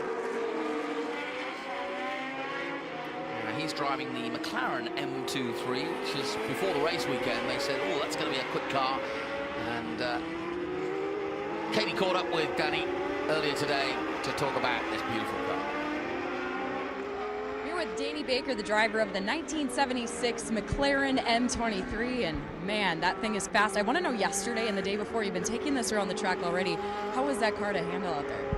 This car is, I mean, it's awesome, right? The Formula One cars are great. We got 500 horsepower. We got some downforce, even though it's 76 downforce, but it's still awesome. This particular car is an absolute beast. It's got a super wide stance to it. So I feel like I need to go back to the gym every time I get out of it, because after 4 or 5 laps, I'm like, oh, shit, it's working me pretty good. The Atlantic car, I feel like I'm on the front of it, driving it. This car, sometimes I feel like I'm a little bit behind it, trying to catch up to it. So I like getting more time in it so I can hopefully get ahead of it, toss it around a little bit, make it do what it's supposed to do. We've talked to some of the other guys, other drivers in this F1 group, and we know it's all about fun this weekend, but you guys get a little bit competitive out there. I don't even think it's a question. We've got guys that have won Daytona, that have won Le Mans, that were SCCA national champions, that we've got guys that we have the most fun going out and racing. And these are, I mean, they're pieces. We don't want to hurt them, and we especially don't want to hurt each other, but we want these cars to be raced, and that's where we have our best time. And it's at this level, and even when we get in more competitive things, you know, first guy out of the car goes handing up your buddy your beer, and you talk about your great race, and it's just awesome. Like, my love for the cars and my love for the people is just what it's all about. All right, Mr. Baker, well, have fun out there in car number 30 this weekend. Thank you very much. Have a great day. And here he is. It competed in some 30 Grand Prix events spanning 3+ years. And look at this, another good battle going on here as they come out of the last corner. And that's the number 17 of Charles Warner. Warner just behind. There's Warner in the shadow, DN9, and that's the number 76 ahead of him. That's Andrew Beaumont in the Lotus 74. Similar colors, of course, with the JPS logos, and Chesterfield, JPS, all cigarette companies in the day. No more cigarette companies. Look at that double wing on that too. Interesting innovation. But Lotus were one of the best when it comes to innovations. And it's another beautiful, beautiful car. And they're maintained by Lotus. In fact, effectively a Lotus historic team. They have their own, I would call it factory, but it pretty much is a factory, and it's actually run by Colin Chapman's son.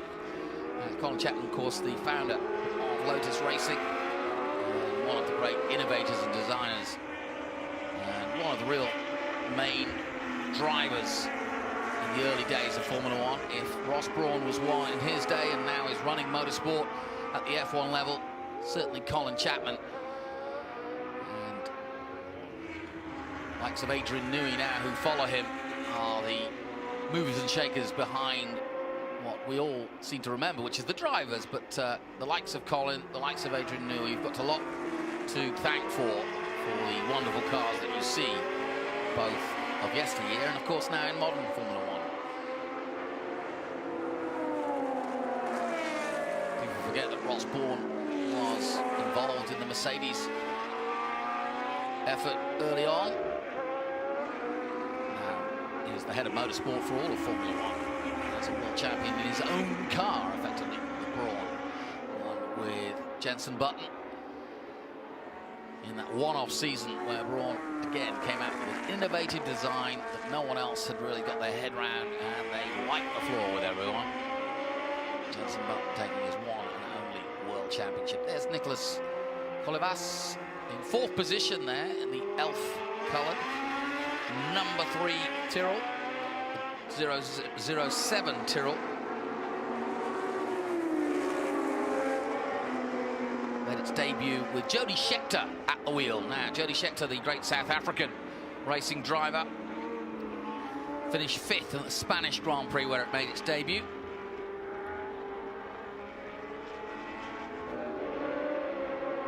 And here comes the number 10 of Steve Cook. Steve Cook driving the March 721G. And in fact, Steve Cook's another man we spoke to about this lovely 1972 March. Here's Kate. Steve, you're driving a 1972. This is the oldest car out of the F1s, but you still managed to finish 8th yesterday. Yeah, finished in the middle of the group. You know, we've been working on the car for a while, adapting it to this racetrack, and we made some changes yesterday and again this morning and last night. We're hoping for a little better, but it is kind of fun to chase the other guys down in the better car, so it's... I wish we had some more of the old cars out again, because they're all different and goofy looking. So. Now, with this older car, what's probably the hardest thing that, you know, viewers wouldn't know how it is to drive? The hardest part of this car is it has really terrible aerodynamic wings and downforce. The wing is really low and short to the car. It's not really in the wind like some of the later McLarens are, so it doesn't have the aero downforce. And they made it really short to be nimble, so it's really nervous. Right, now I've talked to all your other buddies in this F1 group. They've all said they're going to be competitive. How are you planning to be out there today? I'm expecting to be better than we were yesterday. We think either changes we made are on the same line as yesterday, so we either made another little incremental step or we made it worse, and then we'll go the other way next time. But it's all an experiment trying to adapt. I think the track was better yesterday because it was a little sunnier out, so I don't know if people are all going to improve. We'll see. Well, Steve, be competitive, most importantly, have fun this weekend. It's all fun. Great. Thanks, guys.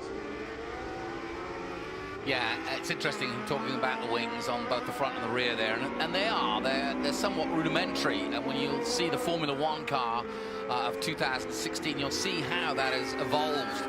But that's the point. These were the pioneers of the wings and getting downforce, and this is the battle we're watching for 7th place. So what you're looking at here is how Formula One evolved into trying to get more downforce, trying to get more mechanical grip from each and every car that they developed. And at times they got it right, at times they got it wrong, but that's the point, is that Formula One, just like any sport, developed, and the designers just kept on designing and trying to find ways of improving the downforce. And of course the rules would change too, as they do still into this modern day. As we look at Ron Maiden, who we mentioned earlier, is responsible for putting all these cars together here and to run in the USA. And they do run. I was listening to the schedule yesterday of these cars, and they really do. They race at Road America, they race at Indianapolis. They'll also be racing these cars at the Formula One event in November.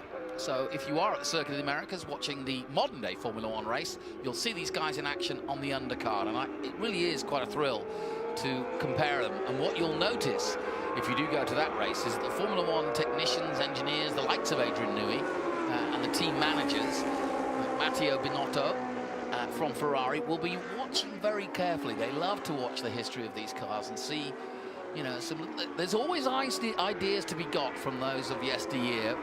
And like I said, while these cars effectively now in comparison were rudimentary, there's no question that at the time they were right on these cars were right on the cutting edge of experimentation with ground effects, with downforce, and with trying to create as much power to weight and mechanical grip around the corners as they could. And also get those big tyres to put as much power down without getting sideways completely.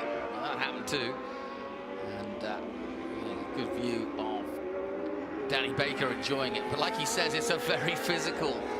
I take my hat off now to the likes of Jody Scheckter and Gilles Villeneuve and many of them all. They probably were fitter than we gave them credit for. It's always good to see James Hunt jumping out of his 70s McLaren and having a cigarette, but if he's bustling one of those round, or he was in the day, or Mario Andretti for that matter, then they were doing a pretty good job physically. And as Danny was saying, you know, when you're doing 150 miles an hour in this, you know about it.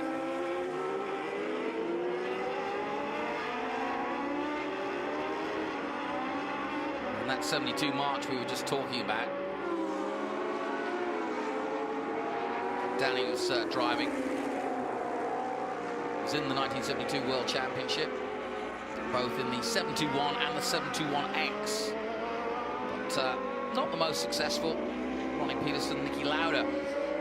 It's worth mentioning, given that we've got a car that Nicky did drive, that we say farewell to the great Nicky Lauda, three-time world champion, who had such an amazing career. And if you want to learn about motor racing, go and watch the film Rush, because you'll get a real insight into both Nicky Lauda's career, but also into these sorts of cars and what it took to drive them. And Ron Howard did a brilliant job, I think, of portraying motorsport, which has never been easy to do. There's been about 3, maybe 4 good movies, including the Grand Prix movie, the Le Mans movie. In fact, you'll see a car from the 66, or from the early 70s, 917 coming up later. But yeah, go and check out that movie. Had a lovely conversation with Mario Andretti recently about that movie, because it's all about Nicky Lauda's battle with James Hunt for the 1976 world title. In the middle of it, the race finishes, and it's all about the world championship and who would win it. Mario says, I never got mentioned. I won the race. Lovely character. And still driving, I may add, doing the 2-seaters at the Indy 500 and many of the other. He'll be there in Detroit this weekend, I'm sure, around Belle Isle. That's where Indy are this weekend. So Steve Cook, currently in 10th position, pushing that march as hard as he dare.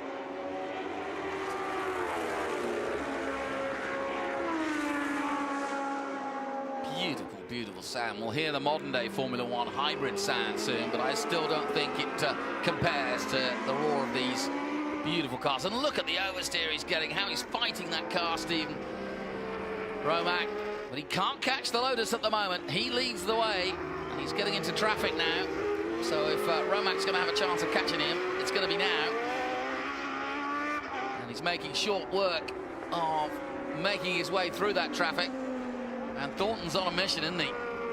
Determined to take a win this weekend.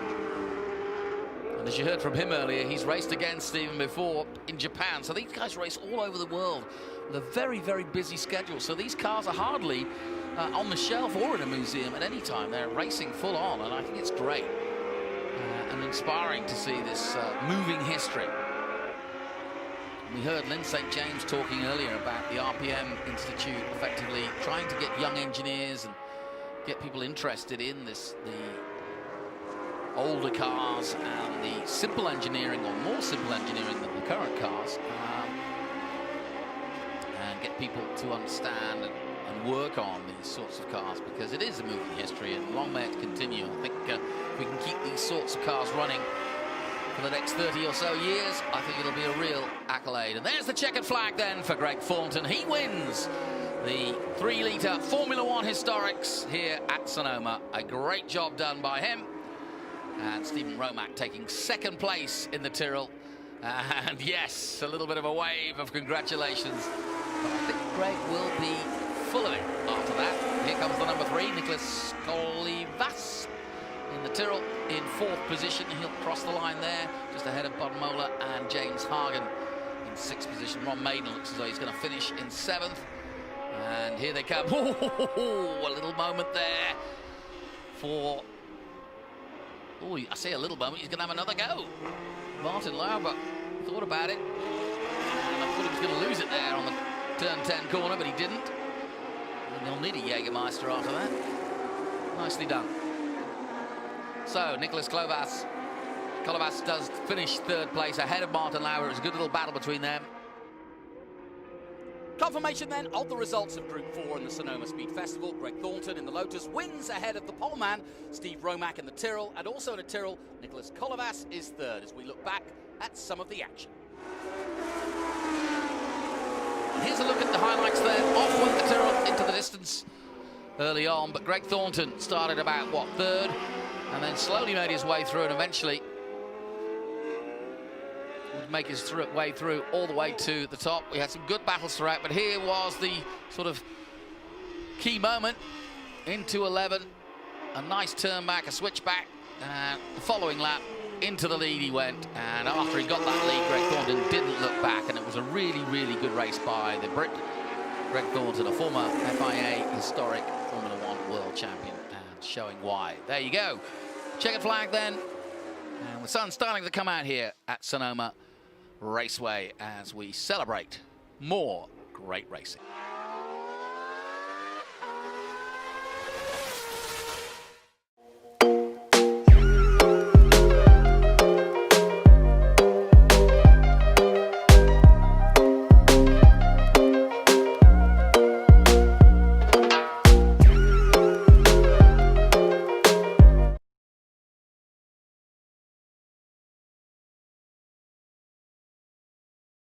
I do hope you and your families are all keeping well. It's a real pleasure to be able to share some of Goodwood's most exciting motorsport moments with the Petersen Museum's loyal fans during Car Week. Goodwood and the Petersens share a passion for all things motoring and motorsport. So in this year, when we're all being starved of live events, we were only too happy to look back at some exciting action from years gone by. We hope our choices will provide you with a flavour of what Goodwood's all about and why we feel a kinship with the museum and its dedication to some of the most beautiful, powerful and desirable machines ever built. We've always tried to celebrate all eras and types of motorsport, and the memorable moments we're sharing with you today represent just a small piece of the action that takes place at the Goodwood Motor Circuit or on the famous Goodwood Hill. Of course, we couldn't let 2020 go by with no competitive motorsport at Goodwood, so I hope you will join us for the unique and spectacular Goodwood Speed Week presented by MasterCard, a new closed-doors event which brings together the greatest elements of both Festival Speed and Revival, which we will be broadcasting online over the weekend of the 16th to the 18th of October. I wish you all well and very much hope to see some of you at our events in the future.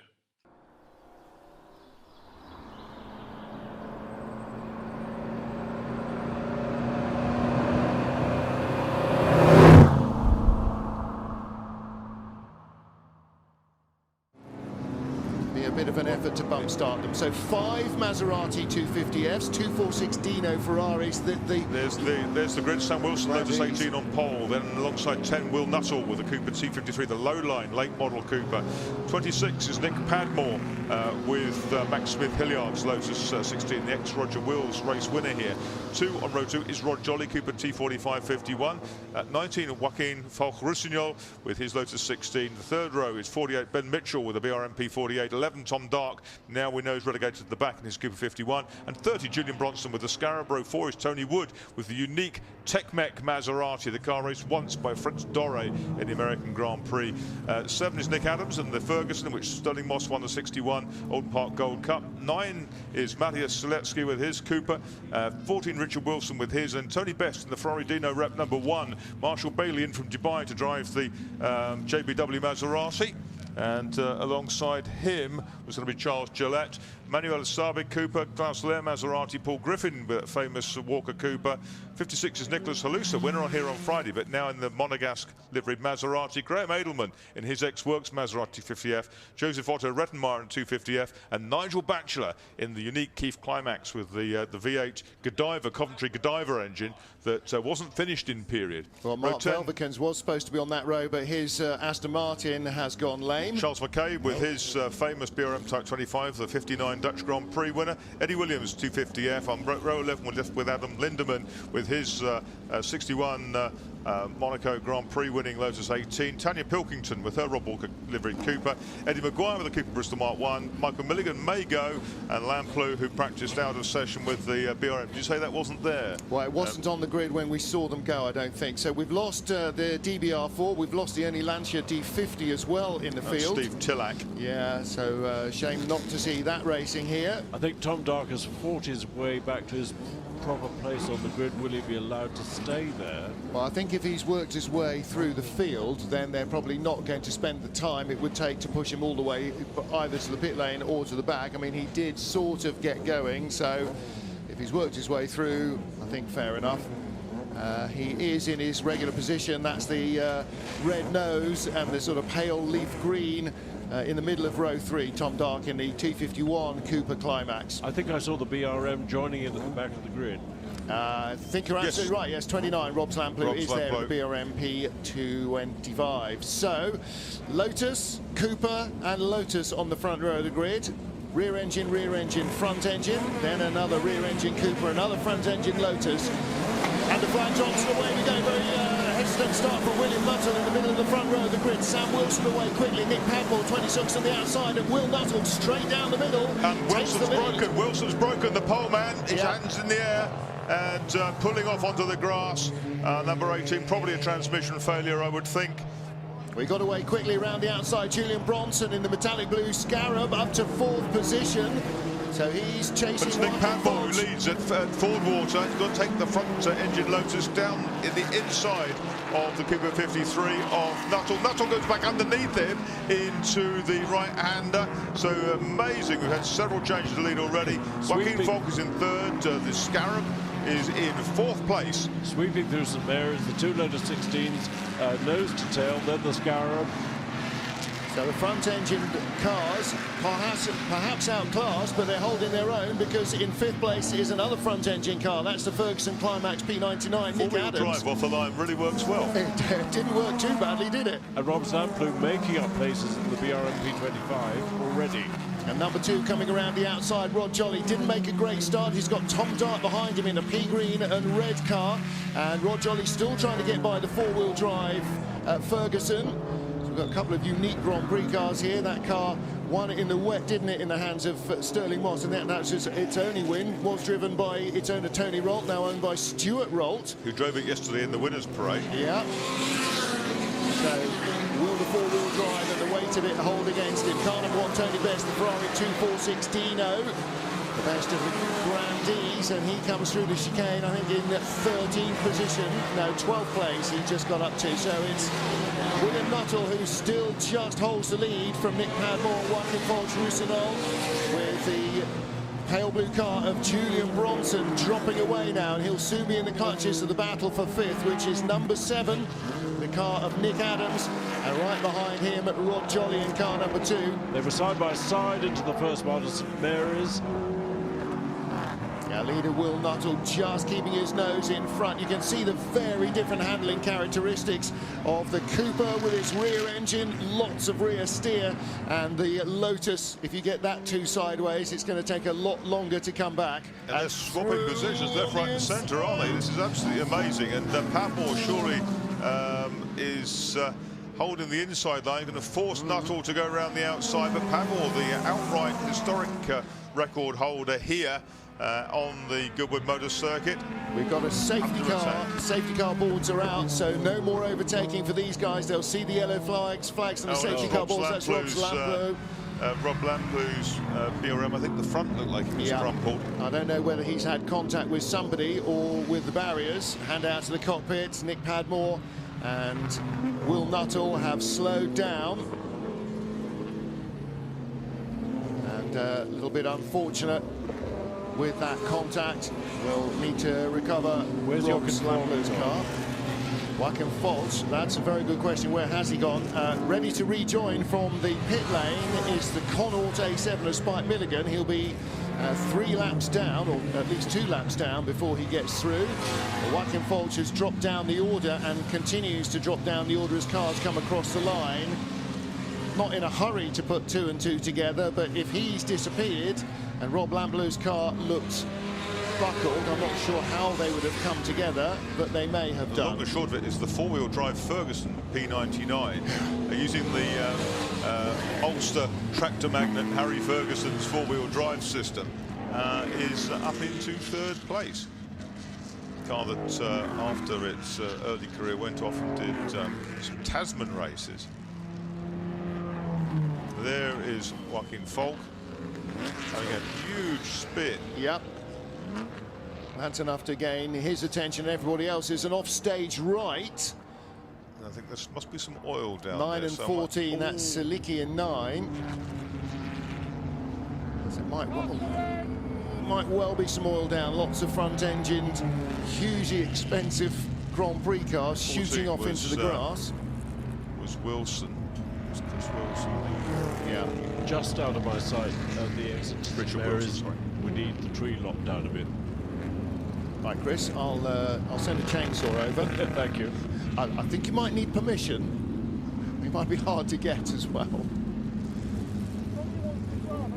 The safety car is out, and our leaders tucked up behind. You're absolutely right, Marcus. Look at the distinctive front end of that Ferguson P99. There's the start again. You see, initially, the poleman hooked up really, really well, and that was Sam Wilson, fresh from the Formula Junior race. But then, as he changed up, something went awry. Tony Wood went down the grass and the Tech-Mech on the right to avoid Sam. And Sam just has all the hallmarks of either stripping a gear or breaking a drive shaft, doesn't it? There he is. Yeah. How disappointing. We've got a number of marshals coming out at the left-hand part of St Mary's with shovels and brushes. There's obviously, that's where the oil started. Not sure where it came from. Again, it's a 20-minute race, so the clock is still counting down. These laps count, but of course you can't add to your position. See the grey BRM there, Ben Mitchell. You were saying, Marcus, he was a little worried about getting it off the line. He was very cautious getting it off the line. He lost several places. The car hasn't raced for decades, essentially, and it's sort of very narrow power band. And a 40-year-old clutch. Narrow power band V8 engine. At the end of the day, he's going to be very careful with it. So it's a priceless car. It's got its original magnesium bodywork. Absolutely extraordinary. There it is, 48, Type 48. The amazing thing, Marcus, is that on the inside of that bodywork is still the original stenciled writing by the bodybuilder. Amazing, isn't it? There's Joachim Folt going round. So who left the oil then? Was it him, or had somebody else already left it? He didn't look like he spun on his own oil. But Wilson and Seletsky go off to the right. Yeah, and they're not alone, are they? Spin there from Marshall Bailey in the JBW Maserati, and he's right in the middle of the circuit, and that's what happened to Rob Lamplow right at the tail of the field. That was a pretty firm impact with the barriers as well. So I'm afraid that BRM P25 is going to need quite some remedial work after this weekend. Yes, I guess he caught up with the start of the oil trail, essentially. That's quite likely. Well, once you hit the oil, the car goes where it wants, doesn't it? You have very little input. No. Whether it spits you off left or right is in the lap of the gods. Very much so. There's still a lot of sweeping and shoveling to be done at St Mary's. Looks as if there are 2 streaks of oil. The lap of the gods is a line from a Queen number. Also a fantastic video series that came out in the late 80s, which was on board Formula 1 laps filmed by the Alfa Petroleum Company. A whole host of drivers from the 70s and 80s into the 90s, in fact. Remember those pictures of Jackie Stewart driving one of his old cars with all the bodywork stripped off, going around Monaco? Well, there is all these remarkable photos that tip on, you know, Graham Hill with a movie camera basically taped onto his helmet and all these sorts of things. Well, we were hearing yesterday about the Eagle testing here with Bert Baldwin, Seen the that tyre photo. engineer, Yeah. sitting on the back of it, hanging on to the roll hoop, and yeah, no bodywork, just watching the tyre presumably squish. with a kind of a safety helmet and harness. Yeah, presumably. Yeah, the King's Not New Gloves, the visible. King's New Gloves version. Not shown. There's the 250F with the Monaco. Yeah, that's the natural old paint colours. Andre Testu car, isn't it? In that colours. Looks very strange in white with the red stripe, but Does a great to see little bit. it kept like that, not put into another red one. Yeah. And then a little further back, the Shark Nose number 4 car. That's Joseph Otto Rettenmeier. That's another 250F, but the Rettenmeyers have the most magnificent collection of principally Maseratis, but Oscars as well, and they're regular supporters of this event. And number 3 from the back, just over the circuit perimeter at Lavens, is where Michael Milligan lives. Retired gynecologist, used to race at MGAs back in the day. Stays with the A. That's a Connaught A series. See, there's still quite a lot of cement dust down, so the marshals have to work before the queue gets to them and afterwards. And as you can see from the pictures, great viewing opportunities, not just down the main straight from the grandstands here, from the grandstands out on the Lavens straight, but you can walk all the way around to St Mary's and have a fabulous view there. White flags means there's a slow-moving vehicle, and you can catch a wagon behind the tractors as well. Into the pits came the number 22 car. That's Adam Lindemann with the Lotus 18 that won the 1961 Monaco Grand Prix, driven by Sterling Moss, with the sides taken out of it. No need for that today. No need to weld it on the grid either. Coventry Climax FPF engine, 1500cc by 61, of course, when the Formula 1 regulation has changed. Sam Wilson getting a tow, taking the opportunity to get a tow back to that was a slow-moving vehicle. So we're changing plugs and we're fiddling with the carburetors. I'm sensing a misfire might be the problem here. That's as far as my mechanical input goes. It's going to blow the jets out in the top of that. It's a Weber carburetor, twin choke, pair of them on there. So the twin plug head. Pop the plug leads back on, hopefully in order. Tends to mask a problem, doesn't it? Yeah, mask the solving of a problem. Yeah. Today's mechanics is sort of probably plug in a computer and then decide they can't fix it. Exactly. Well, you know, exactly, the man from Del Monte says no. Exactly, as you said, Marcus, blowing out the jets of the carburettor. Doesn't taste too good, does it? Well, you know, if you don't end up a day smelling of petrol, then did you ever actually work on an old car? I have to say, this is an awful lot nicer condition than any old car I've ever had to work on.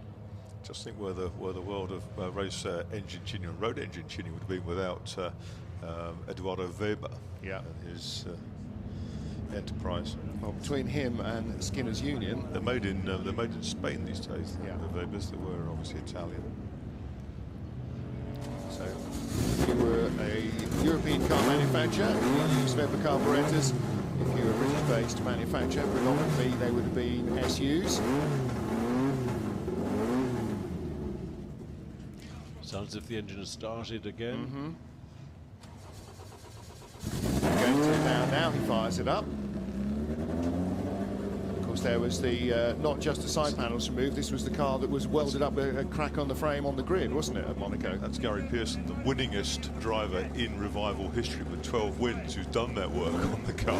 I can say that is a word. I know that lots of people argue with it, but it's a bizarre word, isn't it? It is a bizarre word, but it serves its purpose. So you know that's what the English language is for. Yep, it's flexible. Well, let's hope that the Lotus is feeling a little more flexible. Sweeping has been done. In the colours of Rob Walker, of course, and that reminds us that the Rob Walker Tribute Parade will be on track today, and that will be at 10 minutes past 4 with a whole host. In fact, get down to the paddock behind the circuit in the behind the collecting area, all of the Rob Walker racing cars are down there, and it's just a breathtaking array. You see a lineup of them and you think, wow, what a fabulous collection of cars. Walk around the car. Oh, hang on a minute, there's a whole garage row full of them as well. You've got the 58 Monaco Grand Prix. We've got the 58 Argentine Grand Prix winning Cooper. You've got Slow Blues BRM on the back of the truck. It has suffered. Yeah, no, there was no question. You've got the later Cooper, which won the Monaco Grand Prix. You've also got the 60 and 61 Tourist Trophy winning Ferrari 250 GT Berlinettas, the short wheelbases, both of them here. One with radio to listen to the commentary, one without. Yes. And then you've got the 61 Monaco winning Lotus 18 as well. But still warming their tyres, one or two of them trying quite hard. So the BRM Time 25 is on the low loader. I'm afraid it's in truncated form now with the barrier. It's Nicholas Alusa, winner of the Carrara Trophy race on Friday with Manuel Pirot. Fabulous looking device, the 250F. As I said, not one, not two, but 5 250Fs on the grid. And there's a whole family of cars, really, from the early from kind of 54 onwards, weren't they? The 250Fs. They did evolve. They're always called 250Fs. And a couple of them ended up with V12 engines, but I think they've been taken out. And there was the Piccolo version, which is sort of the slightly smaller profiled cars. It's funny, isn't it, how many of these cars, when they were just an old racing car that was no longer competitive, you couldn't take anywhere before historic racing existed, were hot-rodded and American V8s and all sorts of stuff put in. Joaquin Falk is still running, I'm glad to see, after his huge He had a lurid spin, didn't he? But he did come back on. He's right at the tail of the field, just ahead of Spike Milligan. Making ground is Eddie Maguire as well from the back with the Cooper Bristol place of the programmed Scarab. 5 minutes remaining, and I think the lights should go off on the safety car this time round. It would be lovely to get 2 or 3 more minutes on this, like the previous time we had a safety car at the end of yesterday. Great helmet, Eddie Maguire in the Cooper. Cooper Bristol is that very upright car towards the tail of the field, which has got the checkered noseband, and Eddie has got period goggles spray painted onto his helmet. And let's not forget that for 2 years, in 52 and 53, the World Championship was run for 2-litre Grand Prix cars, essentially a kind of a Formula 2 spec cars. And the Cooper Bristols, which took people like Mike Hawthorne up to their pop. Mike Hawthorne, the first British world champion. Such a usable car, wasn't it? I mean, Hawthorne, period pictures of Hawthorne in a Cooper Bristol. He's by no means the only one on any grid that he was on either. And they were pretty sturdy things with that straight-six Bristol engine derived from the pre-war BMW unit. And of course, that engine wasn't just a racing engine, it powered so many AC cars as well. 22 is back in, I'm afraid.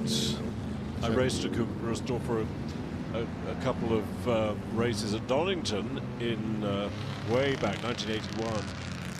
Every time I see a Cooper Bristol, I think of the Rover Special as well. Frank Lockhart. Exactly, which I haven't seen in a long while now. I haven't done an awful lot of historic racing. Is that still around and about? I haven't seen it for a number of years. Yeah. It was developed by Spen King and a bunch of guys at the factory, wasn't it? And Frank Lockhart drove it for dissimilar donkey's looking years. car in that sort of upright and high engine bay look. That's right. Well, Nick Padmore continues to lead, having just got the better of young Will Nuttall, who's a historic Formula Fordster. So we've got front-engine Lotus ahead of rear-engine Cooper Climax, and then we've got the four-wheel drive Ferguson.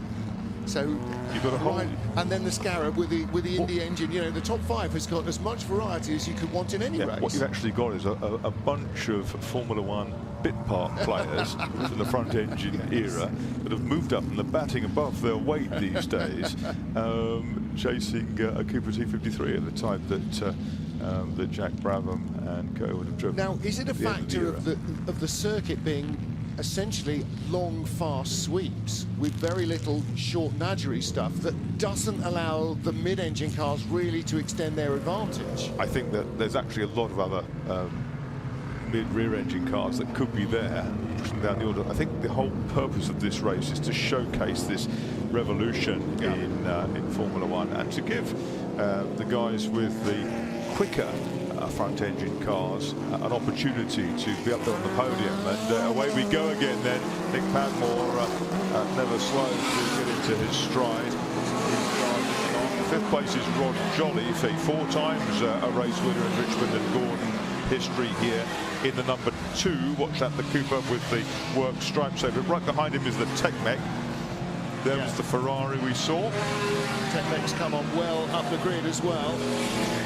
Big Scarab Ferguson battle shaping up. Yes. Never thought you'd have said that in period. Into the right-hander of St Mary's. There's the Ferguson being chased by the Scarab.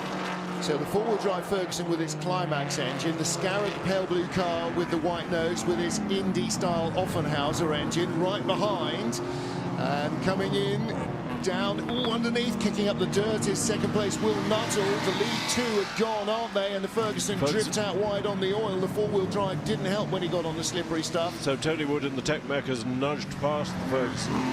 Yep, the Tech-Mech designed by Valerio Colotti, fallen out with Maserati. It's the ultimate kind of evolution of a 250F theme. It's independent suspension, it's disc brakes, it's a very shrink-wrapped chassis. It's not the prettiest thing in the world. Purposeful, perhaps. It seems to have some fairly hefty anti-roll bars on it these days. Yes. That Fritz Doré didn't get to use in the American Grand Prix. Rod Jolly is threatening the Ferguson. Yes, he is. Car number 2, Rod Jolly. And he should be able to exploit his nimble Cooper. Under-braking, the Ferguson will be strong under-braking with that four-wheel traction and again under acceleration. Race leader Nick Padmore, car number 26. Behind him, Will Nuttall. They're gone. The battle for third now. Are we going to have a Scarab on the podium, or is it going to be a Tech-Mech? Equally unlikely, both of them. We've had 3 minutes added to the length of the race, so they've still got 6 minutes 40 to go. That should give us another 4 laps, perhaps. And here is the four-wheel drive Ferguson under real pressure. Car number 7 from number 2, Rod Jolly. Jolly's got the run down the inside. Can he exploit it? Well, the Ferguson is the one there looking better on the grass, or less worse, let's say. But the BRM P48, car number 48 is in there Mitchell's as gone well. with him in the BRM, number 48. They've all Gone with gone Rod through Jolly. on the inside, I'm afraid. So the Ferguson four-wheel drive car was railroaded there, hung out to dry in NASCAR parlance on the outside. And Tom Dark in the pea green car with the red nose, he's getting himself into the action as well. At the restart, he was 12th, so he has leapt up the order very quickly away from the restart. Yes, Dark, who qualified 7th quickest, battling now with Ben Mitchell at the BRM. Ben Mitchell, who leads the historic Formula 4 Championship this year, 6 wins in a Merlin Mark 20. So Tom Dark now up to, well, into the top 8. I think that puts him into 7th position. That BRM's only got one rear brake, the cheese cutter brake at the back, so probably not as effective under braking as Tom Dark's Cooper. Yes, on the back of the transmission. It's really bizarre, isn't it? You can see it through the rear end of the car, the round brake disc with the caliper on the driver's left-hand side, and the Tech-Mech sweeps around the outside of the Scarab. Is that a sentence that would ever have been said in period? That's the change for third place, and that probably wouldn't have been said in period. Dark hasn't got a transponder going, I wouldn't think, at the moment, because well, I can see him in the back of the picture behind Rod Jolly. He's not being shown, but he is there. Not anonymous. Tom Dark is the red and green number 11. Rather on mostly on our timing screen, it's got a little exclamation mark alongside. That's because they can't pick up that. They know he's there, but he's actually up into 6th place. So fastest first sector of the lap from Nick Padmore, the race leader. Fastest speed behind him, though, from Will Nuttall in 2nd place. The battle for 3rd continues to be Hocking dropped. Falk in the pits. Falk is in, so he may have more of an issue. Looks to me as if Rod Jolly was getting back towards the Scarab Tech-Mech battle. Yeah, Rod Jolly is closing, and he's not on his own, is he? I think the BRM car number 48 is going with him, and Tom Dark is as well. Tom Dark in that queue. Do you remember years ago there was a tussle between Wood in the Tech Mech and Bronson in the Scarab. Bronson touched the back of the Tech Mech coming down into Woodcote Corner. Not the nose off the Scarab, but still won the race. Scarab losing traction on the grass. Sweeping by is Rod Jolly. Sweeping by two is Tom Dark, number 11. He goes down the inside of Rod Jolly. Battle under braking between the two Coopers, and it just about works itself out in Rod Jolly's favour. 4th and 5th, and the Tech Mech at the moment in 3rd, but it's not escaping Marcus. Big Julian Bronson battling in there. 4 times a winner in the Grand Prix Historique at Monaco in different ERAs. But saddling this Scarab he's run for the last few seasons. That's a team spare from back in the day. Fabulous looking cars, weren't they? There's Wood. Not something you could accuse the Tech Mech of being, I'm afraid. Looks that only a mother could love. And look at that, Rod Jolly into the slipstream, a locking brake for the Tech Mech ahead of him, and Rod Jolly in the number 2. He would like to have 3rd place out of this. He tricycles that Cooper beautifully, an ex-Brabham McLaren team car, and on the Lavant straight he tweaks up to the right-hand side of Tony Wood. Tony Wood, a regular winner here at Goodwood over the years, but Tony Wood's got the legs on the Cooper, hasn't it? He's bold. Tony Wood as well, based in Scotland. Ferguson is slowing. He's got a problem. Yeah, Tom Dark's in behind, and Ben Mitchell on the back of that group. So it's Padmore from Nuttall out front at 10 laps. And the fastest lap last time round from Will Nuttall in 2nd place. The leader's doing a very low 1 minute 24s, 24.2, 24.3, and behind them 1 minute 27s for the next chasing pack. And the Tech Mech is still in 3rd place. The big upright car, number 21 of Tony Wood, started 9th on the grid, and behind him Rod Jolly, car number 2, and car number 11 with the bright red nose of Tom Dark. Yeah, the leading pair very close together, exiting St Mary's. Tom Dark losing ground. They're having a look at Rod Jolly, and that costs him because past goes 48. Ben Mitchell in the grey BRM P48. Tom Dark, who's the stealth bomber on our timing sheets, isn't he? Yeah. You can't see him. And Ben Mitchell closing up on Rod Jolly, and getting more and more confident in the BRM's handling. Super driver from the Cotswolds, 25 years old. Very different looking car from those around it, and here comes Tom Dark. He whistles the Cooper up the inside of the BRM. In a lap, Milligan in the Connaught, Spike Milligan. Yeah, he stays Ben out Mitchell's the way. so rapid around the outside. You can see he races cars, single-seater cars regularly. He's got the confidence to come around the outside of Tom Dark into Woodcote. That's twice he's overtaken Tom Dark on this lap. And I tell you what, Rod Jolly's not safe either in car number 2 for 4th place. At the moment, this is looking very good for Tony Wood in the Tech Mech. Lindeman's Lotus alongside. Yep. On to the last lap now by the looks of things. I think the leader's well around. Tom Dark's got back up the inside of Ben Mitchell. Yeah, Tom Dark's got more grunt with the Climax powered car than the BRM. Fabulous battle going on here. Tony Wood in the upright red Tech Mech, car number 21. This is for 3rd. Rod Jolly, car number 2. Nuttall's got the lead meanwhile. So he has. He's got ahead of Nick Padmore. And down the inside into Fordwater and St Mary's. How's that going to work? There's a slow car in front, and it stays well out of the way. So Rod Jolly is through into 3rd. Tony Wood 4th in the Tech Mech. Tom Dark 5th in the green and red Cooper. That was Tanya Pilkington staying out of the way. And the leaders on the last lap, heading down through traffic into the final corner. Looks like Tony Wood was having a dive on the inside of Lavant. Let's see if he made it. So Will Nuttall from the inside the front row of the grid, or the middle of the front row, in the number 10 Cooper Climax, is going to take victory in the low line. Right behind him, Nick Padmore, who led until the last lap in the Lotus 16. So that's your 1-2, and the battle for 3rd. Rod Jolly in 3rd in Cooper number 2. Right behind him, Tony Wood in the upright Tech Mech, which looks about twice the height, twice the weight. Going in. And the Tech Mech Maserati, has he got enough on the run to the line? He doesn't. Rod Jolly recovers. He'll be third, Tony Wood fourth, Tom Dark in fifth, and the VRM in sixth position. That's Ben Mitchell. That was a proper sort out. Although Tom Dark now shown as 7th place behind car number 30. Yeah. Now, Big for an out-of-position start, I would think. Yeah, the exclamation mark in Rob Huff's case in the St Mary's Trophy race meant an inherent penalty. Remember, it didn't get away, and 28 has had a spin on the last lap. That's Graham Edelman with his X-Works Maserati. Sitting just a little low at the rear or not?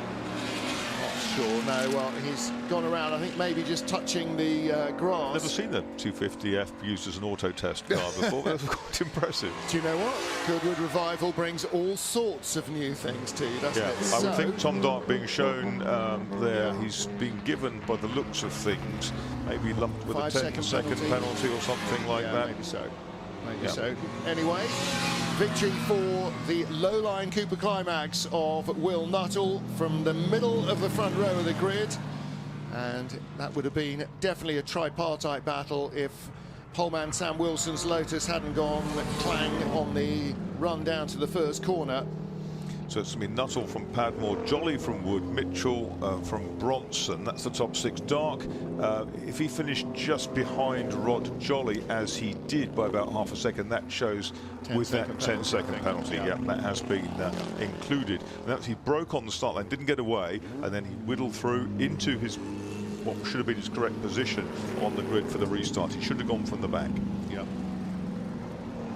However, start in your correct grid position, argue about it later.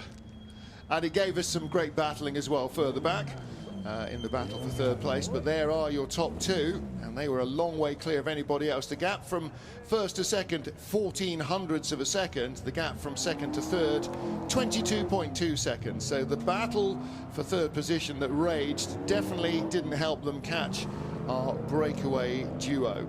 So we've seen outstanding Formula Junior action. Chichester Cup, the Richmond and Gordon has brought us into Formula 1 era, and lots of respect out there on the grid. Well, lots of respect, and they just get out of just beaming with the delight of a close race. Will Nuttall's overalls, the most garish you've ever seen climbing out of a Cooper. Well, yes, exactly. Or almost, I think, of anybody in the entire revival. It looks like he should be a modern touring car. Tony Wood has arrived on the well, Rod Jolly hasn't come podium through as well. So, yeah, Tony Wood's come through. Now, our timing screen does show Rod Jolly as third. Maybe Bruce Jones can sort the wheat from the chaff down on the finish line.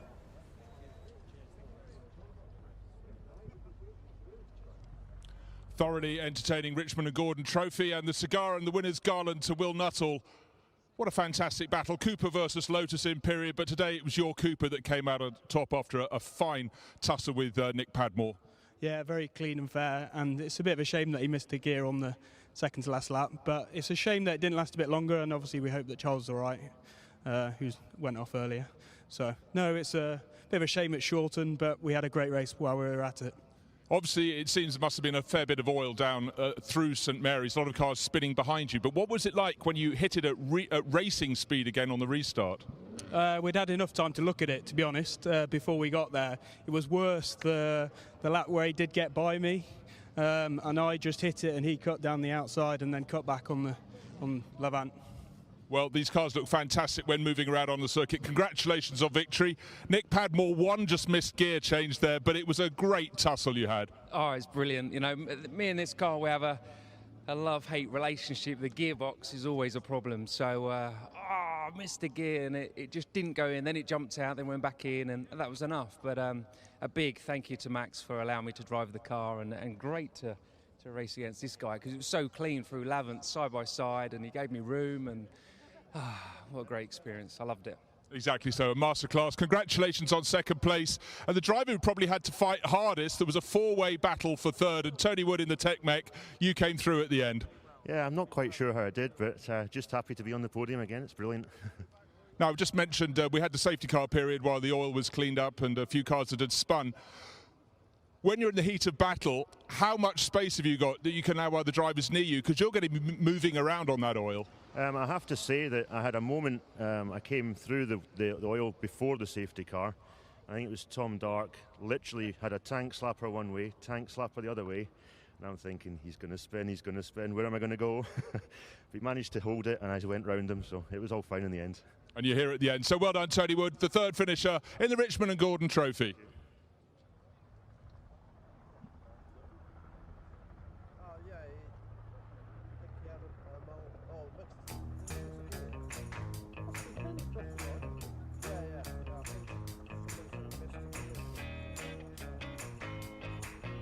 Yeah, so the results of the Richmond and Gordon Trophy. First, Will Nuttall in the Cooper T53. Second, we saw a great race with Nick Padmore in the Lotus. Not sure what happened to Rod Jolly, but Tony Wood on the podium in third place in the Tech Mech. Ben Mitchell, great storming race in the BRM. And lovely to see the scarab of Julian Bronson up in sixth. Tom Dark made up his place on the grid and finished up seventh. That glorious Tony Best Dino in 8th place. So that's the top 8. 9th, Manuel Etelaba in the T51, Maciej Seletsky in the T45. 10th, Charles Gillett in the Cooper Climax T43. 11th, Paul Griffin. 12th in T51, Nick Haluza in the lovely Maserati 250F. 13th, 14th, Klaus Lehr in another 250S, and the third 250F Convoy was the third one of Joseph Otto Rettenmeyer. 16th, Marshall Bailey in the rare JBW Maserati. Richard Wilson, 17th, Cooper Climax T51. Eddie McGuire, great fight up in the Cooper Bristol Mark I, replacing his BRM. 19th, Ed Williams in the 250F. What happened to Nick Adams in the Ferguson Climax? We don't know. He was fighting up in 4th or 5th place and then dropped down the field. Finished 20th. 21st, Graham Edelman in the 250F. 22nd, Charles McCabe in the BRM Type 25. The Keith Climax in the hands of Nigel Batchelor came 23rd. Tanya Pilkington, nice run to 24th in the T43 Cooper Climax. Spike Milligan in the Connaught. He was 2 laps behind, but at least he made the start. Adam Lindemann had to stop into the pits. We saw the Weber carburetors and new plugs being put on, but he got into 26th, finished the race. Jochen Volk had a lurid spin, but no damage, and finished the race 5 laps behind in the Lotus. And Rob's Lamplow, Type 25. Last of all, Sam Wilson, Lotus Climax.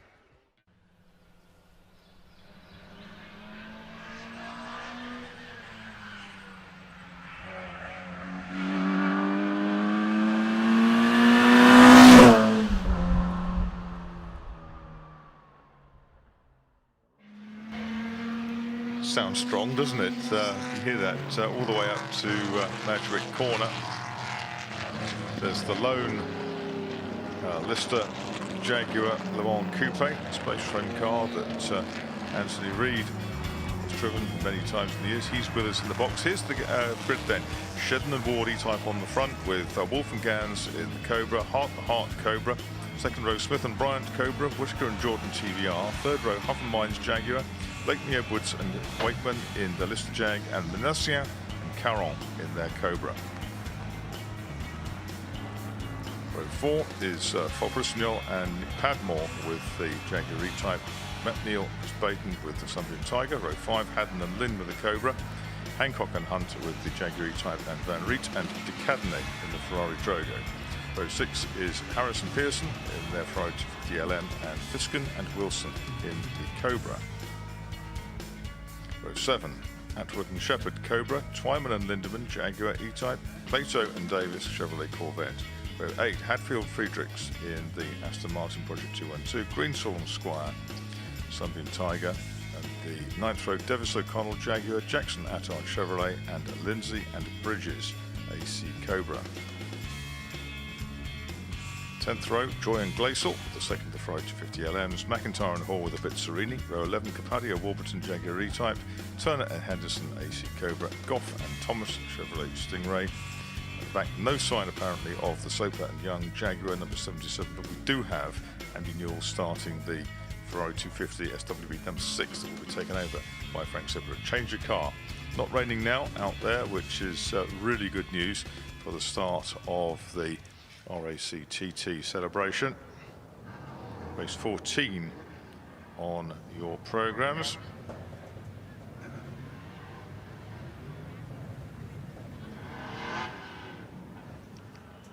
Lots of front tyres spinning, just trying to get a little bit more heat into those rears. It's the front tyres that's often the most important to get some bite into, certainly for the first couple of corners, because you motor rapidly up to Madgwick, double apex, rising right corner, and then to the very, very fast forward water, which falls away from the apex. Camber just drifts off to the outside, getting some good bite through there for that turn into the double right, which leads into St Mary's. That last kink of it is the crucial one. Line you up for St Mary's, past Bruce Jones's tower, and then into the compression up to Lavant, turn right there, double apex right onto the Lavant straight, and then head back towards Woodford corner. So lots of tension building, lots of drama. The green flag waves at the back, and the Union flag is dropped. Away they go, and the Cobra's out. Bad start from pole position from the Jag of Chris Ward. He's been eaten up by the, let's go, 250 LM down the side on the grass. That's the Gary Petersen car muscling back onto the track. But it was the Cobras, and the Bitserini has gone late. The number 11 Bitserini, which is way down the order now. And that's the one of Andrew Hall, but it's Cobras, it's Hart who leads, isn't it, from Wolf. And behind Wolf, it's Andrew Smith riding on board here. Behind with Matt Neal behind the Lister Coupe, and a fixed head Coupe Jaguar up ahead as well, down towards St Mary's. Bruce, what do you see out there? Well, what I can see is clear gap between David Hart. That brilliant start from the outside, the front row in the number 1 Cobra, but equally good start from the red and gold Cobra coming through in the hands of Smith. And the real loser was the pole man. That was a disastrous start for Chris Ward. Didn't have the grunt of the Cobras and has been subsumed, knocked back into the pack. But David Hart making his break. There's Ward back in 3rd place, but it's Hart, Wolf and Smith at the front. What's going to change further down the order? And of course, keep an eye out on that short wheelbase number 6 Ferrari. Doesn't have the legs, the cars at the front, but it will be coming up. Ward has already got back to 4th. He got ahead of the TBR somewhere near you, Bruce, and he's attacking the 3rd place Cobra really close to it as they come into the chicane. He'll be annoyed with himself for such a poor start. And he's got to find a way past 3 Cobras, which will be very quick. And he's almost on the grass coming out the chicane. So Chris Ward, I think, probably a bit rattled from that bad start, and he's got to gather himself together. Quite a moment. A long way to go yet. 2 more Cobras snarling after them. Sean Lynn in 13 and Ludovic Caron in 12. They're going after the TBR. They're at the back of that lead group. But at the end of the first lap, it was number 1, which was David Hart from Michael Gans and Andrew Smith, all Cobra mounted. Ward in 4th place. Whitaker in the TBR was 5th. Carroll and Lynn were the next 2 through. Well, with the launch of the new TBR Griffith on Friday, it's quite fitting. There is a TBR Griffith right at the front end. It's in 5th place at the moment, but David Hart is stretching his lead out, and it must be said that Andrew Smith is all over the back of Andy Wolf, and now he's got the E-Type and the little TBR Griffith coming onto his tail, but making good his escape as the TBR puts the power down. In fact, we're riding on board with Whitaker, really trying to find the traction at Lavant. He doesn't want that E-Type of Ward to get any smaller ahead of him, because up front, David Hart is escaping in the number 1 Cobra. Yes, he is. And he's got his teenage son, Oliver, taking that car over partway through the race. But chasing them down, it's Michael Gans, the American, who starts the 94, and behind him, Andrew Smith in the red and gold Cobra. But it's David Hart stretching away. Here he goes, past us in the car in which he won in 2014 with Guido van der Garde. Through he goes, and it's 94 Gans who leads the chase. Behind Gans is Smith. Smith looking up the inside. Andrew Smith. There's a slight touch there between the two Cobras, and it just put a little bit of a kiss on the second one. You can see it's just done that, and Ward's right behind, snapping at their heels, and also right there, Michael Whittaker in the TVR as they come down through four water. Let's see that again. Up the inside they came. There was just a little tag there, and it's just altered the front shape of the front wing of the red car, the ex-Roy Salvadori Cobra. And well, it's all changed because Ward is now through after that moment into third place, and look at him, a tail swinging out. Is that Gans or Wolf in the 94, Marcus? Gans. It's Gans. So the American hanging on, and he's going to have to really work very hard because his car seems much more wayward. Look how the Jaguar E-Type with 89. Chris Ward is turning in so much more positively into the corners. Then the grunt of the Cobra comes in, and you'll see Gans eking his way clear all over again. But by the time they've gone through the kick, got their way down to Woodcote, let's see the E-Type. It's going to close right in, not close enough to make a move, and all along he's got Smith coming back at him in the red and gold Cobra behind. Now for the last 2 laps, Ward has been really sideways out the chicane. He's got himself beautifully positioned. He's almost so eager to try and get a run on the Cobras. We're on board with him now. Will he be a bit neater this time? Tucked up right behind again, out of it, and this time he does keep it nice and neat, so not so much lost ground, and that means he'll be able to launch an attack on the Cobra, probably on the run down towards St Mary's, Bruce, because I think that's where the E-Type's really good through the high speed stuff and corner entry. Yeah, it's all working very well for David Hart as those fight behind him. 4 seconds clear. Let's have a look. Turn to my right, and I see the first car coming to Ford Water. It's not under any of these. 94 is in second place. It's the one who's well clear. Lights ablaze. He's halfway down to the turn into St Mary's as the chasers. Gans, Ward, as you said, is shaping up to make a move into St Mary's. Can't do it. Gans has adopted the inside line. He's hanging in there. He's going to have a flick of the E-Type into the second part of St Mary's, but no, well covered indeed by Gans. But again, he's sideways in the dip. We got one of the Corvettes into the pits, unfortunately. Plato Davis. Craig Davis. Chris Ward touched the curb coming down to Ford Water that time, just slightly unstabilised. But he's up the inside now of Gans, and there's a little, I think just a little brush there because Gans had to back right out of it. He's been overtaken by Andrew Smith. Gans continued though, kept it on the island. Ward up into second at Lavant, then Smith barreling down the inside. Gans trying to pick himself up after the little moment down there. And Whittaker and Sean Lynn going well with them as well. Great train of cars. Ward, Smith, Gans, Whittaker, Lynn, and then Ludovic Caron at the back of that group. But out front, convincingly so at this stage, David Hart in the #1 Cobra, the red striped car.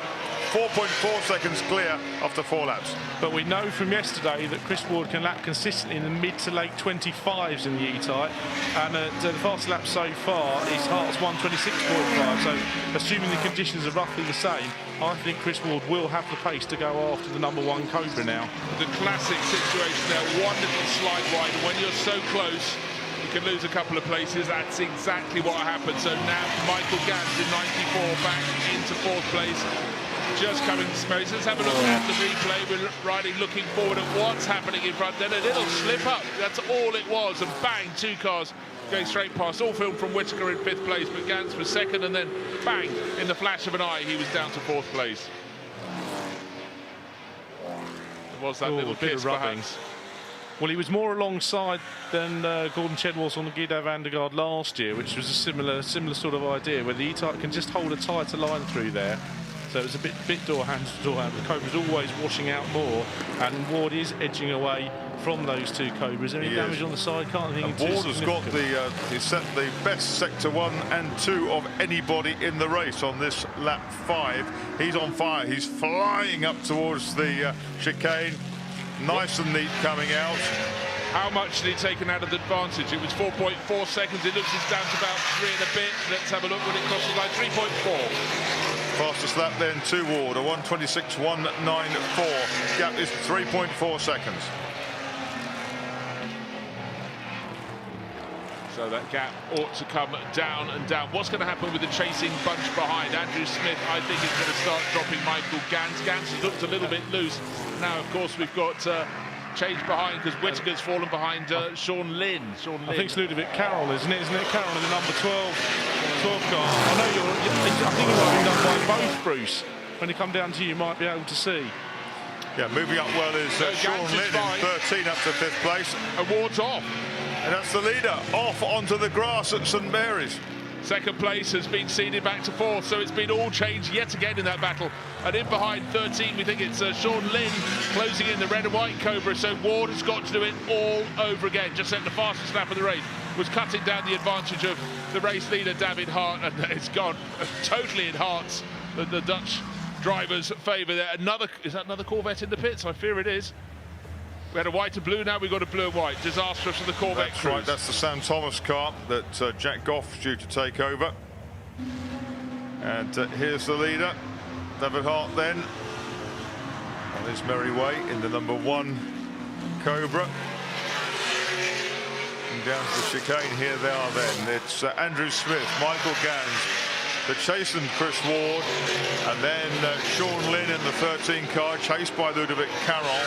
He's got past the Tiger.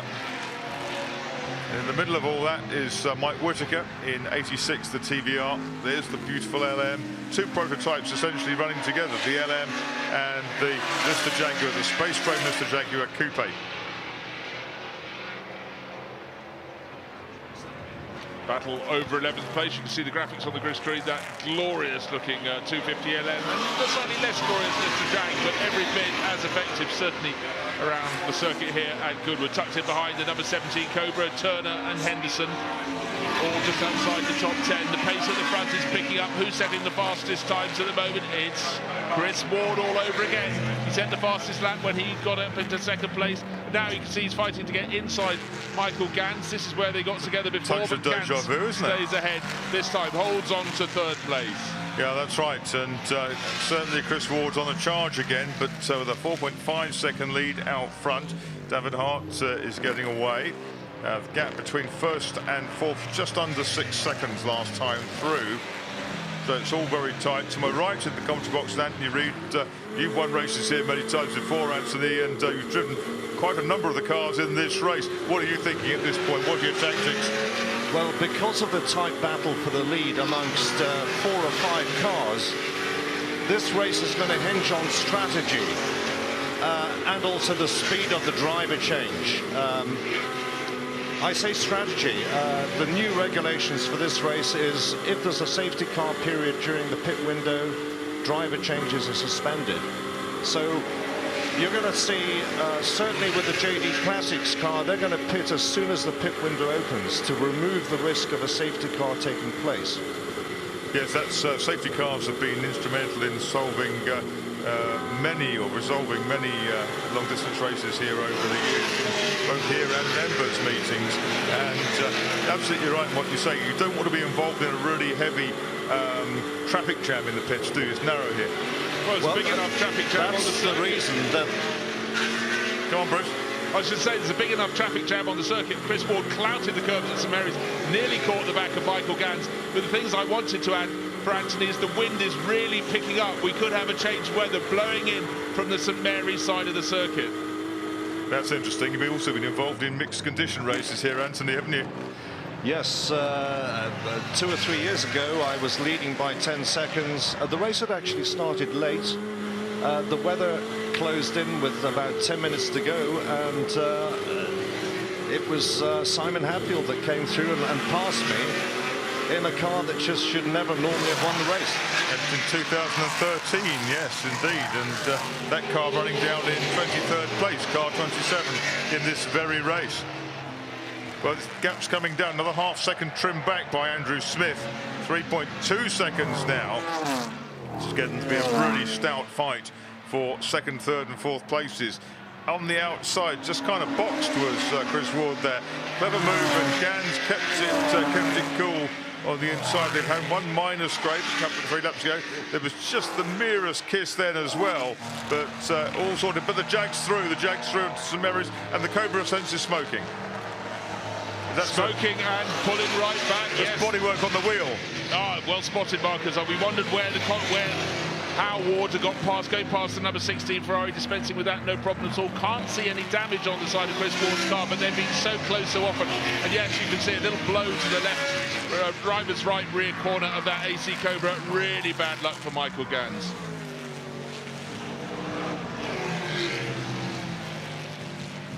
Well, that's going to hinder that car. You can see that smoke screen coming out of the back of it. It's going to be, what, 7 minutes till the pit window can open officially. So he doesn't really want to dive in before that and have the wing levered off the tyre. But by the same token, that wing could wreck the tyre anyway and leave him in a difficult position.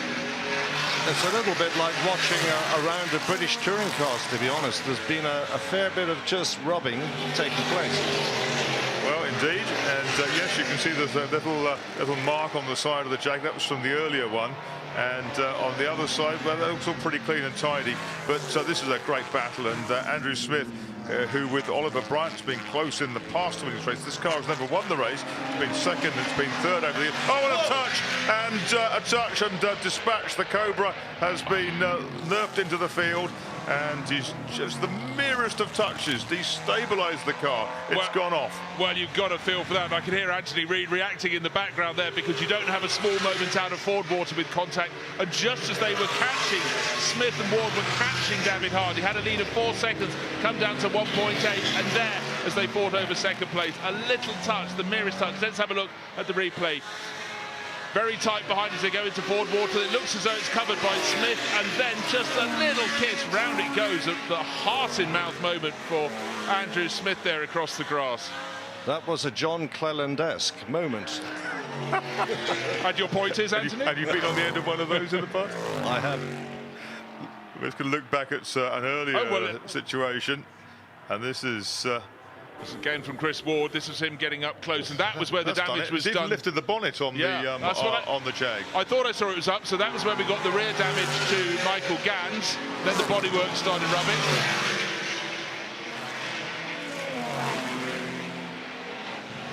Retaliatory kiss there. We're 10 laps in, and it's changed the complexion of the race. 2.6 seconds now between the leader and Chris Ward. So it's still David Hart, 2.6 back to Chris Ward. Then it is Michael Gans. Behind Gans is Ludovic Caron in 12, the Frenchman. Then it's Sean Lynn in 13, the red and white Cobra. Then it's the Whittaker TVR. Easy to pick that one out, the metallic blue TVR, BFR 100B. And it's Matt Neal. And Andrew Smith round in 8th place. Andrew Smith in 8th place in the Cobra. You can see the damage on the nose of Chris Ward's E-Type. That was the full-on clatter into the back of Ford Water that spun Smith round. If the Hearts go on to win this race, they have to thank the battling that's taking place behind, because in terms of regular lapping speed, David Hart is no quicker than the group behind, but they keep tussling with each other, so it's going really, really well for the Dutch combo. But a lot of pressure is going to be heaped on the shoulders of young Oliver Hart. And we're going to watch this is where Andrew Smith went off into the field, and that's viewed from Chris Ward's car. It's funny, you can see the bonnet already flapping from that earlier incident. They go through the corner. Okay. Off he goes. Well, we know the E-Type is so good through the fast corners, and maybe I don't know, there's a little lift, but just slightly faster than the Cobra ahead of him, and just unsettled it when the car was unweighted, and round it went. It's pretty extraordinary to see this intensity of battling for the lead before the pit stops. You can gain a couple of seconds or lose a second. It doesn't make much difference, because if your driver change is not slick and you're dropping 10 seconds on the stop because of that, anything that's happening before the pit stops doesn't really count for a lot. That's right, and there's been some changes as well, because Neil's up into 6th place at the expense of Whittaker. Caron is ahead now of Lynn, and it's all taking shape before the pit stops open. It won't be very long for pits open. Fastest lap of the race last time round to Chris Ward, with the gouge taken out of the nose of the Jaguar. 126.164, 126.164, which is a time that would have put him on just the inside of row 3 in the race. But you can see this bonnet still flapping. I don't think there's any great damage to it. Up ahead, there was a bit of an issue there. I think it was a lock-up for that's the lead Cobra is getting close to, isn't it? Yes, all along it looks as though Chris Ward has had the speed just in excess of what David Hart has in the #1 Cobra. Finally, he's got cleared the traffic. You can see in the background. And he's caught David Hart. Well, he's totally onto the tail. Michael Gans in the background dropping away in the third place 94 Cobra, but it's the 89 E-Type pushing so hard. David Hart will have no idea it's had a couple of contacts already. Chris Ward really fired up. They're exiting Madrid down towards Ford Water, and this is of course where we saw the Cobras don't seem to have the full pace through the corner, and Chris Ward is absolutely mighty through Ford Water. That is where he clattered Andrew Smith. He's going to go very close to the tail of Hart. Hart lifts the wheel over the curve on the way into St Mary's. Now the left-handed part of St Mary's. Hart very wide away from the apex, and Ward a much better line through the corner. He's got the momentum through the dip. Is he going to make a brave move? Strike immediately, that's the best way to do it, but this time he's going to tuck around and try and get a better exit to the second part of Lavant.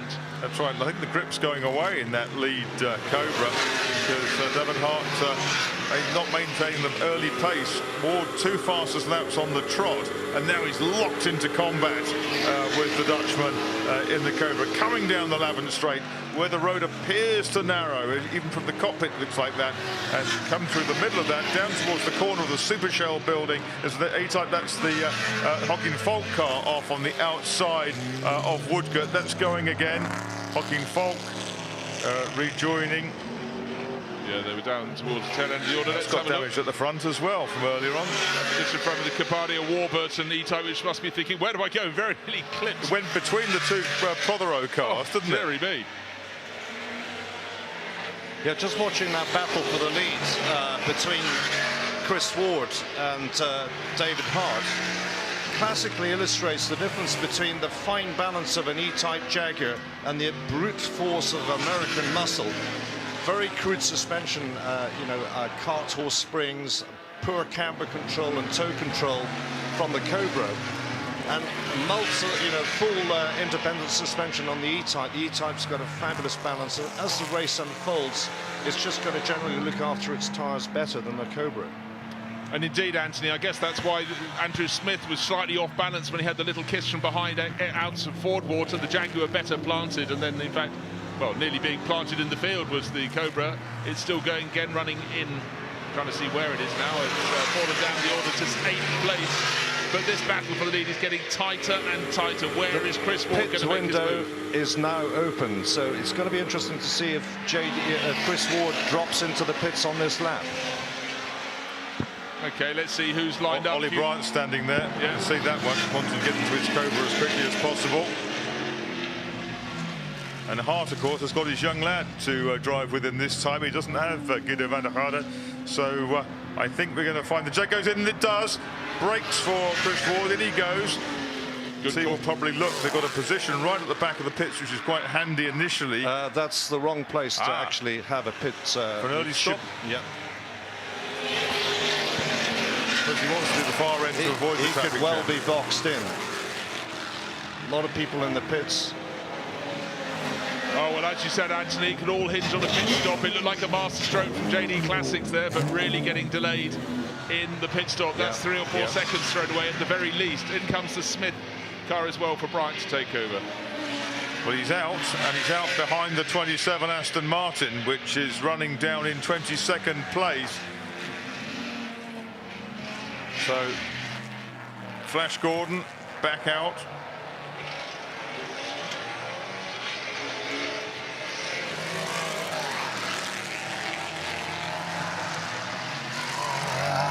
So, David Hart still leading the race. Ludovic Caron in 2nd place now, and Sean Lynn in 3rd. 12 and 13 Cobras, they haven't pitted. Nor's Matt Neal in 4th place. Mark Whitaker likewise in his TBR in 5th. But of course, of all the cars that came in, it was the Chris Ward handing over to Gordon Shedden, the 89 Jaguar E-Type. Where that will really be when they've all made their stops remains to be seen, but it has had the pace, the ultimate pace. David Hart very sideways out of Woodcote there, Bruce, and he comes through. He's actually led the whole race, hasn't he? But he's coming in now as well. So his pit stops early this year, and he's going to put his teenage son getting into bat next, which is big responsibility for Oliver, who had a fabulous race, chased down Ollie Bryant, no less, Spire last year in their Daytona Coupe rep.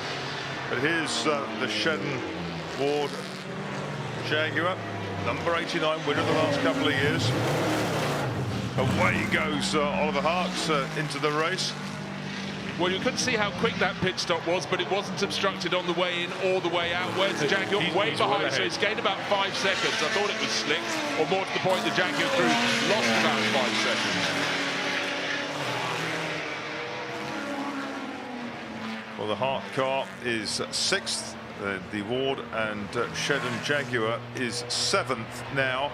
So as they come back out behind the Ward and Shedden Jag, now with Gordon Shedden, is the Aston Martin. But of the cars that haven't made a stop, they're nose to tail the first 3, 12, 13 and 8. Ludovic Caron, Sean Lynn and Matt Neal tucked in behind the 2 Cobras in his Mr. Sunbeam Tiger. Of course, what we're seeing now is the swinging of the tail. We see Chris Ward bouncing his way in and out of St Mary's. Tyre marks on the door, but this is the battle. 12 leading the way, going past the Bizzarini. Then comes Sean Lynn. Oh no, bonnet up. That's not a good idea in the pit stop for the TVR. Now the TVR has dropped right back, hasn't it? So Whittaker maybe out of contention now. But into the Aston Martin has jumped Simon Hadfield, which is interesting. Up into 3rd place has come Matt Neal, number 8. Sunbeam Lister Tiger. Ludovic Caron, 12, who leads from 13, Sean Lynn. Cobra and Cobra. Caron goes through for the 16th time.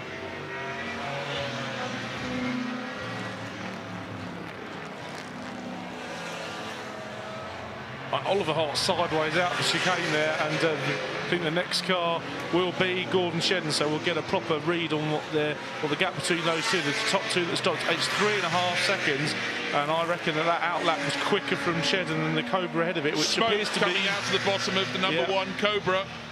Look at that, the race leader Oliver Hart pushing on very, very hard indeed. Now, smoke, oil, what is that that's coming out the bottom? Certainly, is he slowing? No, he's still pressing on as hard as he can. And of course, Gordon Shedden giving chase, but yeah, it looks like it's probably a water breather, but it's blowing a lot of it out. That's not going to last very long, and it's also going to throw liquid all over the rear tyres. And it never worked for Dick Dastardly, almost going off on his own. You're quite right there, Marcus. You mentioned David Hart maybe is just being told what's being seen on the big screen. He drove an absolutely great race. Now, Oliver Hart, we thought he'd given the lion's share of this race. Not tripping as much right now, though. Maybe it's just got through what's there, which equally could be a bad thing. Well, he's not deterring. He's put a wheel on the grass coming out 11th, but he's absolutely on the throttle. The young lad is really pushing. And behind is Gordon Shedden. Behind him, Simon Hadfield in the Aston Martin, who's up into 21st place. But as they come up, see the replay, suddenly there's a telltale of looks like steam just coming out of the bottom up towards Madgwick. 12 car, which was leading, has come in.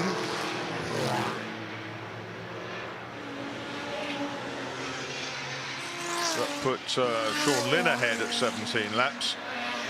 6.4 seconds the gap between Hart and Shedden. Slow lap from Gordon Shedden there, 1:31. Exactly. So, yes, didn't see him have an incident, did we? No.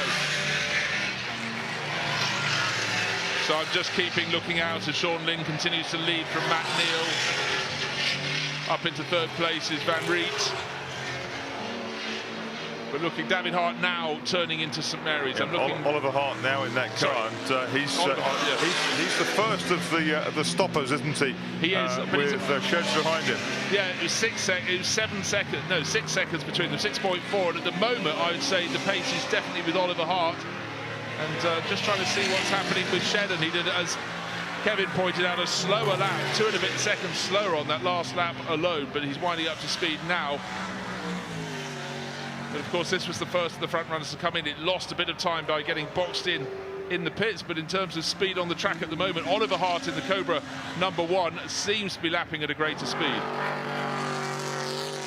Yeah, I'd agree with you, Bruce, which given that he's had leakage of fluid and we think he's probably working the tyres harder, it's a bit of a surprise. And he's only been driving on the road for about a year and a half. It does make me wonder whether all is well with Utah. But let's see what lap time Gordon Shedden can do. He is the man that put it on pole yesterday with a 25.4. We know his race pace can be late 25s, low 26s. And he's done a 27.1, but Hart's done a 26.2, which is the best lap for that car. So it's gone out to 7.2 seconds. It's going the wrong way for Ward and Shedden. Shedden at the wheel at the moment. Matt Neal getting out in the pit lane, handing the number 8 Lister over to Chris Baton. Did you hear that? Did you catch it, everyone? Watch the brakes into Levant. That's the message. Matt Neal passes over to Chris Baton, who looks like he stalled it. Cobra won't go. Please the Tiger won't go. He's gone. That was a car that was well placed. It was running in the top 8. Number 8 back out onto the circuit. Did it lose a position with the stall? Not entirely sure that it did, actually. Lost a bit of ground, though. Oliver Hart, though, continues to go faster and faster. The last lap for the young Dutchman was the fastest that car has done. He's got traffic up ahead. This will delay him a little bit as he comes around to complete another lap. No, in fact, he might get it just after the chicane, which would suit him rather better. Black and white flag has been shown to 89, which is Gordon Shedden. So a warning flag, probably for exceeding. Well, one really feels that's probably for what went on before he got in the car. You often get the second driver shown the flag for the misdemeanor to the first. Well, that may be true. There was some body contact. You can see it on the nose of the Jaguar, and of course the tail of the 94 AC Cobra bears the brunt, and the massive spin for Andrew Smith as well. Christophe Van Riet continues to lead. Very good Belgian driver. Won the touring section Spa 6000 in previous years with Christian Dumoulin and others. And through he goes in that black Cobra, looking absolutely fantastic. There's the Bizzarini, number 11.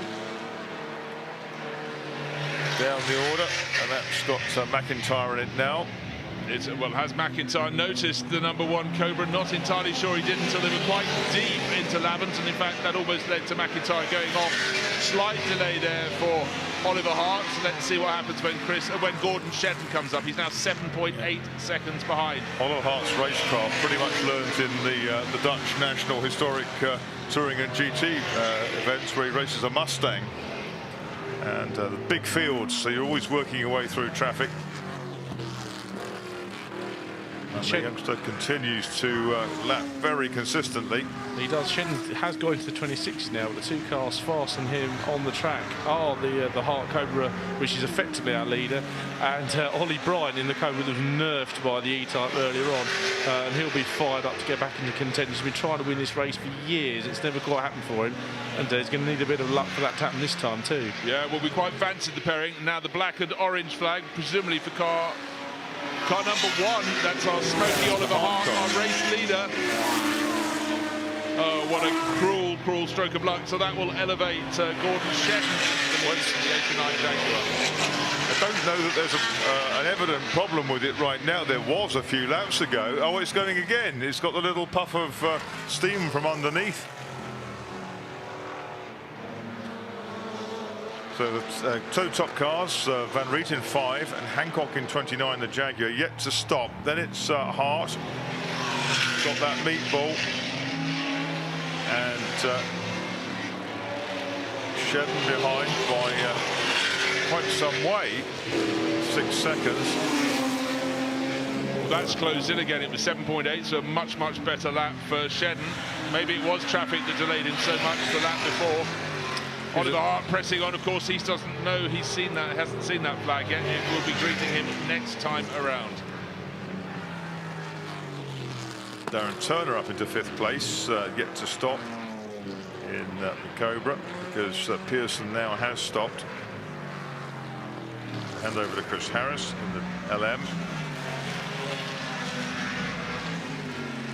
Well, if and when the number 1 Cobra does come in, I think that will leave Shedden in the lead with the E-Type, and the 2nd place number will become, after all the pit stops, the number 94 Cobra of Gans and Wolf, but they are quite a way behind the number 89 E-Type. So Shedden will inherit a decent lead if the Cobra does indeed come in.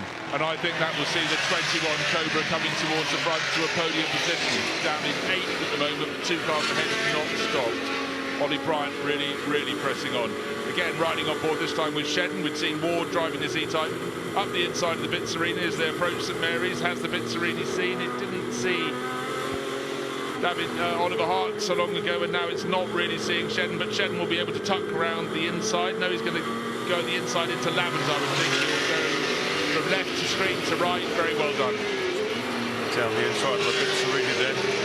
Lots of lock to get the car to the apex. Force it in again. Another bite. Up a gear.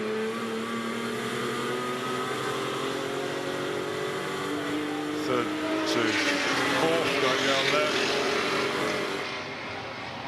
Leading car. 21 laps in. Nearly finished 22 for Christophe Van Riet. We still have 27.5 minutes to go, so he can do 2 or 3 more laps should he wish to. Maybe as many as 4 or 5. Get to the end of the pit window. Christophe Van Riet has got Alain de Cadenet going into that car.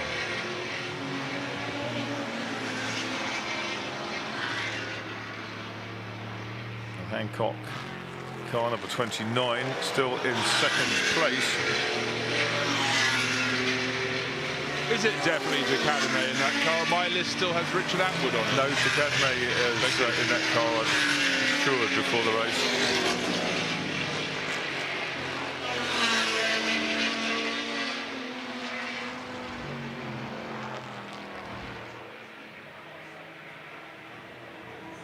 It's John Quick Jaguar in the pits. That's number 4. That's the Devis O'Connell car. To get out of the race and abandoned. There's Martin O'Connell walking to it.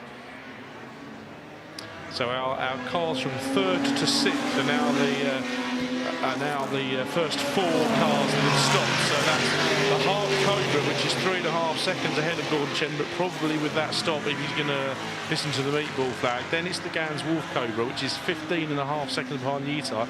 And then Oliver Bryant going ever quicker in the number 21 Cobra. He's done a 26.2. He's the fastest man on the track at the moment. Well, and he's now he's within a second of the 94 Cobra. Yeah, and the 94 Cobra with Wolf on board now is getting closer and closer to Shedden. So I thought this might seesaw backwards and forwards. Is that the lead Cobra? It is, isn't it? I think it was number 5. No, it's number 5. It's the number 5 Cobra. It's the lead Cobra. That's Van Riet, who's on the grass coming out of the chicane. Sorry, lead without having made a pit stop. Yes, as opposed to lead, the effective lead. But there's the black and white flag being taken in. So for Van Riet, that was a scary moment. He might have been just checking his pitboard to see when they wanted him in, but that was a big. See what happened? He hits the brakes. He turns the car in. Gets up over the curb, just doesn't make the corner. Bounces down the green sward. No polystyrene to hit there today.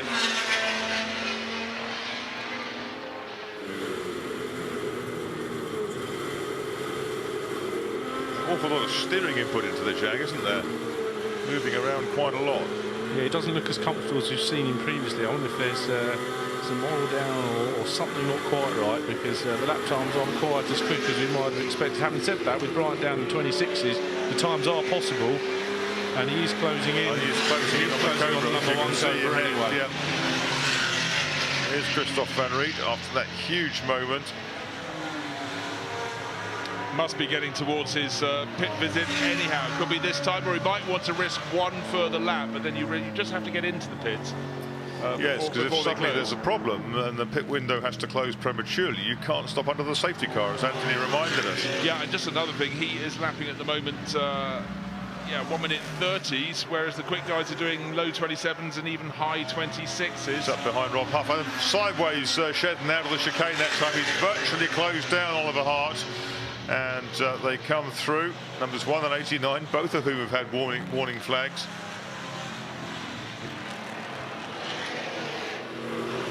Again, I just love this intriguing battle.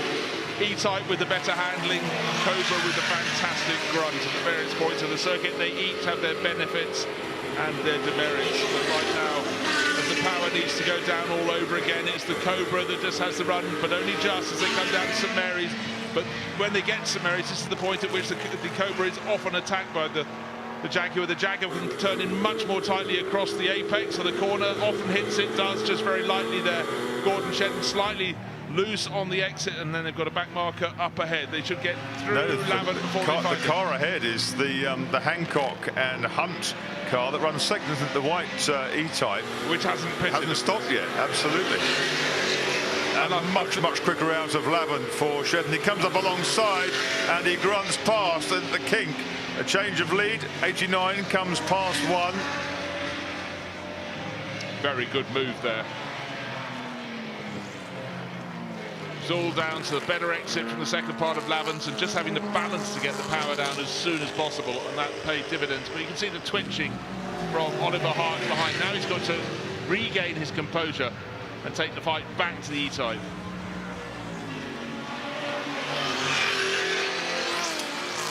And the 29 E-Type is in, so that removes another one of the cars that are ahead of this battle, which just leaves the number 5 Van Riet car in the lead, but still waiting its stop. And we've now got Shedden leading the stoppers from Hart, and we've got battle joined for what will effectively become third place between the 94 and 21 Cobras, with Oliver Bryant on a charge, although those two are both in the 26s. So as you said earlier, Bruce, they are actually lapping quicker than the guys ahead of them, but it'd be interesting if Shedden can now lap quickly again when he gets back into clean air. Yeah, and I think traffic is starting to have a role to play. And generally over the last few laps, I'd say that Wolf has been struggling to keep Bryant back. Bryant, though, is bottled up behind and working the traffic rather better. Wolf is able to put another Cobra between himself and the chasing Cobra. Bryant won't stay there for long. Entirely so there, Marcus. But then a compromised line for Bryant in the red and gold Cobra into St Mary's, because he was offline on the way in, and that hasn't helped at all. But still, now we've got to change. But the Cobra's back ahead, again. So yeah, it's all to do. And Shedden dancing around all over the tail of the number 1 Cobra, Oliver Hart. Fair play to the lad, just got past the multiple British Touring Car champion. Have to keep an eye in case the black and yellow Cobra does make its pit stop. Who's in the pits at the moment? Does that include the black car? I think it does. Yes, it does. Just come in from the lead, just in time. Pit window's still open, but probably only for another minute and a bit. Not enough for one more lap. No, not worth risking, is it, Bruce, to miss it and then get a penalty? Not. The battle for the lead between these two cars on your screens. And Shedden coming up to one of the Corvettes. And Oliver Bryant one, Jackson Attard car. Oliver Bryant, I think, has gone past the Wolf Cobra, so that didn't take too long. Well, it took a handful of laps. He was sitting a second or so behind from, very nearly clipping the back of the Corvette, the Stingray, and looking up the inside. Shedden isn't going to go there, but Hart changed his mind partway as he threw the dip out of St Mary's, where he decided to go one way and then the other to go past the car ahead. Manages to change his course and not lose position. But how much closer can Shedden get now? He wants the inside line when they get to the kink, and he's got it. Back into the lead goes the Jaguar, but the grunt of the Cobra is coming as they go back down towards you and towards Woodcote, but Shedden has done it again. So that 27, a change of lead, and Hart comes up the inside and takes it back from Gordon Shedden. That was audacious, and he gets the Cobra incredibly sideways on the exit of the corner. And Oliver Hart is not going to be messed around with by anyone. He's pushing on like crazy. His late teens, and he's really proving his mettle. The Vliegende Hollander, the Flying Dutchman, absolutely on it. Well, given how aggressive that the number 89 E-Type has been early in the race, I think we probably can't really complain, but it shows you how much they really want to win this race. And Shedden gets alongside of the wonderful board. He's not going to get past there, and he has to back out of it. And yes, this teenager in the Cobra is giving the double British Touring Car champions, triple Touring Car champions, something to think about. Giving him plenty to think about. The curb. Who's going to slip up next? Are they going to be tripped up? The Rory Henderson, Darren Turner Cobra just at the bottom of the screen. Big screens there. White with the black roof will be their next prey, the next car they're looking to pick off but I must say their lap pace is still holding up pretty well despite this grappling. But the other cars behind, notably Ollie Bryant in the 21 Cobra, is able to lap without having to fight anyone now that he's got clear in third place. He will start to close. 19 minutes remaining. Shedden going on one side, no cars ahead of him that he's fighting because the car's behind, but David Oliver Hart, calling him his father's name, Oliver Hart trying the outside line, but he had to be so sideways to get that to work. You can see the white Cobra just up ahead. That might get in their way at the chicane, not too badly though.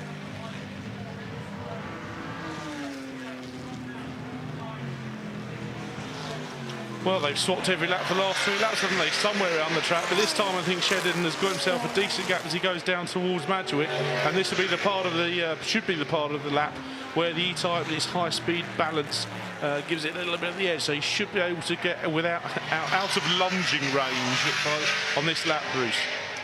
Yeah, well, look, I said that I thought Oliver Bryant in the 21 Cobra would be dropping the 94 car now in the hands of Wolf, but he is, but only by the smallest of margins. In fact, last lap, Wolf took half a second back from him. Yeah, with a personal best, 26.009, quicker than the Smith Bryant car's gone in this race, 26.200. 25.799, still the best time in the race for the lead car. Well, I'm keeping an eye on the sky. It's still grey, but the clouds keep on moving through. We may be lucky, just over a quarter of an hour in this race, and maybe the Royal Automobile Club Tourist Trophy celebration will get to the end without problems there. One wheel in the air from the Cobra. Oliver Hart is throwing everything bar the kitchen sink. And it's steaming again. At Shedden, is he? All right, let's have a look underneath.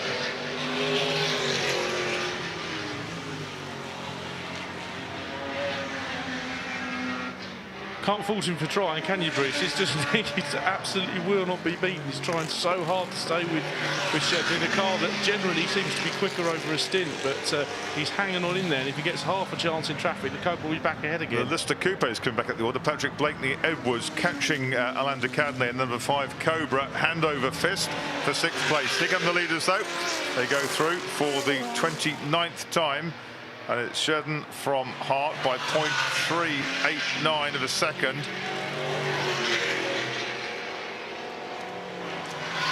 And a car that's starting to pick it. There's Chris Ward in the pits, wondering if his E-Type is going to win this race. It's still leading, but one car that's picking its way also back up the order is the 86 TVR. Which go now with Mike Jordan on board. That is gaining ground, catching the Chris Baton-driven Tiger. Lead us back down to you, Bruce, hopping through the right-hander into St Mary's. And again, Oliver Hart flouncing the curves. You can see that number 1 Cobra bouncing a little bit on landing, but he is just so happy to let the car slide, carry the momentum to the outside of the circuit, and one might say too much sideways, but he seems very comfortable with it like that. It's a question of whether the tyres are as well. And look at 94. And Andy Wolf is really saying, if you're sideways in number 1, I could do just as much in 94. He's in the 25s, Bruce, and he's within striking distance, the fastest lap in the race. That 25.799 stands to the lead car, number 89, the Jaguar. You can see it's awesome. You can see some flowers, some leaves in the grill of the 94 Cobra, but he's not stopping to pay attention to that.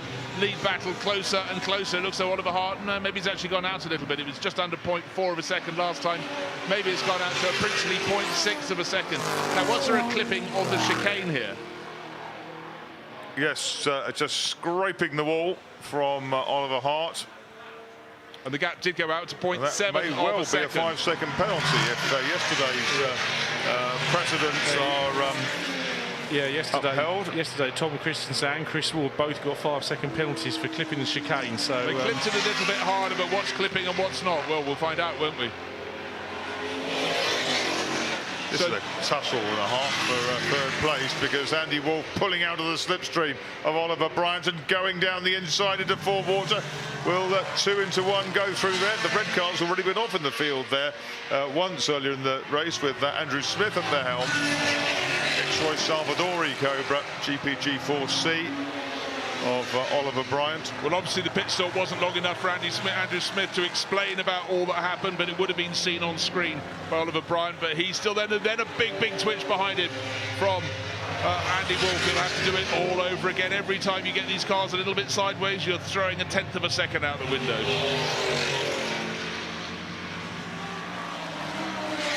noise of that red Cobra is pretty fantastic out of Lavant, isn't it? And the green one's none too shabby either.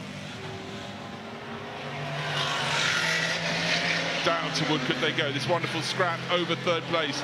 Oliver Bryant in the red and gold 21, Andy Wolff in the 94, the darker car. But the lead battle is far from over. Gordon Shedden took the lead a couple of laps ago. It's gone out to 1 second precisely. Oliver Hart hanging on, waiting to see if there's a penalty for clipping the chicane, but it was the smallest of clips. Behind them, Ollie Bryant still holding off Andy Wolff, less than half a second between them. And who's fifth? Well, it should be the Nick Minassian driven number 12 Cobra. It is, and up to 6th has come Blakeney Edwards in the Lister, number 18, and Mike Jordan, 86, the TVR, closing rapidly on Decadmate in the number 5 Van Riet Cobra, the black car that led for a while. Yeah, looking at Mike Jordan's time in that Cobra, he's 5th fastest driver out on the circuit at the moment. The top 4 and then him, and he's down in 8th place, so he has the pace to advance.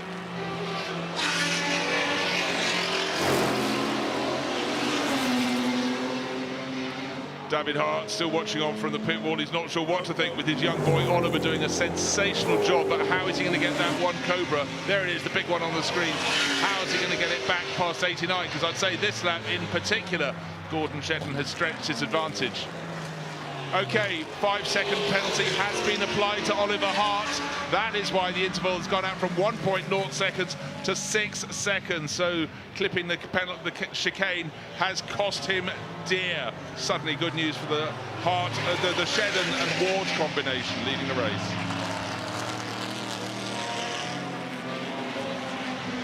Cobra into the pits, and that's the Hart car. It's come in, and it's smoking badly now. There's a fire underneath. There's a fire underneath the car. Well, that makes the penalty matter not at all. He drove beautifully, but let's hope that fire can come out.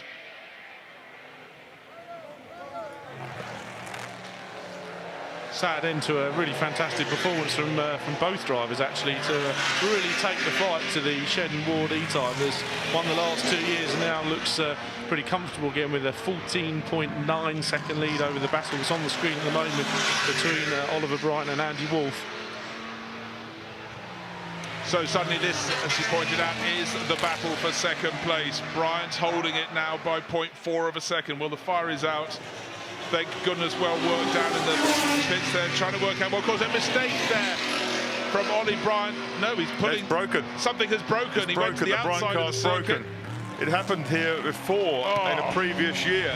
2 Cobras in half a lap, 2 Cobras from the top 4. It's cruising. Oh, how unkind can life be? Pretty much where Andrew Smith pulled off in a previous year, isn't it? Just happened, just suddenly slowed, lost all pace for Ollie Bryant as he turned into St Mary's, and he's cruised off even before he's got to the exit of the second part of Lavant. So that was that. Just been promoted to second place. Half a lap later, his car out of the race. So suddenly Nicolas Minassian in number 12 Cobra, there it is now into third. All change in the space of a lap.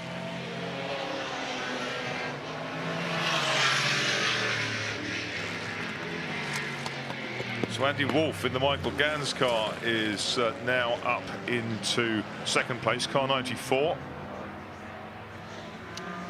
10 and a bit minutes to go, and he's 15, nearly 16 seconds down on Gordon Shedden, lapping at very similar pace. There is our race leader, had a small lead of a second in the space of a lap and a half. Even Bing, as he goes sideways there, up behind cut 7, suddenly went out to 6 seconds when there was a penalty. But let's find out. Ollie Hart drove beautifully, but Henry Hope Frost has him in the pits.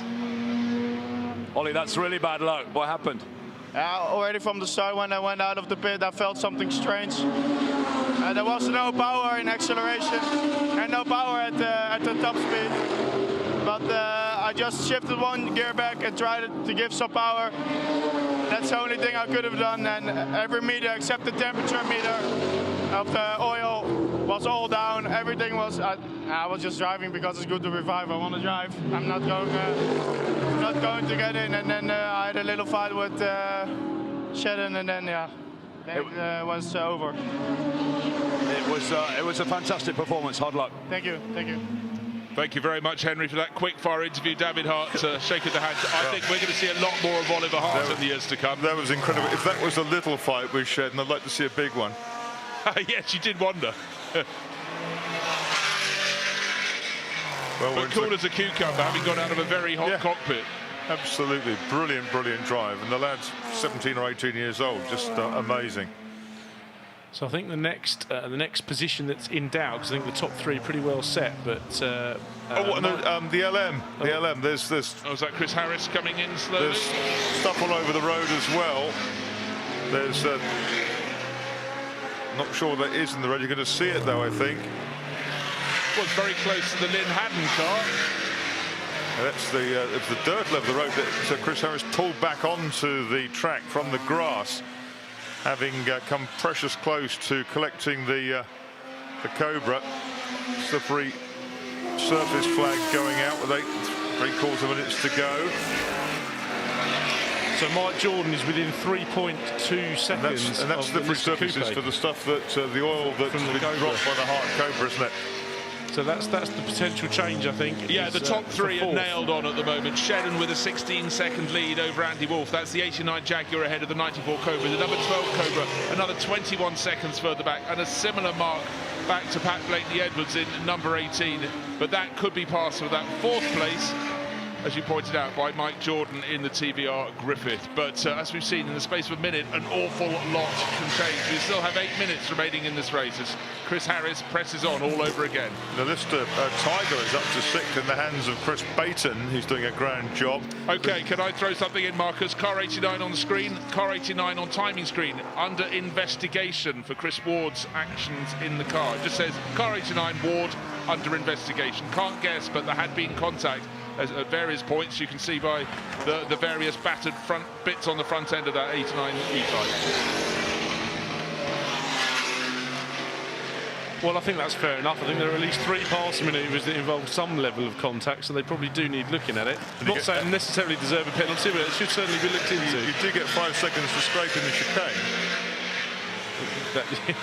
Oh, look, you can see there's more dirt just after the 8. Well, it's a point on the track at which you're generally going a little bit wide anyhow, but that's on the exit of St Mary's when you've gone up the rise towards Lavant.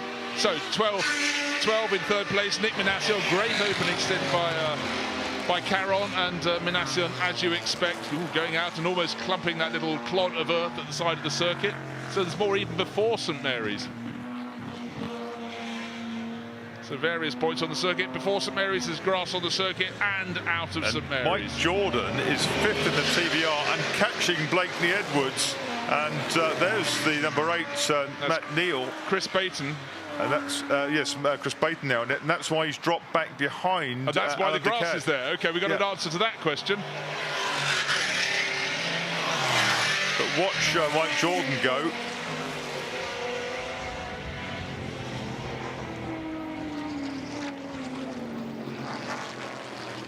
Yes, he's actually the fastest man on the circuit at the moment, isn't he, Mike Jordan? He's the only man in the 26s. Rob Huff is flying as well in the number 14 Jaguar E-Type, Kev. Yeah, 3 cars very close, just behind Baton, who is just trying to see if Baton's managed to get round to complete his lap, but then it was Haddon and Huff, and half a second between each of them. But there we have 86 pressing on so hard. Mike Jordan up ahead, number 18. He's hunted it down. Fred Wakeman started, and then Blakeney-Edwards. Oh dear, the number 2 Cobra backwards at the chicane. That's the Wilson Feskin car. So no overtaking into the chicane. Waved yellow flag. What's the Oh, that's why. Well, and almost put the 21-gun salute. That really was, and then yes, well spotted, Marcus. But the Bizzarini in the thick of battle as well there, but managed to steer clear as did the Project Aston Martin. So we're on board here with Mike Jordan, the TVR closing down on the unique Lister Coupe for what we believe at the moment is 4th, depending on if there's any more action on the Chris Ward situation. And he's been closing him down for quite some time, so we've already seen a charge at Goodwood by Mike Jordan in this car this year in the members' meeting when he closed down the Cobras to actually win. And this is for a 4th spot. Yeah, and the very action, just looking at the cornering potential of the TVR Griffith, normally thought of as something better just for a straight line blast, but he was looking very tidy through St Mary's. There goes Mike Jordan chasing after Pat Blakeney-Edwards. Yeah, that's absolutely flying in a straight line. The little short wheelbase TVR closing in on the Jaguar-powered Lister.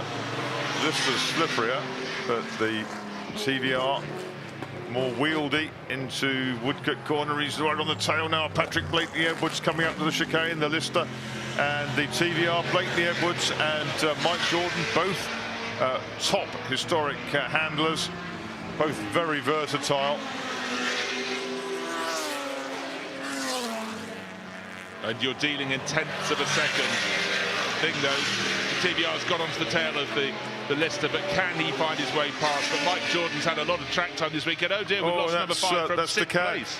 That's Decad, mate. That's his second spin into the gravel this weekend down at Lavin. He'll be cursing that corner, almost precisely the same place. He's not going out of there under his own power, I'm afraid. That's a shame after such a good opening. Oh, and Mike Jordan attacks down the inside to come down towards you, Bruce, at St Mary's, and he's made it through quite easily. Blakeney didn't fight that too hard. It was a little point, really, given how quickly the TVR was going. But he might now try and follow it.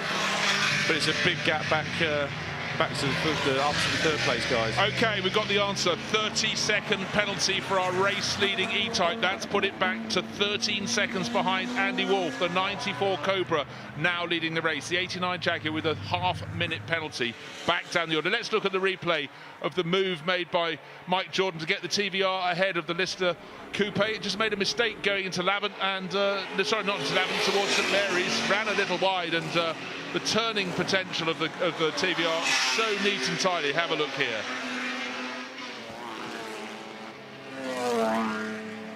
Very neatly done.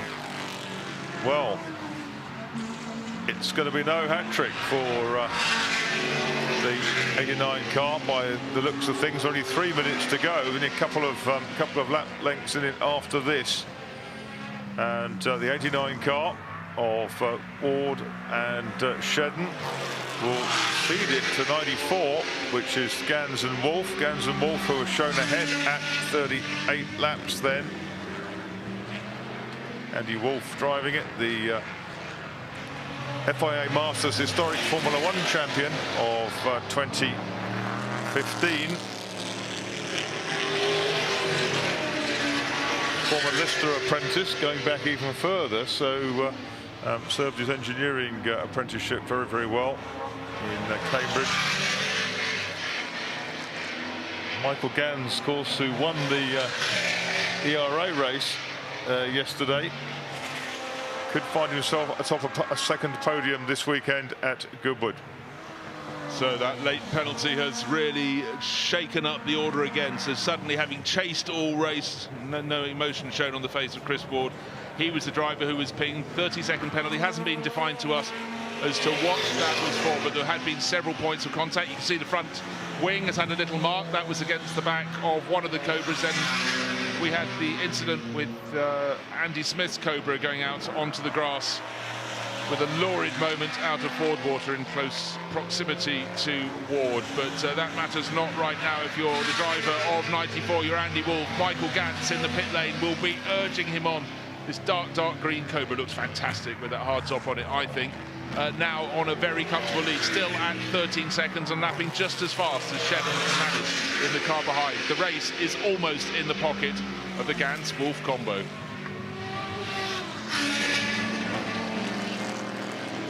Will there be any other changes? This has been a race, this Royal Automobile Club TC's celebration that seesawed one way and another, and then has done it all over again. A big twitch there from Shedden. I thought we were going to have a little bit of late race drama, perhaps, with another incident, but he catches it all. Tyres, brakes getting a little bit worn towards the end of the race, but still the car is being driven with such exuberance. Yes, he's in the 27. He's lapping. This could be the instant where Chris Ward has touched Andrew Smith, just a small touch to Ford water, but it's a high-speed corner to be having any sort of contact, and that could well be the move that's got the 30-second penalty for the cars leading on the road. I think we can bet our bottom dollar that was the case. So very well queued up by the TV crews to get that extraordinary replay so swiftly, so we can understand this is the last lap of the race. There is Gordon Shedden still tweaking the wheel this way and that, as is the driver of the 94 Cobra, started by Michael Gantz, but Andy Wolf bringing it home. Number 7 Sunbeam Lister Tiger limping past me at St Mary's, but going great guns down towards the end of the lap is the 89 Jaguar. Of course, it's the head on the road, but with the time penalty applied, it's really 12.5 seconds down on the car that will follow it over the line, which will be Andy Wolff.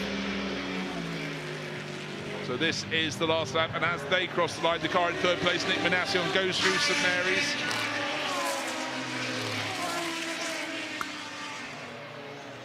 So the checkered flag is taken by a car that will not win the race. Gordon Shedden applauds, waves to the crowd. Victory, Marcus Pye, will go to this man here, Andy Wolff with Michael Gans. That's another car that was in the wars earlier in the race, wasn't it? That took a bit of a swipe. Two moments with Chris Ward, that car did, didn't it? And there is Michael Gans, the bearded Michael Gans. That's Ross Wolff at the side there. And they're absolutely overjoyed. A Goodwood Trophy win yesterday, a RAC TT celebration victory today. Here is the 12 Cobra, which is going to come home in third place with Nick Manassian. Behind the demoted Ward and Shedden Jag. There's Nick Manassian. Here's Mike Jordan in 86, the TVR. He's overtaken the Lister in the last couple of laps, as we saw at St Mary's Corner. And the TVR, already a winner this year at members meeting, comes by and done a grand job. I think sixth, a lap down on the leaders, and quite no, on the same lap it's going to be number 14. That's going to be the Richard Mines Jaguar with Rob Huff, number 14. Bob Huff bringing that one home. Well, there's a combo that could have been in the mix. Andy Newell and Frank Stippler. Frank Stippler finishing the number 6 car down in 14th place. Of course, that was a replacement car, a less modified, less developed car from an earlier era, which they brought in when the GTO 64 was damaged in practice. But there are winners then, and it's Andy Wolff bringing the 94 Cobra home for Michael Gans and its owner Jason Wright. So a tremendous victory for them. What a race that was, Kevin. Well, a nail biter. A number of people could have won that one. I think Andy Newell and Frank Stippler would have fancied their chances if they watched this race back. Incredible, but some superb close racing, some thrills, some spills, extraordinary drive by young Oliver Hart. But there's the race win then, 94, the Wolff and Gans, or Gans and Wolff AC Cobra as it panned out. Second, Ward and Shedden. Third, Caron and Manassian in the Cobra. Fourth, Whitaker and Jordan, the TVR. Fifth, Wakeman and Blake and the Edwards in the Lister. Sixth, Huff and Mines and Huff in the Jaguar. Seventh, Pearson and Harris in the Ferrari LM. Eighth was Haddon and Lynn in the Cobra. Ninth was Neil and Baton in the Sunbeam Tiger. 10th at the end was Friedrichs and Hadfield in the Aston Martin 212. 11th, Hancock and Hunt in the Jaguar. 12th, Wilson and Fiskin Cobra. 13th, Fox Roussignol and Padmore in the E-Type. 14th, Newell and Stippler Ferrari. 15th, the Atwood Shepherd Cobra. And 16th, the Lindemann Twyman Jaguar. Sweeney was next up, which was McIntyre and Hall. Jackson Attard Chevrolet was next through, and the rest of them. Quite a few fell by the wayside, but an extraordinary race. And there are the celebrations. The victorious Michael Gans and Andy Wolff. We did it. Great. Thank you.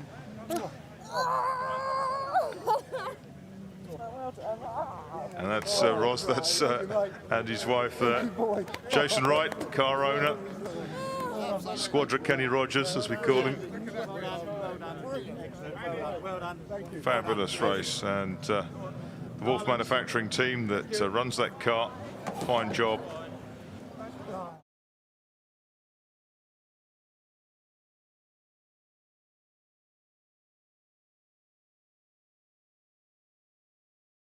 Hello everyone, Alex here from Car Throttle. While we're sad that we can't be in Monterey this year with Michelin for Car Week, we wanted to share this short clip from the Rolex Monterey Motorsports Reunion Livestream 2019. Here are our favourite bits.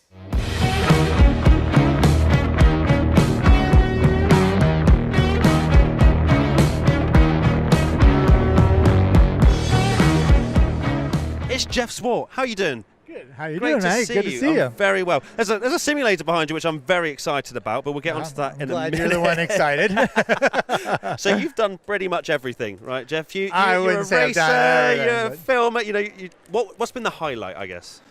Certainly just finishing the movie Art of Racing in the Rain, to combine, my love of motorsport and film everything that's in that film about racing and cars and everything else that's in the main character Denny's life. And then it's told through the eyes of a dog, and anybody who knows me, I'm pretty close to my dog. So I love dogs as well. Yeah, so it's all around. It ticks a lot of boxes, but to spend as many weeks as I did last year filming that and ending up in Italy with the Ferrari Formula One team, it was really a cool project. It's on my bucket list to go and see that film. Good. I'm a big fan of dogs and racing. Good. Well, that'll work for you. So Pikes Peak, you're Yes. a winner of that. Tell us a little bit about that and the experience you had. Yeah, Pikes Peak is kind of like my home race. I've raced there 16 times in actually 12 different Porsches, and it's, I've had a little luck there, 8-time champion in different classes, but it's just a magical place because all week long you practice, and then there's that race day where you put it all together, lay it on the line, and drive the 12.5 miles absolutely flat out. And I love the focus and commitment to one run. There's no pit stops. There's no go back and do it over again. You just got to go run. And I think that's one thing that's really nice for me because it's just not an intimidating place. I've been there. I know where it goes. And finishing at 14,110 feet on this magical mountain and, barely any air to breathe. It's a real test of man and machine for sure. Speaking of magical events, we're here. Yeah. I mean, how special is it to be here at the reunion? It's always special because we're really celebrating where everything we love in our modern day came from. So that part of it is just so much fun to just see the cars and the drivers and witness what it was like in the day. And then to have these fields, the race I was in today was 50 cars, so there's always somebody to race with around you. Absolute and everything. carnage. Yeah, no carnage, but it's definitely fun and entertaining.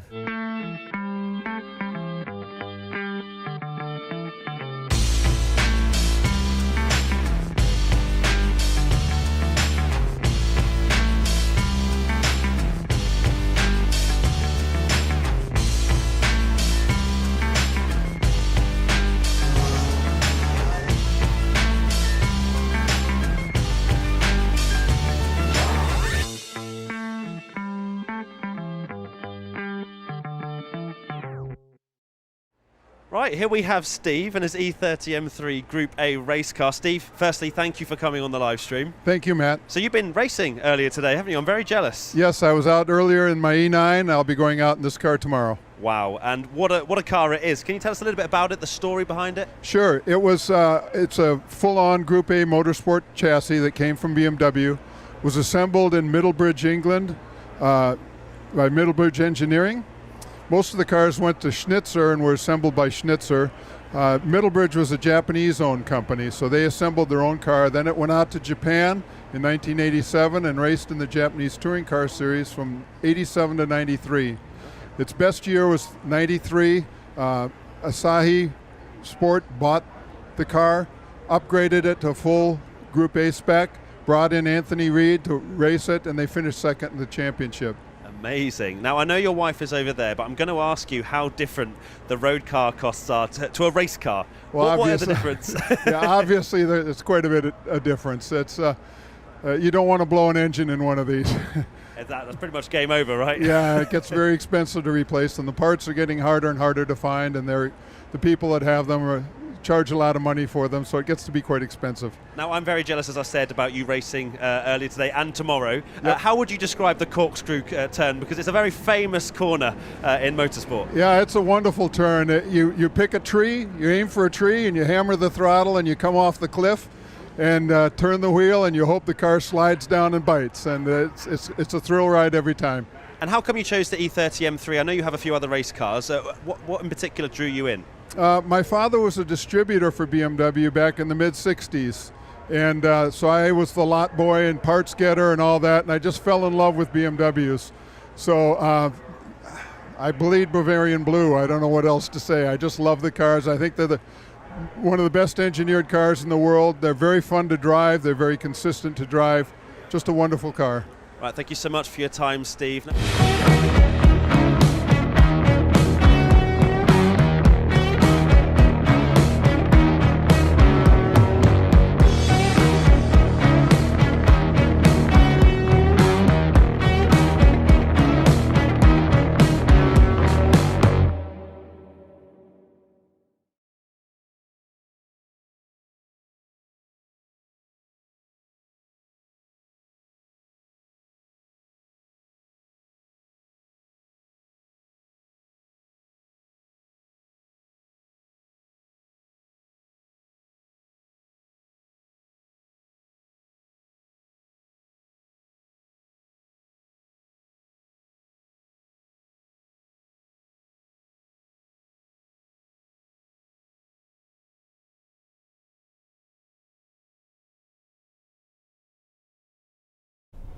Hi, I'm Barry Tepke and welcome to WeatherTech Raceway Laguna Seca in beautiful Monterey County. Now picture yourself back in 1957, some Chevy Bel Airs, maybe some T-Birds, International Harvesters kind of hanging out in this exact location with weeds and just dirt. They get out onto their bulldozer, they drive up this hill, they get to this turn, they make a sweeping long left turn all the way to where the cliff and the hillside juts in. He makes a hard left, goes up another hill, where he meets a foreman, where the foreman pulls him off the bulldozer and says, I'm going to lunch, you find your way down this hill any which way you can. So the bulldozer driver gets back up, fires it up, goes hard left, hard right. Little did he know back in 1957 that he was just creating one of the most famous turns in all of motorsports, the corkscrew. Welcome to the world famous corkscrew, series of turns 8 and 8A dropping 6 stories down. This is where the bulldozer went right on down. So sit back, enjoy, turn up the volume because you're going to hear some laps of Laguna in some of the most amazing cars from the Rolex Monterey Motorsports reunion.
school, I just go around making a fool of myself.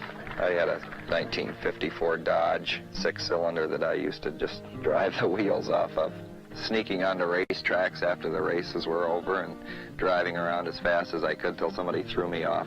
I thought I was going as fast as some of the race cars were going, but I'm sure I wasn't. I suppose anybody that's 16 who just got their license and wanted to be a race car driver would have to think he had special talents. And I always thought I had some talent for it, even at 16. And I had decided that I was going to do it. I was going to make an all-out effort, no matter what it took, for how long it took.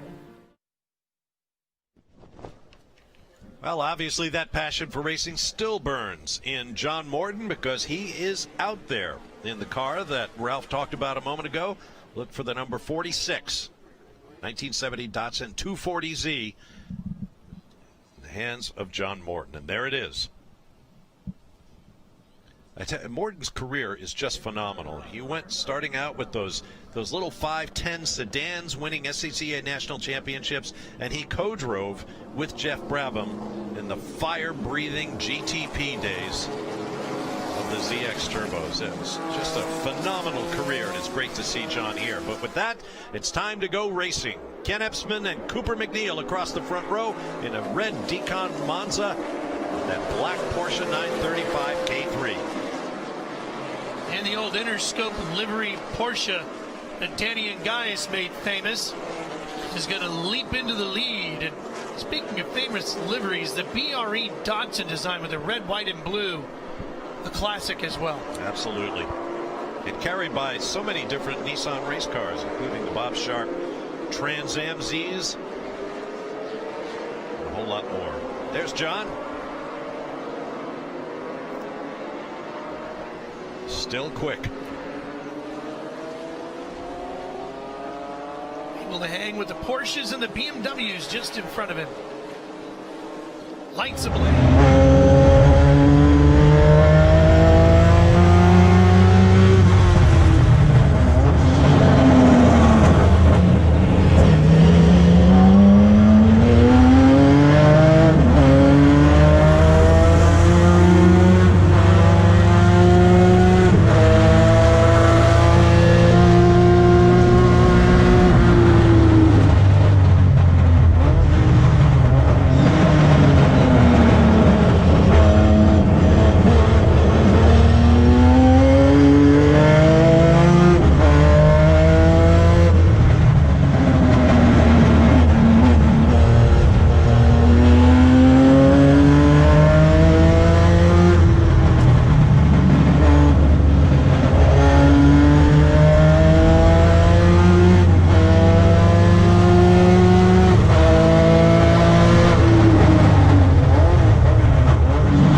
right behind. Looks like one of the BMW.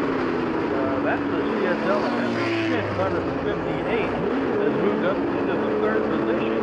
He got around Ransom Webster, and then everybody moved up one spot ahead of the number 88 car, because that car retired before the pit stop was complete. Went to the back paddock, but just as they came out of turn 10, without into turn 10, but the Mustang and the Greenwood Corvette started to move away from the field. BMW and another car gotten around Ransom Webster. The number 62 car, Mike Thurlow, 1976 Chevrolet Corvette. We'll confirm that when they get by us here at start finish. Right now, looks like Didier Honda in 76, Chris Liebenberg in 22, Henry Schmidt in 58, Mike Thurlow in 53, Ransom Webster in 42. Corvette, Mustang, BMW, Corvette, and Porsche, the top 5. Liebenberg putting pressure on Didier Honda on that Greenwood Corvette. That Corvette is a very wide car. You look at the bodywork of that car, if you get a chance, take a look at it. It's extremely wide. It's going to be hard to get around that car, and the driver, of course, is making it even wider.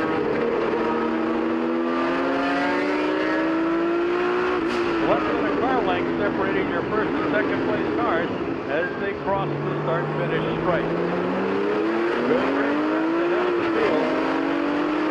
Andre and Luke, 76 and 22.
Duff with RM Sotheby's. I'm head of auctions, and today I'm driving one of our feature cars for our Shift Monterey sale, which is the 1964 Ferrari Lusso. This car is one of 5 that we're selling for the late Dr. Raymond Boniface from Ohio, this being one of his prized possessions that he kept up until his passing. This particular Ferrari is the 235th Lusso built out of 350, and Dr. Boniface purchased this car in 1974, and the family has owned it until its offering with us next weekend. This car is completely original aside from having one repaint at some point in its life. And another special fact about it is that it's the only car that was ever finished, the only Lusso finished in ivory with a red interior. And it's just an amazing car to drive. And for anybody that has driven an original car, they just drive completely different than anything else. My name is Ken On. I'm the president and CEO of RM Sotheby's. Since March, it's been incredibly busy, and the success of our online platform has been beyond our wildest imagination. Through June, we have more than $55 million in total sales online, which is a huge feat. RM Sotheby's online-only platform is unique because it has the breadth and depth of the entire RM experience. The only difference really between a live RM event and an online event is that you're in the comfort of your home. But frankly, everything else is taking place. We're very proud of the fact that our online-only platform is surely the most comprehensive in the industry. Every team member on the RM team, whether it's research, cataloging, photography, PR and marketing, all the way to administration, logistics, transport, you name it, they're involved every single step of the way. Everything you would expect from RM in terms of client experience, the interaction, the bidder registration, the consignment process, the research and cataloging, they're all very, very consistent. I would say there's a lot more similarities than differences. The only difference is the channel through which we sell the cars. The online platform has really caused us to think a lot more about our long-term plans and strategy. We knew that online was a significant growth opportunity for us, but now the interesting question is, how do you balance the two? And frankly, I think both of them will be perfectly viable, and and with significant growth opportunities. Although we're in very trying times, of course, we're very proud of the fact that RM Sotheby's pivoted so quickly with our online-only platform. And any preconceived notions about what it was capable of were quickly shattered, with 2 world records broken in a matter of a month.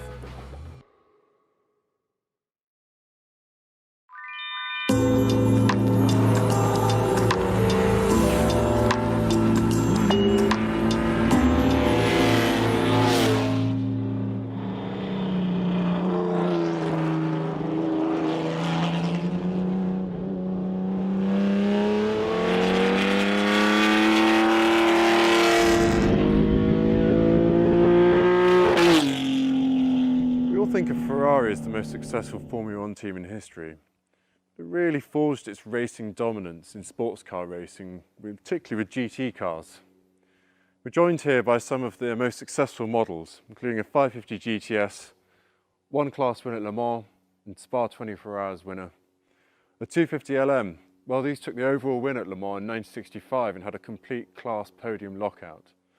And finally, a 1961 Ferrari 250 short wheelbase CFAC hot rod.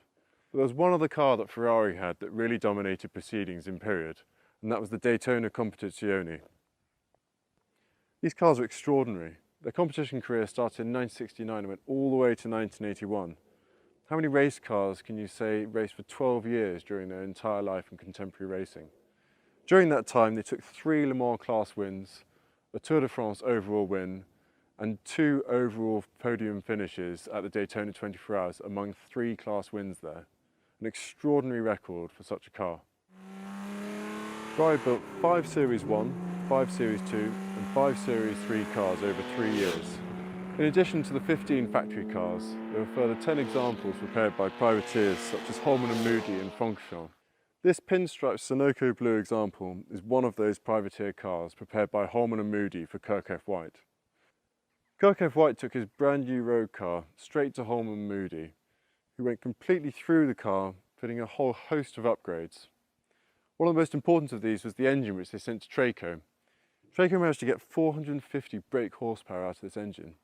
Only 6 cars are documented to have had this much horsepower. Those are the 5 Series 3 factory cars and this example. The one thing that this car has over all of those factory cars were the Ford GT40 Mark IV brakes fitted by Holman and Moody. No other Daytona got these in period, and these brakes really removed the Achilles heel of this model. More recently, it's received Ferrari Classic A certification, a really important document as it verifies all of its Holman and Moody upgrades and confirming its superior specification. This wonderful car is ready to be enjoyed in some of the finest events around the world, race, road or rally.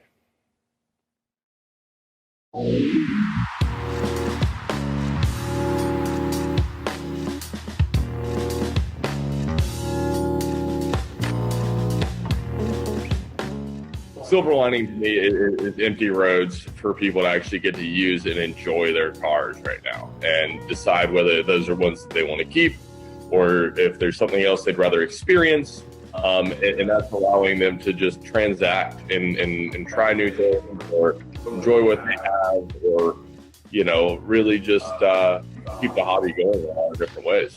It's a similar thing in London in that we have had this period of time where collectors, buyers, sellers, owners have really had the ability to sit and think about what they want out of their cars, what they want to use them for, what they have always promised themselves. Even people that don't have classic cars have now, I think, thought about it and realized that life is short and that you have to do what you want to do.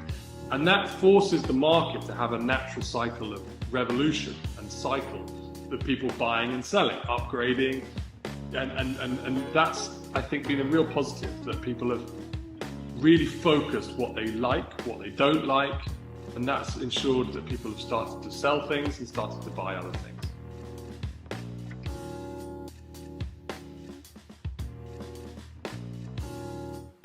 I think the most important thing to observe, just looking at the car, is to take the time to properly stand a ways back from it and observe the whole car and take time to really just look around it in its entirety. And then you can delve into the individual details of, like, what's the engine bay like, what's the real quality of the paint like from panel to panel, are the panels matching in their color? Are they consistent in their color? It takes time to get your eye in with classic cars and observing what makes a really great restoration from an average restoration to a poor restoration.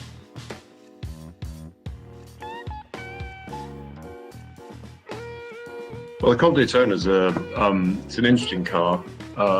It's not often these cars are traded, and it's particularly rare to see a good one at auction. So it's going to be like a good test for our online platform. The car itself is it's fantastic to drive. The noise is absolutely incredible. It's got a really interesting history. It's got kind of, apart from, obviously it's not a factory competition Daytona, but it's still an independently prepared, factory recognized, Classic K certified car. So it's the next best thing, and obviously its price reflects that.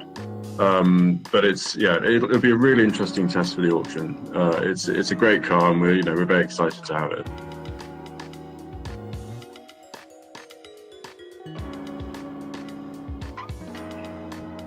Yeah, I think we're always just looking for the best of examples, regardless of it being online or or whatever. Monterey is, the Super Bowl, the World Series, whatever.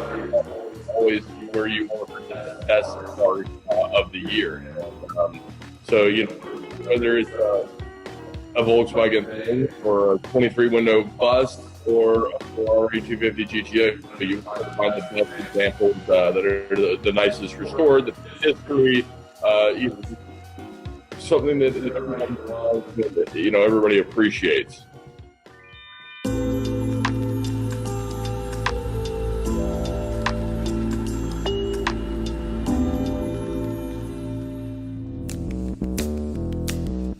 I tell people that I'm a professional time traveler. That's what I do.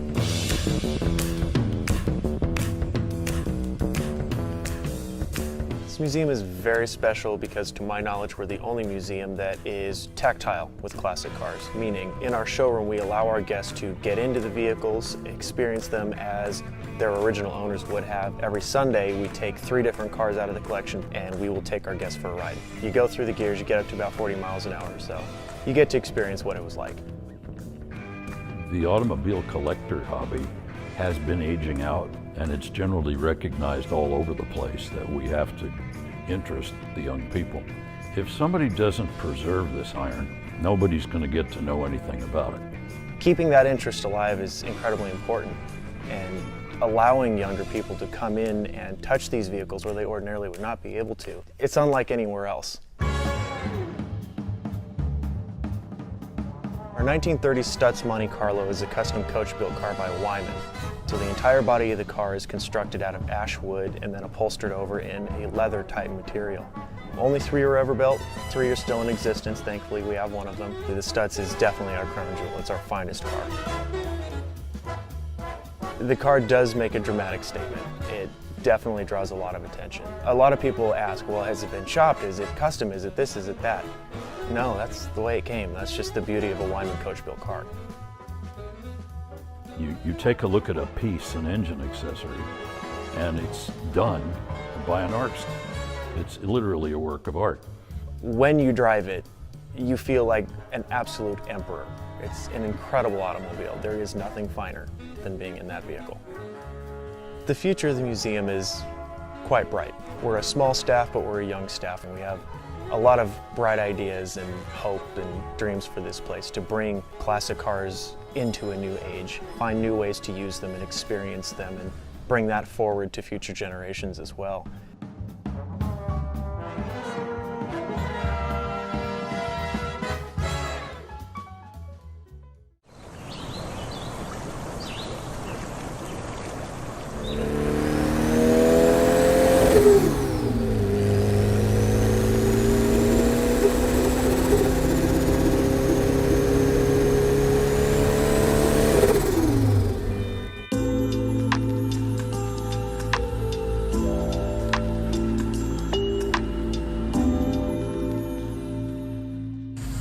I'm Ramsey Potts, car specialist with RM Sotheby's. Let's talk about a very special automobile available to you in our online Monterey auction. Sir William Lyons introduced to the world following the war the Jaguar XK 120s. And what was born was an iconic series of sports cars. When the 120 was introduced, the world was hungry. They were ready for an exciting, sleek sports car. His amazing engineer, Bill Hines, provided the motivation. As the XK series evolved, following the 120 came the 140, a car with a few more creature comforts and space inside the cockpit, and then the final iteration, the XK 150. Behind me is an XK 150, but this is a very special model. This is the 3.8 liter Type S. And not only is it just that, the ultimate iteration of the XK series, but it is the very first one, known by its registration of YHP791. This particular car was the first time that Jaguar had introduced to the world its 265 horsepower, 3.8 liter engine with a 9-to-1 compression ratio head, and most importantly, triple SU HD8 carburetors. At the time of its introduction, the car was able to do 0 to 60 in 7.6 seconds. That's a time that compares, quite frankly, well with today's touring or sports cars.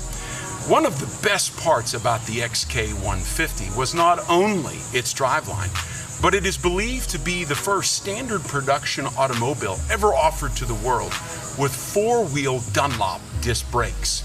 In this particular example, not only do you have incredible motivation, but you have record-breaking stopping power as well. Now, this particular 3.8 has an incredible story to tell. We have lots of documentation proving its life, and of course there have been some special names that have been shared with this particular automobile. Jacques Nasser, former CEO of Ford Motors, and even in 1969, for a brief period of time, in the care of one Sotheby's Corporation in London. Should you choose to use this particular automobile even today in the way that it was meant to on tours or rallies, it also has period correct air conditioning, so you can not only go well, but you can be comfortable while you do it.